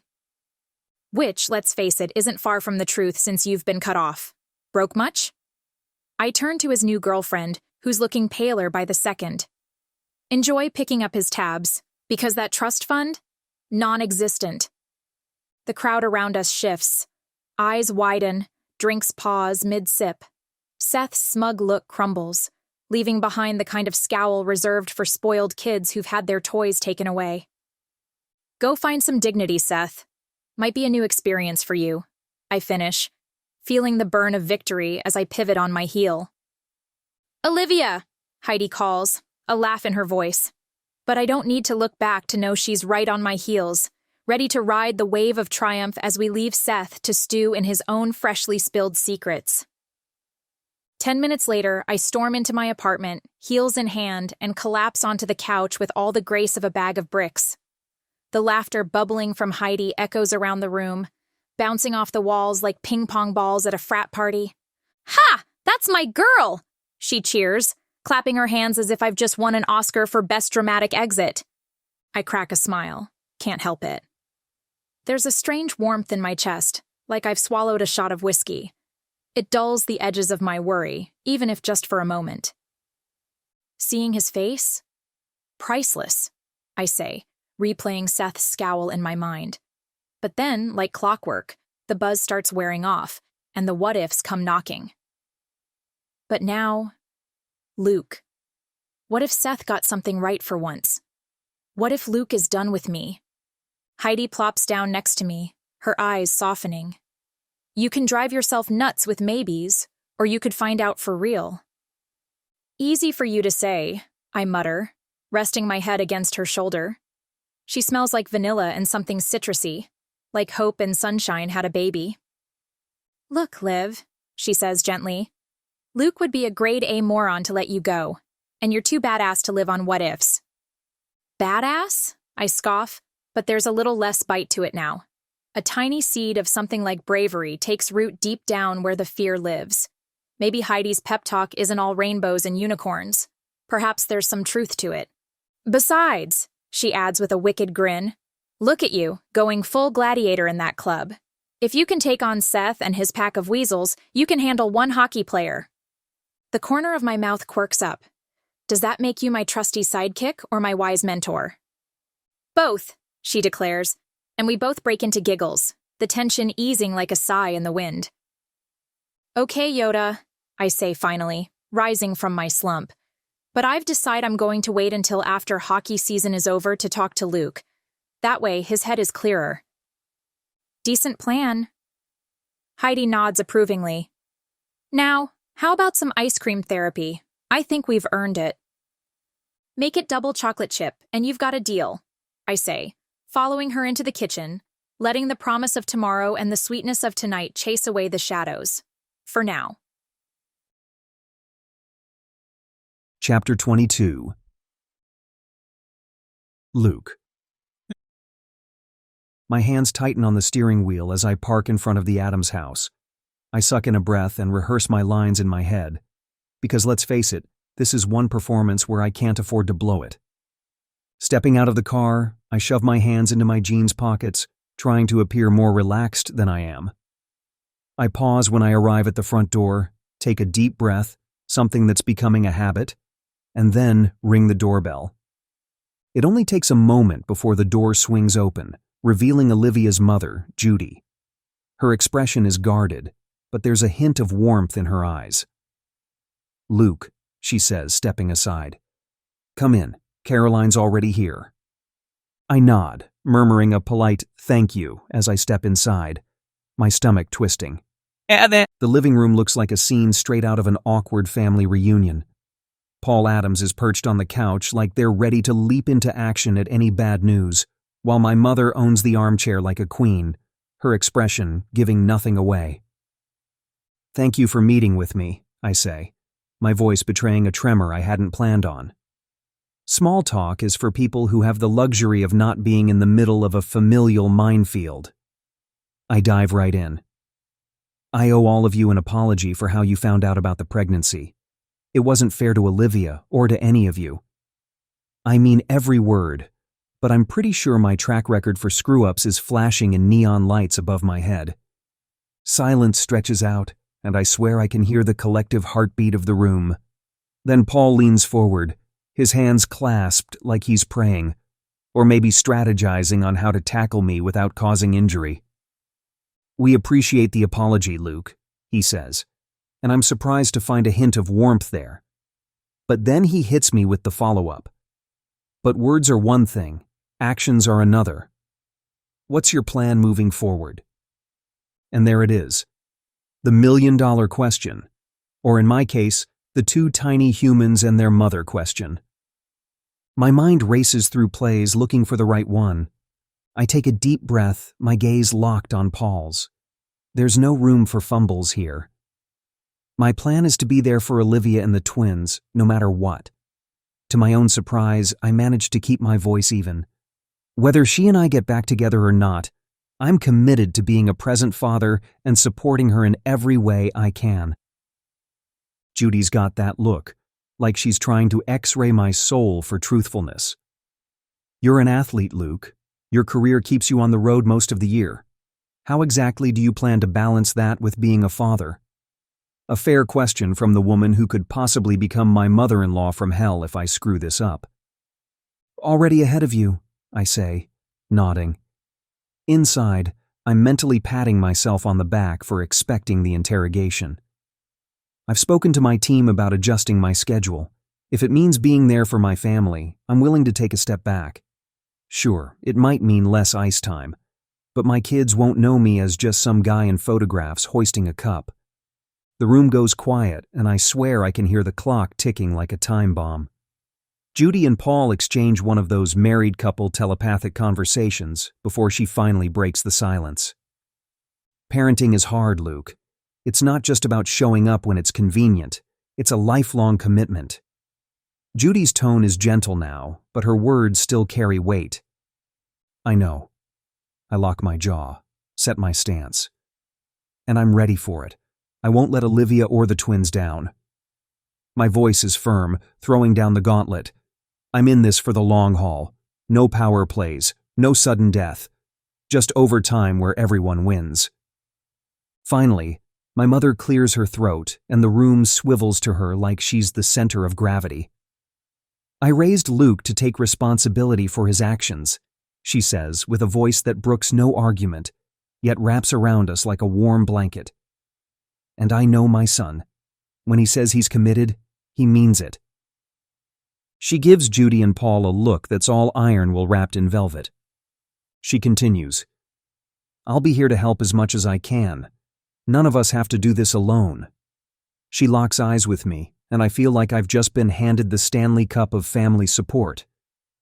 When Luke is away for a game, I'll be there for Olivia, no matter what. Despite the circumstances, I hope the both of you have it in you to do the same. Paul and Judy exchange glances again, but this time it seems they're both digesting my mom's words. Both Luke and Olivia will be making sacrifices in their careers in the beginning, Mom adds. So I'll do what I can to make it easier on both of them to remain stars in their own respective fields. Paul leans back, looking like he's digesting a heavy meal, or maybe just my future. All right, he grumbles. We'll hold you to your word, Luke. For Olivia's sake, I hope you mean everything you've said. Judy chimes in, her voice sweeter than maple syrup. I'll be there for Olivia postpartum, of course, and we can babysit when they're both working. I've always wanted to care for grandbabies. Grandbabies. That word feels heavier than my gear after a playoff game. Thank you, I manage, pushing the words out. I won't let any of you down. The air feels lighter suddenly, like someone cracked open the door to the penalty box. Who knew saying sorry would feel like shedding 50 pounds of guilt weight? I rise and shake hands with Paul and Judy, their grips firm enough to skate on. Take care of yourself, Luke, Paul says, his voice like a coach giving one last pep talk before the big game. But especially take care of our Olivia. Will do, sir. Drive safe, Judy adds, her eyes softening just enough to make me feel like we're all playing on the same team now. Thanks, Judy. I nod, then turn my attention to my mom. Ready, Mom? Always, she replies with that smile that's seen me through more rough games than I can count. We head out of the Adams household, and I walk Mom to her car. She gives my arm a reassuring squeeze. You're doing the right thing, Luke, she whispers, her voice steady. Thanks, Mom. I'm not planning on dropping the gloves on this one, I say, trying to match her warmth with a bit of my usual charm. Don't give up on her, she insists, her eyes locking onto mine with that Bennett determination. Wouldn't dream of it, I promise. But even as I say it, I feel the weight of those words settle in my gut. I watch her drive away, then make my way to my own car. Settling into the driver's seat, I let out a breath I didn't know I was holding. The silence of the drive home is deafening as my mind replays our meeting. Did I come off sincere? Committed? Or did they see right through the cracks in my defense? The stoplight flips to red, a glaring command to halt. I obey, easing off the gas and onto the brake, but my attention is hijacked by more than traffic laws, a silhouette on the sidewalk that has me doing a double take. It's her. It's gotta be Olivia. The way she's walking, like she owns the place with purpose and a kind of grace you can't teach. That's signature Olivia Adams. I yank the wheel to the right, my heart hammering against my ribs as I pull over, the car shuddering to a stop. I'm out of breath like I've been sprinting across the rink in overtime, not cruising down a sleepy street in Ironwood Springs. My gaze darts back to where she was, but nothing. She's gone. Vanished like my hopes in a shootout. Great, now I'm seeing things. I scoff at myself, wondering if my mind's playing cruel games or if guilt's got me hallucinating. I grip the steering wheel tighter, knuckles white, eyes squinting into the dimming light, half expecting her to reappear and call me a stalker. Or worse, ignore me completely. Get it together, Bennett, I mutter, releasing the steering wheel and running a hand through my hair. I sink back into the seat, the void where she stood gnawing at me. Man, I miss her. Miss our fiery banter, the spark in her hazel eyes when she calls me on my crap, her laugh that somehow sounds like a challenge and a reward all at once. It hits me then, how much I want to make this right for the twins, yeah, but also for me, for us. Olivia might not believe it yet, But I'm in this game for the long haul, ready to skate through every check life throws at me. With a sigh that feels like it's deflating my chest, I start the car again and merge back onto the road. As I drive, the ghost of Olivia lingers, dancing in the shadows of my peripheral vision, a whisper of what could have been, and what still might be, if I play my cards right. Chapter 23. Olivia. I sink deeper into the couch, cradling the tub of Rocky Road ice cream against my belly as I shovel in another spoonful. The sweet chocolatey comfort is the only thing keeping me company tonight, and I'm not exactly complaining. The babies seem to agree, their little kicks settling as if the sugar rush has calmed them. My eyes are half focused on the TV when the doorbell rings, cutting through the quiet of the evening. I pause mid-bite, the spoon hovering near my lips. Who could it possibly be? For a brief, fleeting moment, my heart flutters at the thought of Luke. What if he's finally come to apologize, to tell me he can't stop thinking about me? About us? I shake the thought away, annoyed at myself for even entertaining the idea. Still, I can't deny the sudden rush of nervous energy as I set the ice cream aside and waddle to the door. My eyes widen when I see Tyler's face through the peephole. He's got this look like he's just run over someone's pet, total guilt with a pinch of, please don't hate me. I yank open the door, arching an eyebrow. Did you join a cult? Because that's the only reason I can think of for you to be standing at my door looking like a kicked puppy, I quip, stepping aside to let him in. Very funny, he deadpans, shuffling past me into the living room. He's all restless energy and fidgeting hands, which is so not Tyler. Usually Mr. Cool is a cucumber. Now he's more like a hot mess in a hockey jersey. Look, Liv, he starts, avoiding eye contact as if the floor has suddenly turned fascinating. I was an idiot. His voice is sincere, stripped of its usual banter. I shouldn't have shut you out. It wasn't fair to you. You're lucky I'm hormonal and might burst into tears instead of laughter right now, I say, though my heart's doing somersaults because, damn it, I've missed him. Trust me, I know. He runs a hand through his hair, a telltale sign he's stressed. It's just, I let my anger get the better of me, and that's on me. Plopping down onto the couch, I pat the cushion next to me. He takes a seat, the guilt still clearly gnawing at him. I wasn't there for you when you needed me. That's not what family does. His brown eyes meet mine, earnest and apologetic. I love you, Liv. Nothing changes that. Even my terrible taste in men? I tease, a shaky laugh escaping me. The truth is, his words are like a balm, soothing the jagged edges of weeks spent in silence. Especially your terrible taste in men, he counters, a ghost of his usual grin appearing. It's given me practice for when I'll have to intimidate boyfriends for the twins. If they're girls, of course. About that. I bite my lip, suddenly nervous. I didn't tell you about the pregnancy or Luke because I thought I'd screw up everything. You, me, us. Olivia Adams afraid?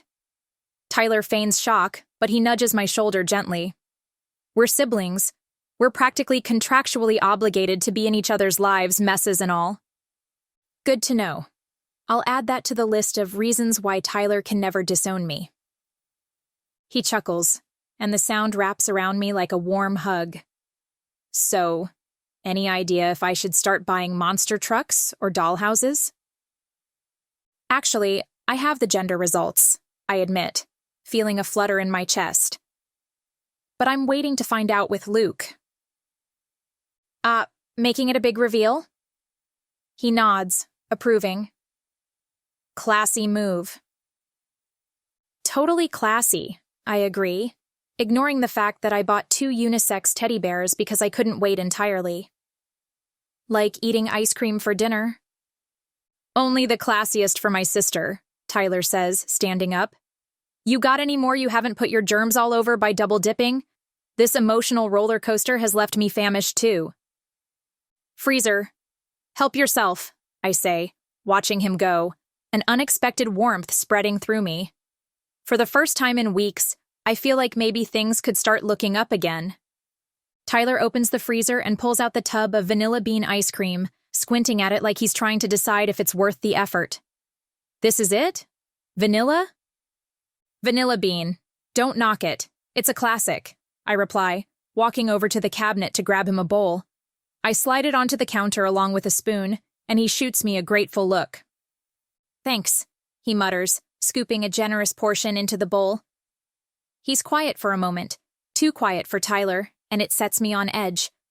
I lean against the counter, arms crossed, watching him fidget with the spoon.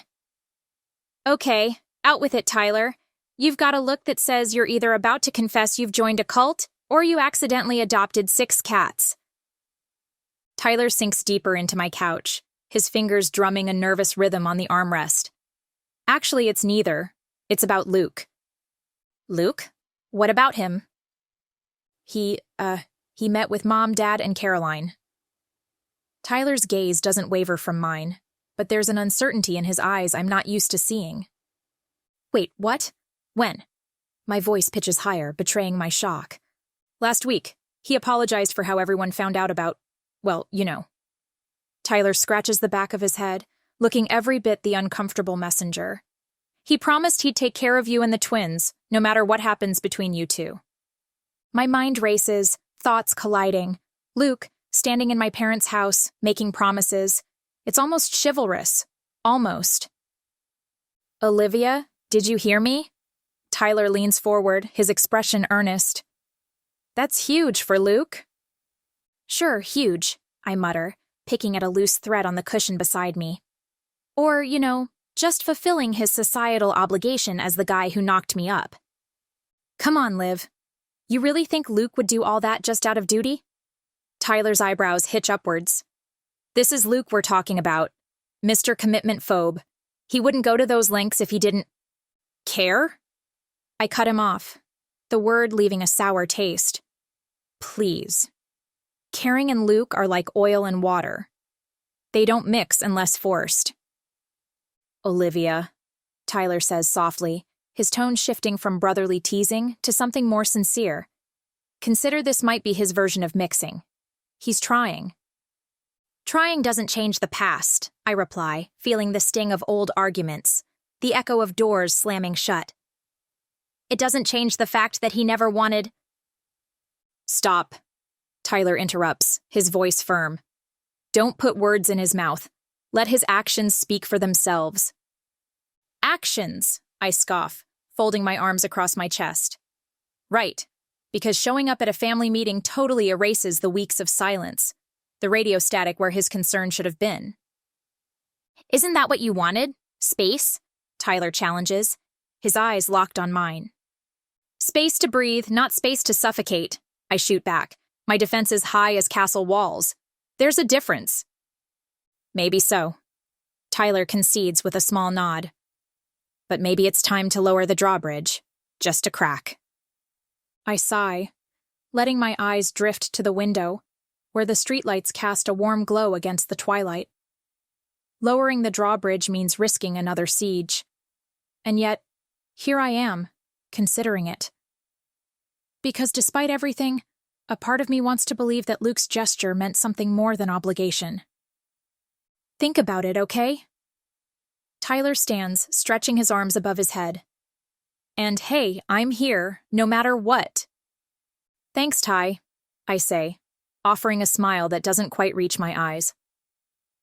I glance at the teddy bears again, their plush forms a stark reminder of the life growing inside me. A life tied to Luke, whether I like it or not. I can't avoid him forever, can I? The doorbell slices through the silence like an unexpected plot twist, jolting me out of my self-imposed wallowing. I shuffle to the door, curiosity piqued and blanket trailing behind me like a regal cape, if royals wore fleece. Olivia Adams, brace yourself, Heidi announces herself the second I twist the knob, not even waiting for the door to swing wide open. She bursts into my apartment with the force of a hurricane wrapped in sunshine and scandal.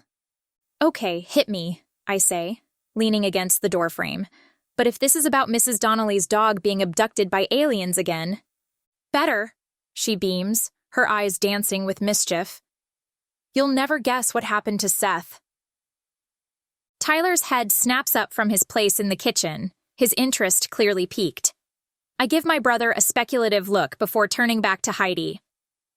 His influencer girlfriend dumped him for a billionaire investor from Denver, Heidi tells us. Some guy who's all the rage with vitamin and mushroom-infused water. Wait, isn't that just soup? Tyler says from across the room, and I can't suppress the snort that escapes me. Shut up! No way! I cross my arms over my chest, trying to hold on to the remnants of my somber mood, but it's slipping faster than Seth's faux status. Yep, and now that everyone knows he's not really a trust fund baby, no one wants to touch him with a 10-foot pole, Heidi declares, barely containing her glee. Guess his stock plummeted faster than his ex-girlfriend's on a trip to Silicon Valley, I add, smirking despite myself. Tyler and I lock eyes for a moment, sharing the same wicked thought, and then all three of us burst into laughter. It's the kind that bubbles up from deep within, uncontrollable and freeing. Our collective amusement fills the space between the walls, echoing off the furniture and banishing the shadows of tension that lingered there. It's ridiculous and petty, but for the first time in weeks, my heart feels buoyant, riding the waves of shared hilarity. The laughter is a balm, soothing the raw edges of my frayed emotions, and I cling to it like a lifeline. The last of our laughter trickles into silence, a momentary glimpse of the carefree life I used to know. It's like I can finally exhale, the weight of the world lifting off my shoulders with him here, not against me, but beside me. My brother. My rock. Man, what a circus this town is, I say, shaking my head but unable to wipe the grin from my lips. Never a dull moment in Ironwood Springs, Tyler agrees, his smile reflecting my own. I let myself sink into the couch, basking in the comfort that comes from having Tyler here, on my side. In this brief respite from drama, I toy with the idea of a future less tangled, one that doesn't feel like walking through a minefield blindfolded. Maybe, just maybe, everything could turn out okay. But as if on cue, reality nudges its way back in. Tyler clears his throat, leaning forward with an earnestness that instantly puts me on edge. Hey, Liv. The Wolves' final game is this weekend. You should come.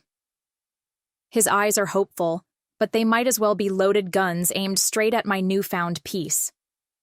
My heart does a nosedive, and I can feel the walls around it shoot up, brick by brick. I don't know, Ty. A public place full of people with Luke there. It's not exactly my scene right now. Come on, he's your... He trails off, probably remembering that defining what Luke is to me has always been akin to solving a Rubik's Cube blindfolded. Luke and I start, but the words tangle up in my throat like a ball of yarn in a cat's paws. Instead, I shift gears. I'll call him after the game. It'll be easier to talk when he's not riding the high of a win or the low of a loss. Tyler gives me a look, the kind that says he knows I'm dodging, ducking, weaving through excuses. Olivia, sometimes you gotta jump into the deep end even if you're not sure you remember how to swim. Deep, I reply, rolling my eyes, but his words wrap themselves around my ribs, squeezing tight. He stands, ruffling my hair as he heads for the door, Heidi trailing behind him like a comet tail, all sparkle and chatter. Think about it, okay? Tyler throws over his shoulder before disappearing through the threshold. Heidi, ever the social butterfly, lingers in the doorway for a moment longer. I'll call you later, she calls, grinning wide before she follows Tyler into the hall. The click of the door signals their departure, leaving me alone with the echo of what could have been a perfect day. My gaze lands on the two stuffed animals on the coffee table. Bunny and hockey star teddy bear. Opposites in a frozen standoff. I lean back against the couch, exhaling slowly as the weight of reality settles over me. Somewhere between the cracks of what we've said and what we haven't, I realize I'm not sure if Luke and I can ever bridge the divide. Chapter 24. Luke. The buzz of the arena is like a live wire under my skin, every shout from the stands jolting through me. I'm perched on the edge of the rink, and it's pandemonium, the good kind, the kind that says we're alive and kicking in this game. Skates carve up the ice with reckless precision, and the puck's a blur only these hawk eyes can follow. I should be eating this moment up, living for the rush, but instead my gaze sweeps over the sea of faces, searching for one. It's ridiculous. My chest squeezes tight enough to crack ribs when I don't find her. No Olivia, no anchor in the chaos, just an empty seat where she should be, sticking out like a sore thumb. And man, does it throb. Luke, eyes on the game. That's Coach barking from behind. Sure, he's got a point, but Olivia's absence is a splinter in my brain, and all I do is play mental tug-of-war with the what-ifs and the why-nots. I shake my head, sending sweat flying, trying to dislodge the thoughts of her. Biggest game of our season, and here I am, sidetracked by a pair of hazel eyes that aren't even looking my way. Irony's a cruel mistress. With a deep breath that feels like inhaling fire, I force my skates to push off, to glide back into the fray. But let's be honest, without Olivia's smile in my corner, it's like skating uphill, on a mountain made of molasses. Pucks slam into boards, and the crowd's roar is a living thing. But it's all background noise to the gaping hole up in Section 103.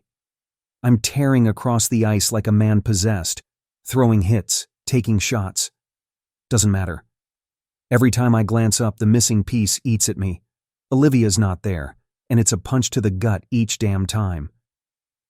When the horn blares for the end of the second period, I'm off the ice like a shot from a cannon. The locker room's calling, but it's Heidi I see first, her blonde hair a beacon in the dim hallway. Without thinking, I'm on her, my grip probably tighter than it should be. "Where is she, Heidi? Why isn't Olivia here?" "She's not coming," she says, then starts to walk away. I don't let her go, though. Why not? Heidi doesn't flinch, just sucks in a breath, pity written all over her face. "Olivia doesn't think you truly love her. She's hurt, Luke. She's convinced it was all just a fling to you." I freeze, the words hitting harder than I expected. "What?" My voice cracks, and I try to push past the panic clawing at my chest. "I've told her. I've shown her. I've spoken to our parents. I got their blessing." Heidi looks at me, her expression soft but firm. "That's not enough. Olivia thinks you're just being dutiful. She believes you want to co-parent, that this is all about responsibility, not love. She doesn't feel like you're fighting for her." I swallow hard, the weight of her words settling on me like a stone. "But I am fighting for her." "You have to show her, Luke, in a big way. Words aren't going to cut it anymore. You can't just expect her to believe that you love her after everything that's happened. If you truly love her, you need to prove it, not just with words, but with actions. You have to make her believe it." I stagger like I've taken a hit to the chest, no pads to cushion the blow this time. Vulnerable Olivia, questioning my feelings. I never saw that coming. Adrenaline surges, and suddenly, it's not just the game on the line, it's everything. If the Wolves are going to win, if I'm going to win, Olivia has to be part of the equation. Simple math, even for a guy who left college early. I nod slowly, my mind spinning with the realization that Heidi's right. This is it, the moment I need to step up. My love for Olivia has always been there, but I need to show her just how deep it runs. I don't have time to waste. "Watch me, Heidi," I say, voice grim with resolve. I'm about to score the most important goal of my life. The locker room's stale air chokes me, but it's the tightness in my chest that's suffocating. I bulldoze through the door, leaving behind echoes of clattering gear and muffled curses. The cold doesn't touch me. Nothing does except the pounding need to make things right with Olivia. I'm in my truck before I know it, engine roaring like the crowd I've abandoned. My hands white-knuckle the steering wheel, every turn and stoplight an eternity keeping me from her. It's not just the game on pause now, it's my damn heartbeat waiting for her to press play. Her apartment looms, a brick-and-mortar witness to all our push and pull. No time for manners or patience. I hammer on her door like it's the last period and we're one down. and when she opens up, there's this wall in her eyes, but I'm ready to crash through it. "Olivia," I gasp out, voice like gravel, could grate cheese on it. "I need you to hear me. I love you." Each word claws its way out, desperate to breathe in the open. "I've loved you for a long time, but I didn't know it until I had to lose you." She's a statue, all cold marble and distance, but I see the flicker behind her eyes. She's listening. "It started slow, my love for you. It grew and inched up on me day by day. But now I can't imagine my life without you in it." I reach for her hands that shake like I've been playing in the snow without gloves, not just confessing my messed up heart. The silence between us swells, all anticipation and nerves. All I'm riding on is the raw edges of my own confession hanging between us. Olivia's still as a statue, and I can't read her. A first, since I'm usually so damn good at calling the plays. "Please don't doubt me," I whisper, my voice stripped of its usual edge. "I'm not perfect, and I've made mistakes, but this is real. What I feel for you is real." Her breath hitches, and it sounds like the most beautiful melody against the quiet. She's thawing, I can tell, the Ice Queen melting just a bit. There's a flicker, a maybe, a what if dancing in her eyes. Then she clams up again, exhales like she's been holding her breath underwater. Her shoulders drop, and suddenly she looks so damn tired. Tired of the push, the pull, the games that aren't played on ice. "I need to know you mean it," she says, words tiny as if they're squeezed from her. I nod, feeling like my heart's about to slam out of my chest and onto her floor. "I do. I love you, Olivia. More than I've ever loved anything," I admit. And it's like I've scored the game-winning goal with how those words lighten something heavy inside me. I wouldn't have ditched the game if I hadn't. Her eyes widen. "You did what?" "That's how much I love you, Olivia. I'm willing to give everything up for you. For our babies." "Okay," she breathes out, and that little word is a lifeline tossed into stormy seas. "Okay, we'll try." I don't think. I just move. My hand comes up to cradle her jaw, my thumb brushing against her cheek as I lower my head. Our lips meet, tentative at first, like testing the ice for cracks. But then her arms slide around my neck, pulling me closer, and the kiss deepens, turning from soft to something much hungrier. Her fingers tangle in my hair, and I lose myself in her, in the warmth of her body against mine. Before I know it, we're stumbling back, and the couch cushions catch us, her laughter spilling into my mouth like the sweetest melody I've ever heard. I shift, pinning her beneath me, and her hands slide down my chest, palms pressing against the pounding rhythm of my heart. My lips trail down her neck, and when she lets out a soft sigh, I swear it's the most beautiful sound I've ever heard. "Luke. God, I missed you." "Missed you more," I growl, too entranced by the taste of her to think straight. But just as the heat between us starts to spark into something more, she stiffens, her hand pressing lightly against my chest. "Wait," she murmurs, her voice breathless. "What?" I rasp, already missing the warmth of her mouth. She bites her lip, glancing toward the clock on the wall. "You need to go back to the game. The last thing I need is an unemployed baby daddy."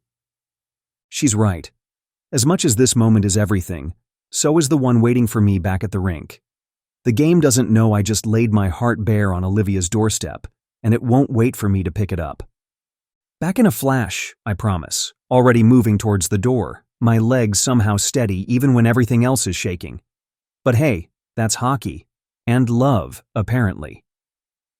I press my lips to hers, a promise sealed in the softness of goodbye. It's not enough. Hell, it will never be enough. But for now, it's all we've got. The knot in my chest loosens just a notch, hope flickering like the last ember in a dying fire. "Wait," she says as I pivot on my heel, ready to bolt.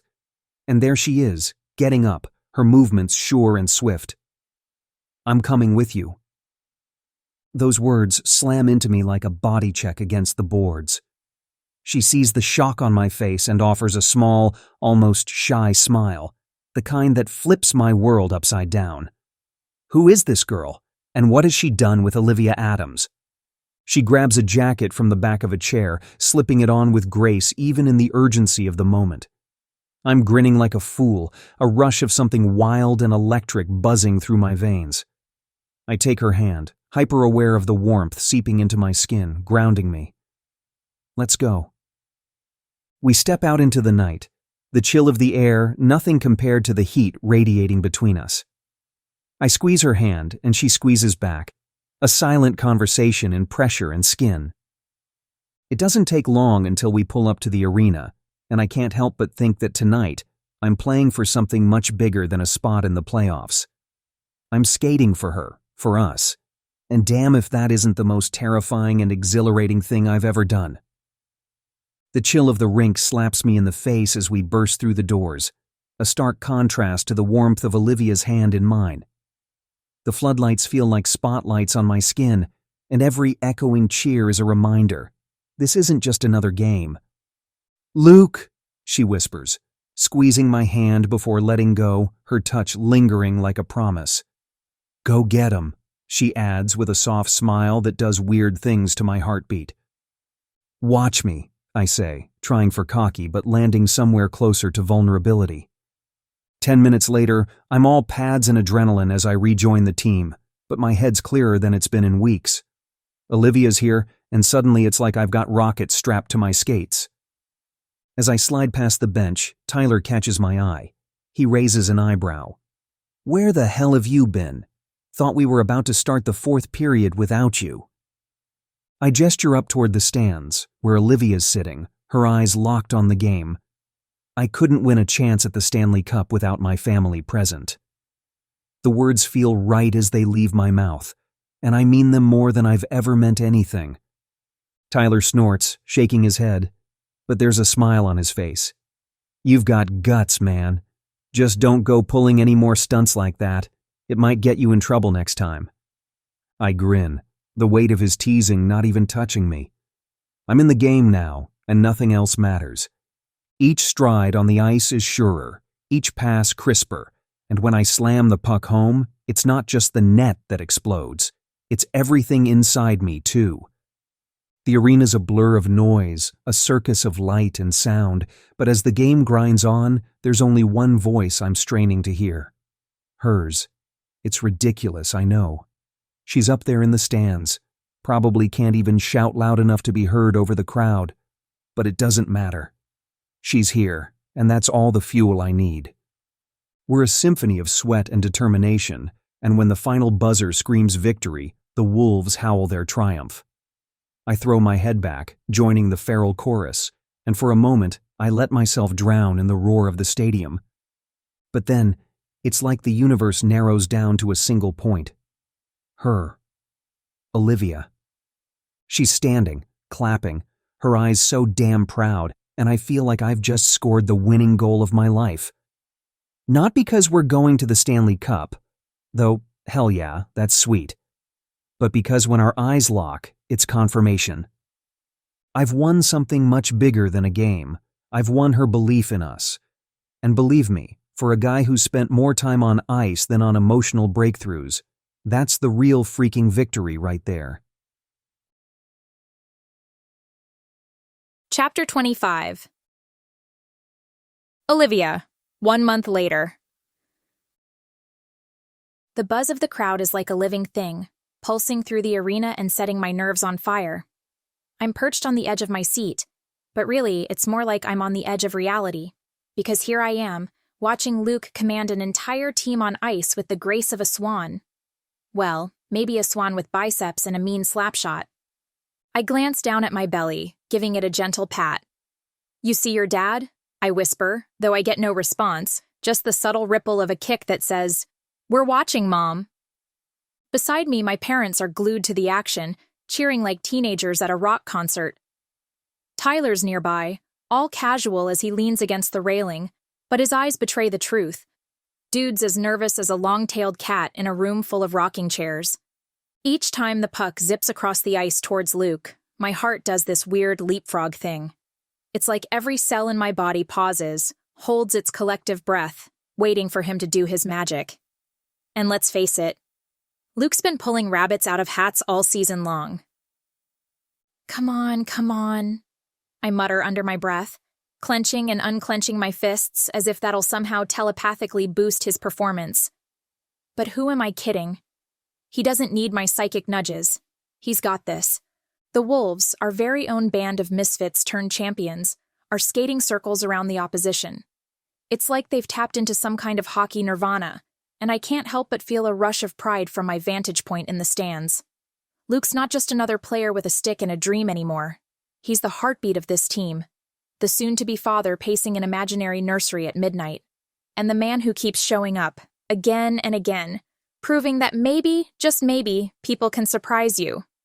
When the buzzer blares out the end of the game, I'm pretty sure my heart stops, or decides to start a mosh pit. I can't tell which. The scoreboard screams the impossible. The Wolves have won the Stanley Cup. My hands fly to my face as a tidal wave of emotion slams into me. There's joy, so much joy it could light up the city, relief that could flood the streets, and a sense of peace that settles deep in my bones. Did you see that? I half laugh, half sob to my mom, who's already crying happy tears. My dad's hooting like he's won the lottery, and even Tyler looks like he might crack a smile wide enough to split his face. I look around at this merry band of misfits I call family, and it's like everything clicks. We're more than just a bunch of people who share DNA or a last name. We're a unit, battle-scarred and love-welded together. And there, in the center of the rink, surrounded by flashing cameras and teammates that resemble overgrown kids in a candy store, stands Luke. He's hoisting the cup high above his head, and I swear it glints just like his future. A future that's tangled up with mine, bright and brimming with promise. I weave through a sea of black and gold, the Wolves' colors splashed across every surface like we're inside a crayon box that's had a fight with itself. I balance a tray of champagne flutes in one hand, because naturally, that's what you do when you're 5 months pregnant. Play waitress at your own event. Ooh, careful there, I mutter as an overenthusiastic fan nearly hip-checks me into oblivion. He spews apologies, clearly more sloshed than the drinks I'm carrying, but I wave him off with a practiced smile. I've got this. Balancing acts are my specialty. I mean, I'm dating a hockey player and carrying his twins. Talk about a hat trick of unpredictability. Just as I take a step forward, I feel a light tap on my shoulder. Give me that. Heidi's voice is firm, but there's a softness beneath it. She's already reaching for the tray before I can protest. You shouldn't be doing this while you're pregnant. Let the staff handle it. I open my mouth to argue, but the stern look on her face says everything I need to know. She's not budging. And honestly, as much as I want to play the role of the superwoman tonight, she's right. I give her the tray with a resigned sigh. You're impossible, I mutter, but I can't suppress a small grin. Heidi's been here every step of the way, making sure I don't push myself too hard. Someone has to keep you from doing something stupid, she quips, winking at me as she turns toward the crowd with the tray in tow. You're not off the hook just yet, you know, she calls over her shoulder, her tone teasing but serious. You're supposed to keep me from doing something stupid too. I raise an eyebrow. Oh, really? And what would that be? She pauses mid-step, turning back toward me with a mischievous glint in her eye. Jake Hill. I snort. You can't be serious. He's been flirting with you every time you're at the arena, and now you're worried about me? She grins, but there's a hint of embarrassment in her cheeks. I can't help it. The man's got away with his smile. I wave her off, smiling despite myself. Look, you can save the hanky-panky for after cleanup. We're at our own event, not in the middle of a locker room. Heidi rolls her eyes, but there's no denying the gratitude in her expression. You're the best. I'll take it from here. With that, she struts off into the crowd, the tray now looking like a part of her own routine. I stand there for a moment, shaking my head with a smile that's half frustration, half amusement. If I can't balance the champagne, at least I've got my best friend keeping things interesting. My gaze darts across the room, ticking off mental checkboxes because if there's one thing Olivia Adams does well, it's orchestrate chaos into something beautiful. Or at least, something that doesn't end in a fire hazard. And then, there he is. Luke, the eye of my personal hurricane. He's surrounded by teammates, their laughter loud enough to rival the music thumping through the speakers. But it's as if we're in our little bubble when his eyes lock on mine, blue and piercing like an Arctic Ocean you don't want to swim in but can't stop staring at. My breath hitches, not just from the sight of him, but from the sudden kick from one of the peanut gallery in my belly. "Easy, kiddos," I whisper, pressing a hand to my side. Daddy's just being his usual heartthrob self. Luke's strides toward me are confident, the way he skates towards victory, unstoppable. The crowd parts for him, whispers trailing in his wake. Something tugs at the edges of my consciousness, a thread pulling loose, signaling change is barreling down faster than a puck on ice. "Hey, beautiful," he says, and that grin, God, that grin should be illegal. "Hey yourself," I retort, though my voice wobbles with a cocktail of nerves and elation. "What's with the hero walk? You gonna save a kitten next or just stick with winning championships?" He chuckles, but there's a seriousness to his eyes that tells me this isn't just post-game euphoria. Without a word, he takes my free hand, setting down the tray as if he knows my fingers are suddenly useless. Then he's dropping to one knee, and my heart, traitorous thing that it is, decides now's a great time to audition for a drum solo. Luke looks up at me, and there's such raw emotion there. It's like someone turned him inside out. "Olivia?" he starts, and whoa, wait, is that a tremble in Mr. Unshakable's voice? "I can't imagine a future without you and our growing family. You're everything I've ever wanted, and I want to spend the rest of my life proving that to you." Cue the waterworks. My vision blurs, and for a moment, I'm mad because I hate crying. It's wet and snotty, and so not the look I was going for tonight. But then, clarity slams into me, alongside the realization that I'm about to ugly cry in front of an audience. "Will you marry me, Liv?" Luke Bennett. I manage, my voice steady as a lie detector test subject on caffeine. "You're a sneaky piece of work, you know that." But there's no bite in my words, just pure, undiluted joy as I add, "Yes. Yes, I want that too." Applause explodes around us, a storm of sound and motion, but it fades to a distant echo. All that exists is Luke, still on one knee, looking up at me as if I'm his Stanley Cup. And maybe I am. His personal championship, his home team victory. "Forever doesn't seem so scary with you," I whisper because sarcasm and humor are my armor. But right now, I'm all exposed nerves and tender promises. "Good," he says, sliding a ring onto my finger, cool metal meeting warm skin. "Because forever is where we're headed." And just like that, I'm ready to skate into whatever future we have, bald spots and all.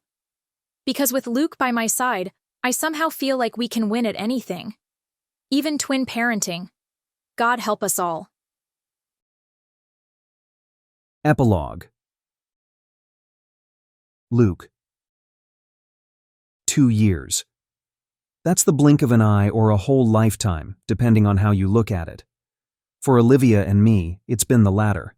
We went from casually tossing jabs to planning a life together. Her business is booming. Turns out people love a good party as much as I love a win on the ice. And me, captain of the Wolves, who would have thought? But none of that compares to standing here, at the altar, with my future about to lock in. The piano keys are doing their best to set a mood, but all I can feel is the drum solo my heart's hammering out against my ribs. I'm supposed to be cool under pressure, right? Playoff games, shootouts, sudden death overtimes. But this is a whole different league. I try to steady my hands, but they're having none of it. Traitors. With every note that floats through the air, my palms just double down on their sweat production.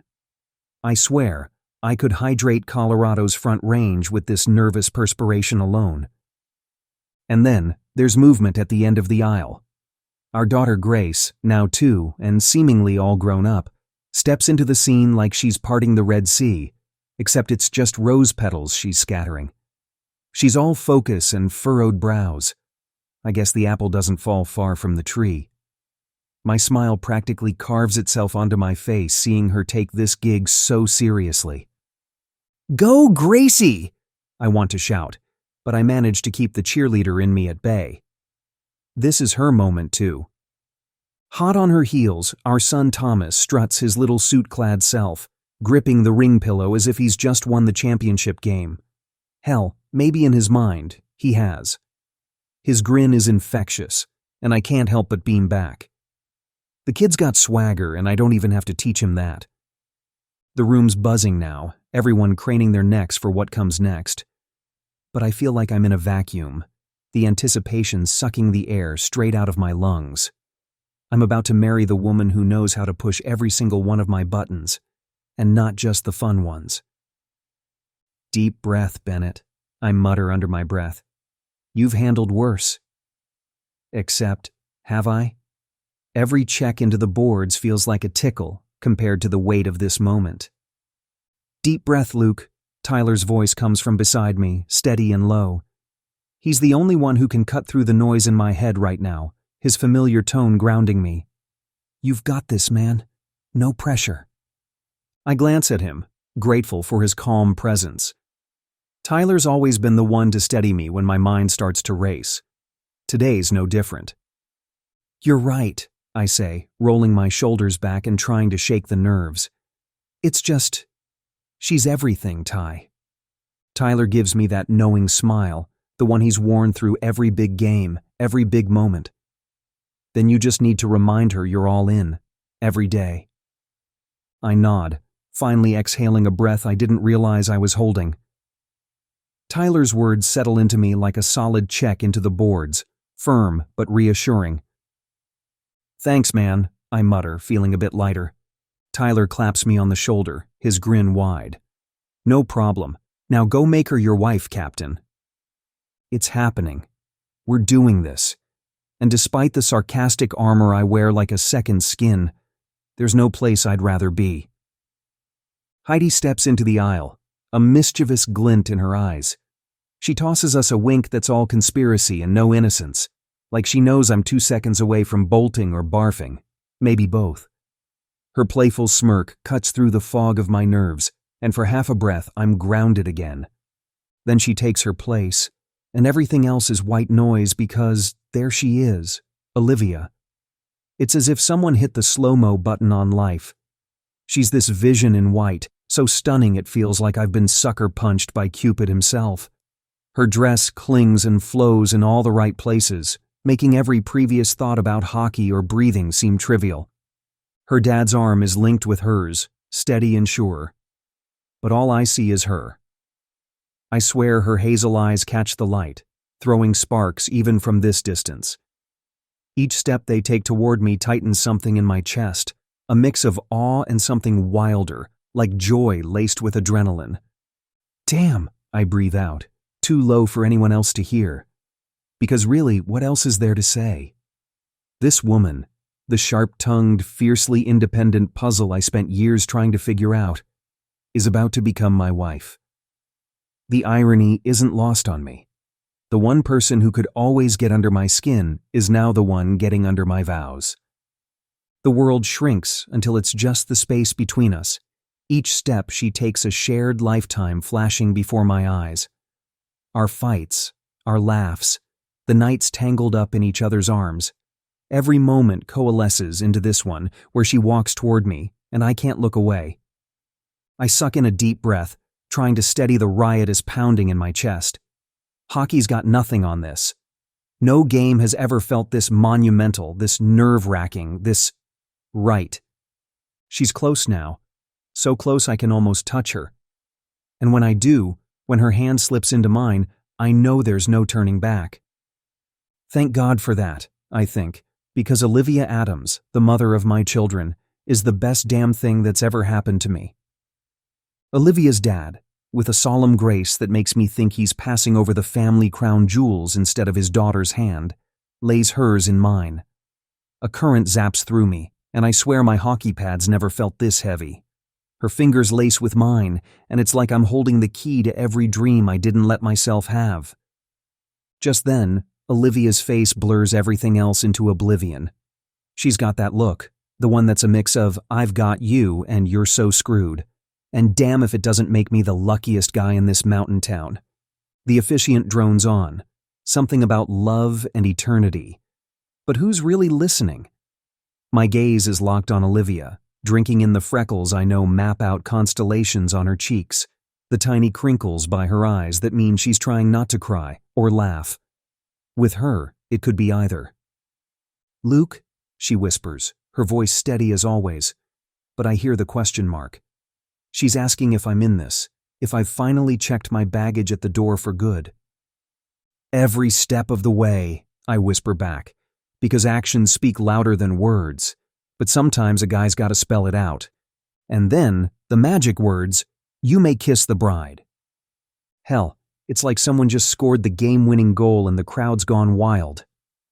I reel her in, hands sliding down to the dip of her waist, and our lips crash together. It's not the delicate peck of a fairy tale. It's the kind that says we've weathered storms and we're still standing, stronger than ever. It's the stamp on our future, the silent promise that whatever life throws at us, we'll take it on. Together. And as we break apart, her laughter bubbles up, pure and infectious, and I can't help but join in. "Mr. and Mrs. Bennett," I say, grinning like a fool, because that's us now. The best damn duo Ironwood Springs has ever seen. The reception hall is a kaleidoscope of colors and sounds, but as I pull Olivia into my arms, it's like we're alone in an empty rink after hours. The world fades away, just me and her, and the way she looks tonight, like a dream I've had a million times but never wanted to wake up from. "Hey, beautiful," I say, spinning her out before reeling her back in. Her laughter is my favorite song, the kind that should be on every playlist for every celebration ever. She moves with a grace that would have our skating coach crying tears of joy. Or maybe that's just me getting sappy. "Show off," she teases, but she's grinning, eyes sparkling brighter than the twinkle lights strung above us. "Can't help it," I admit with a cocky wink.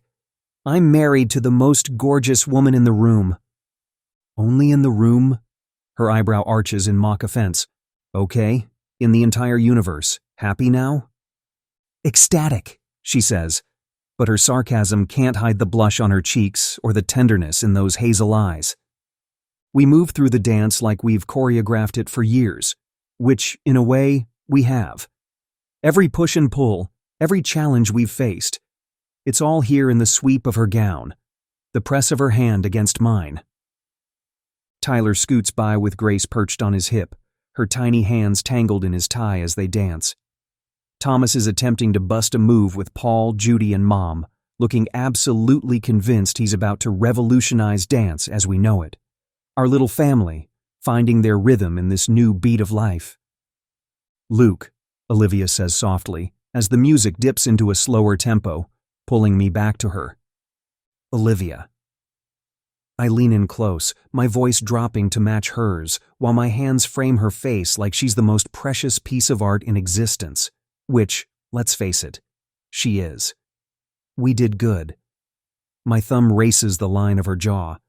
It's an understatement of the century. But sometimes less is more. Sometimes it's just right. "Better than good," she corrects me, her fingertips brushing my stubble. "We did amazing." Agreed. I can't resist. I lean down and kiss her, because words are great and all, but some things are better said without them. Her lips are a promise, a soft exclamation mark at the end of a sentence we started writing the moment we met.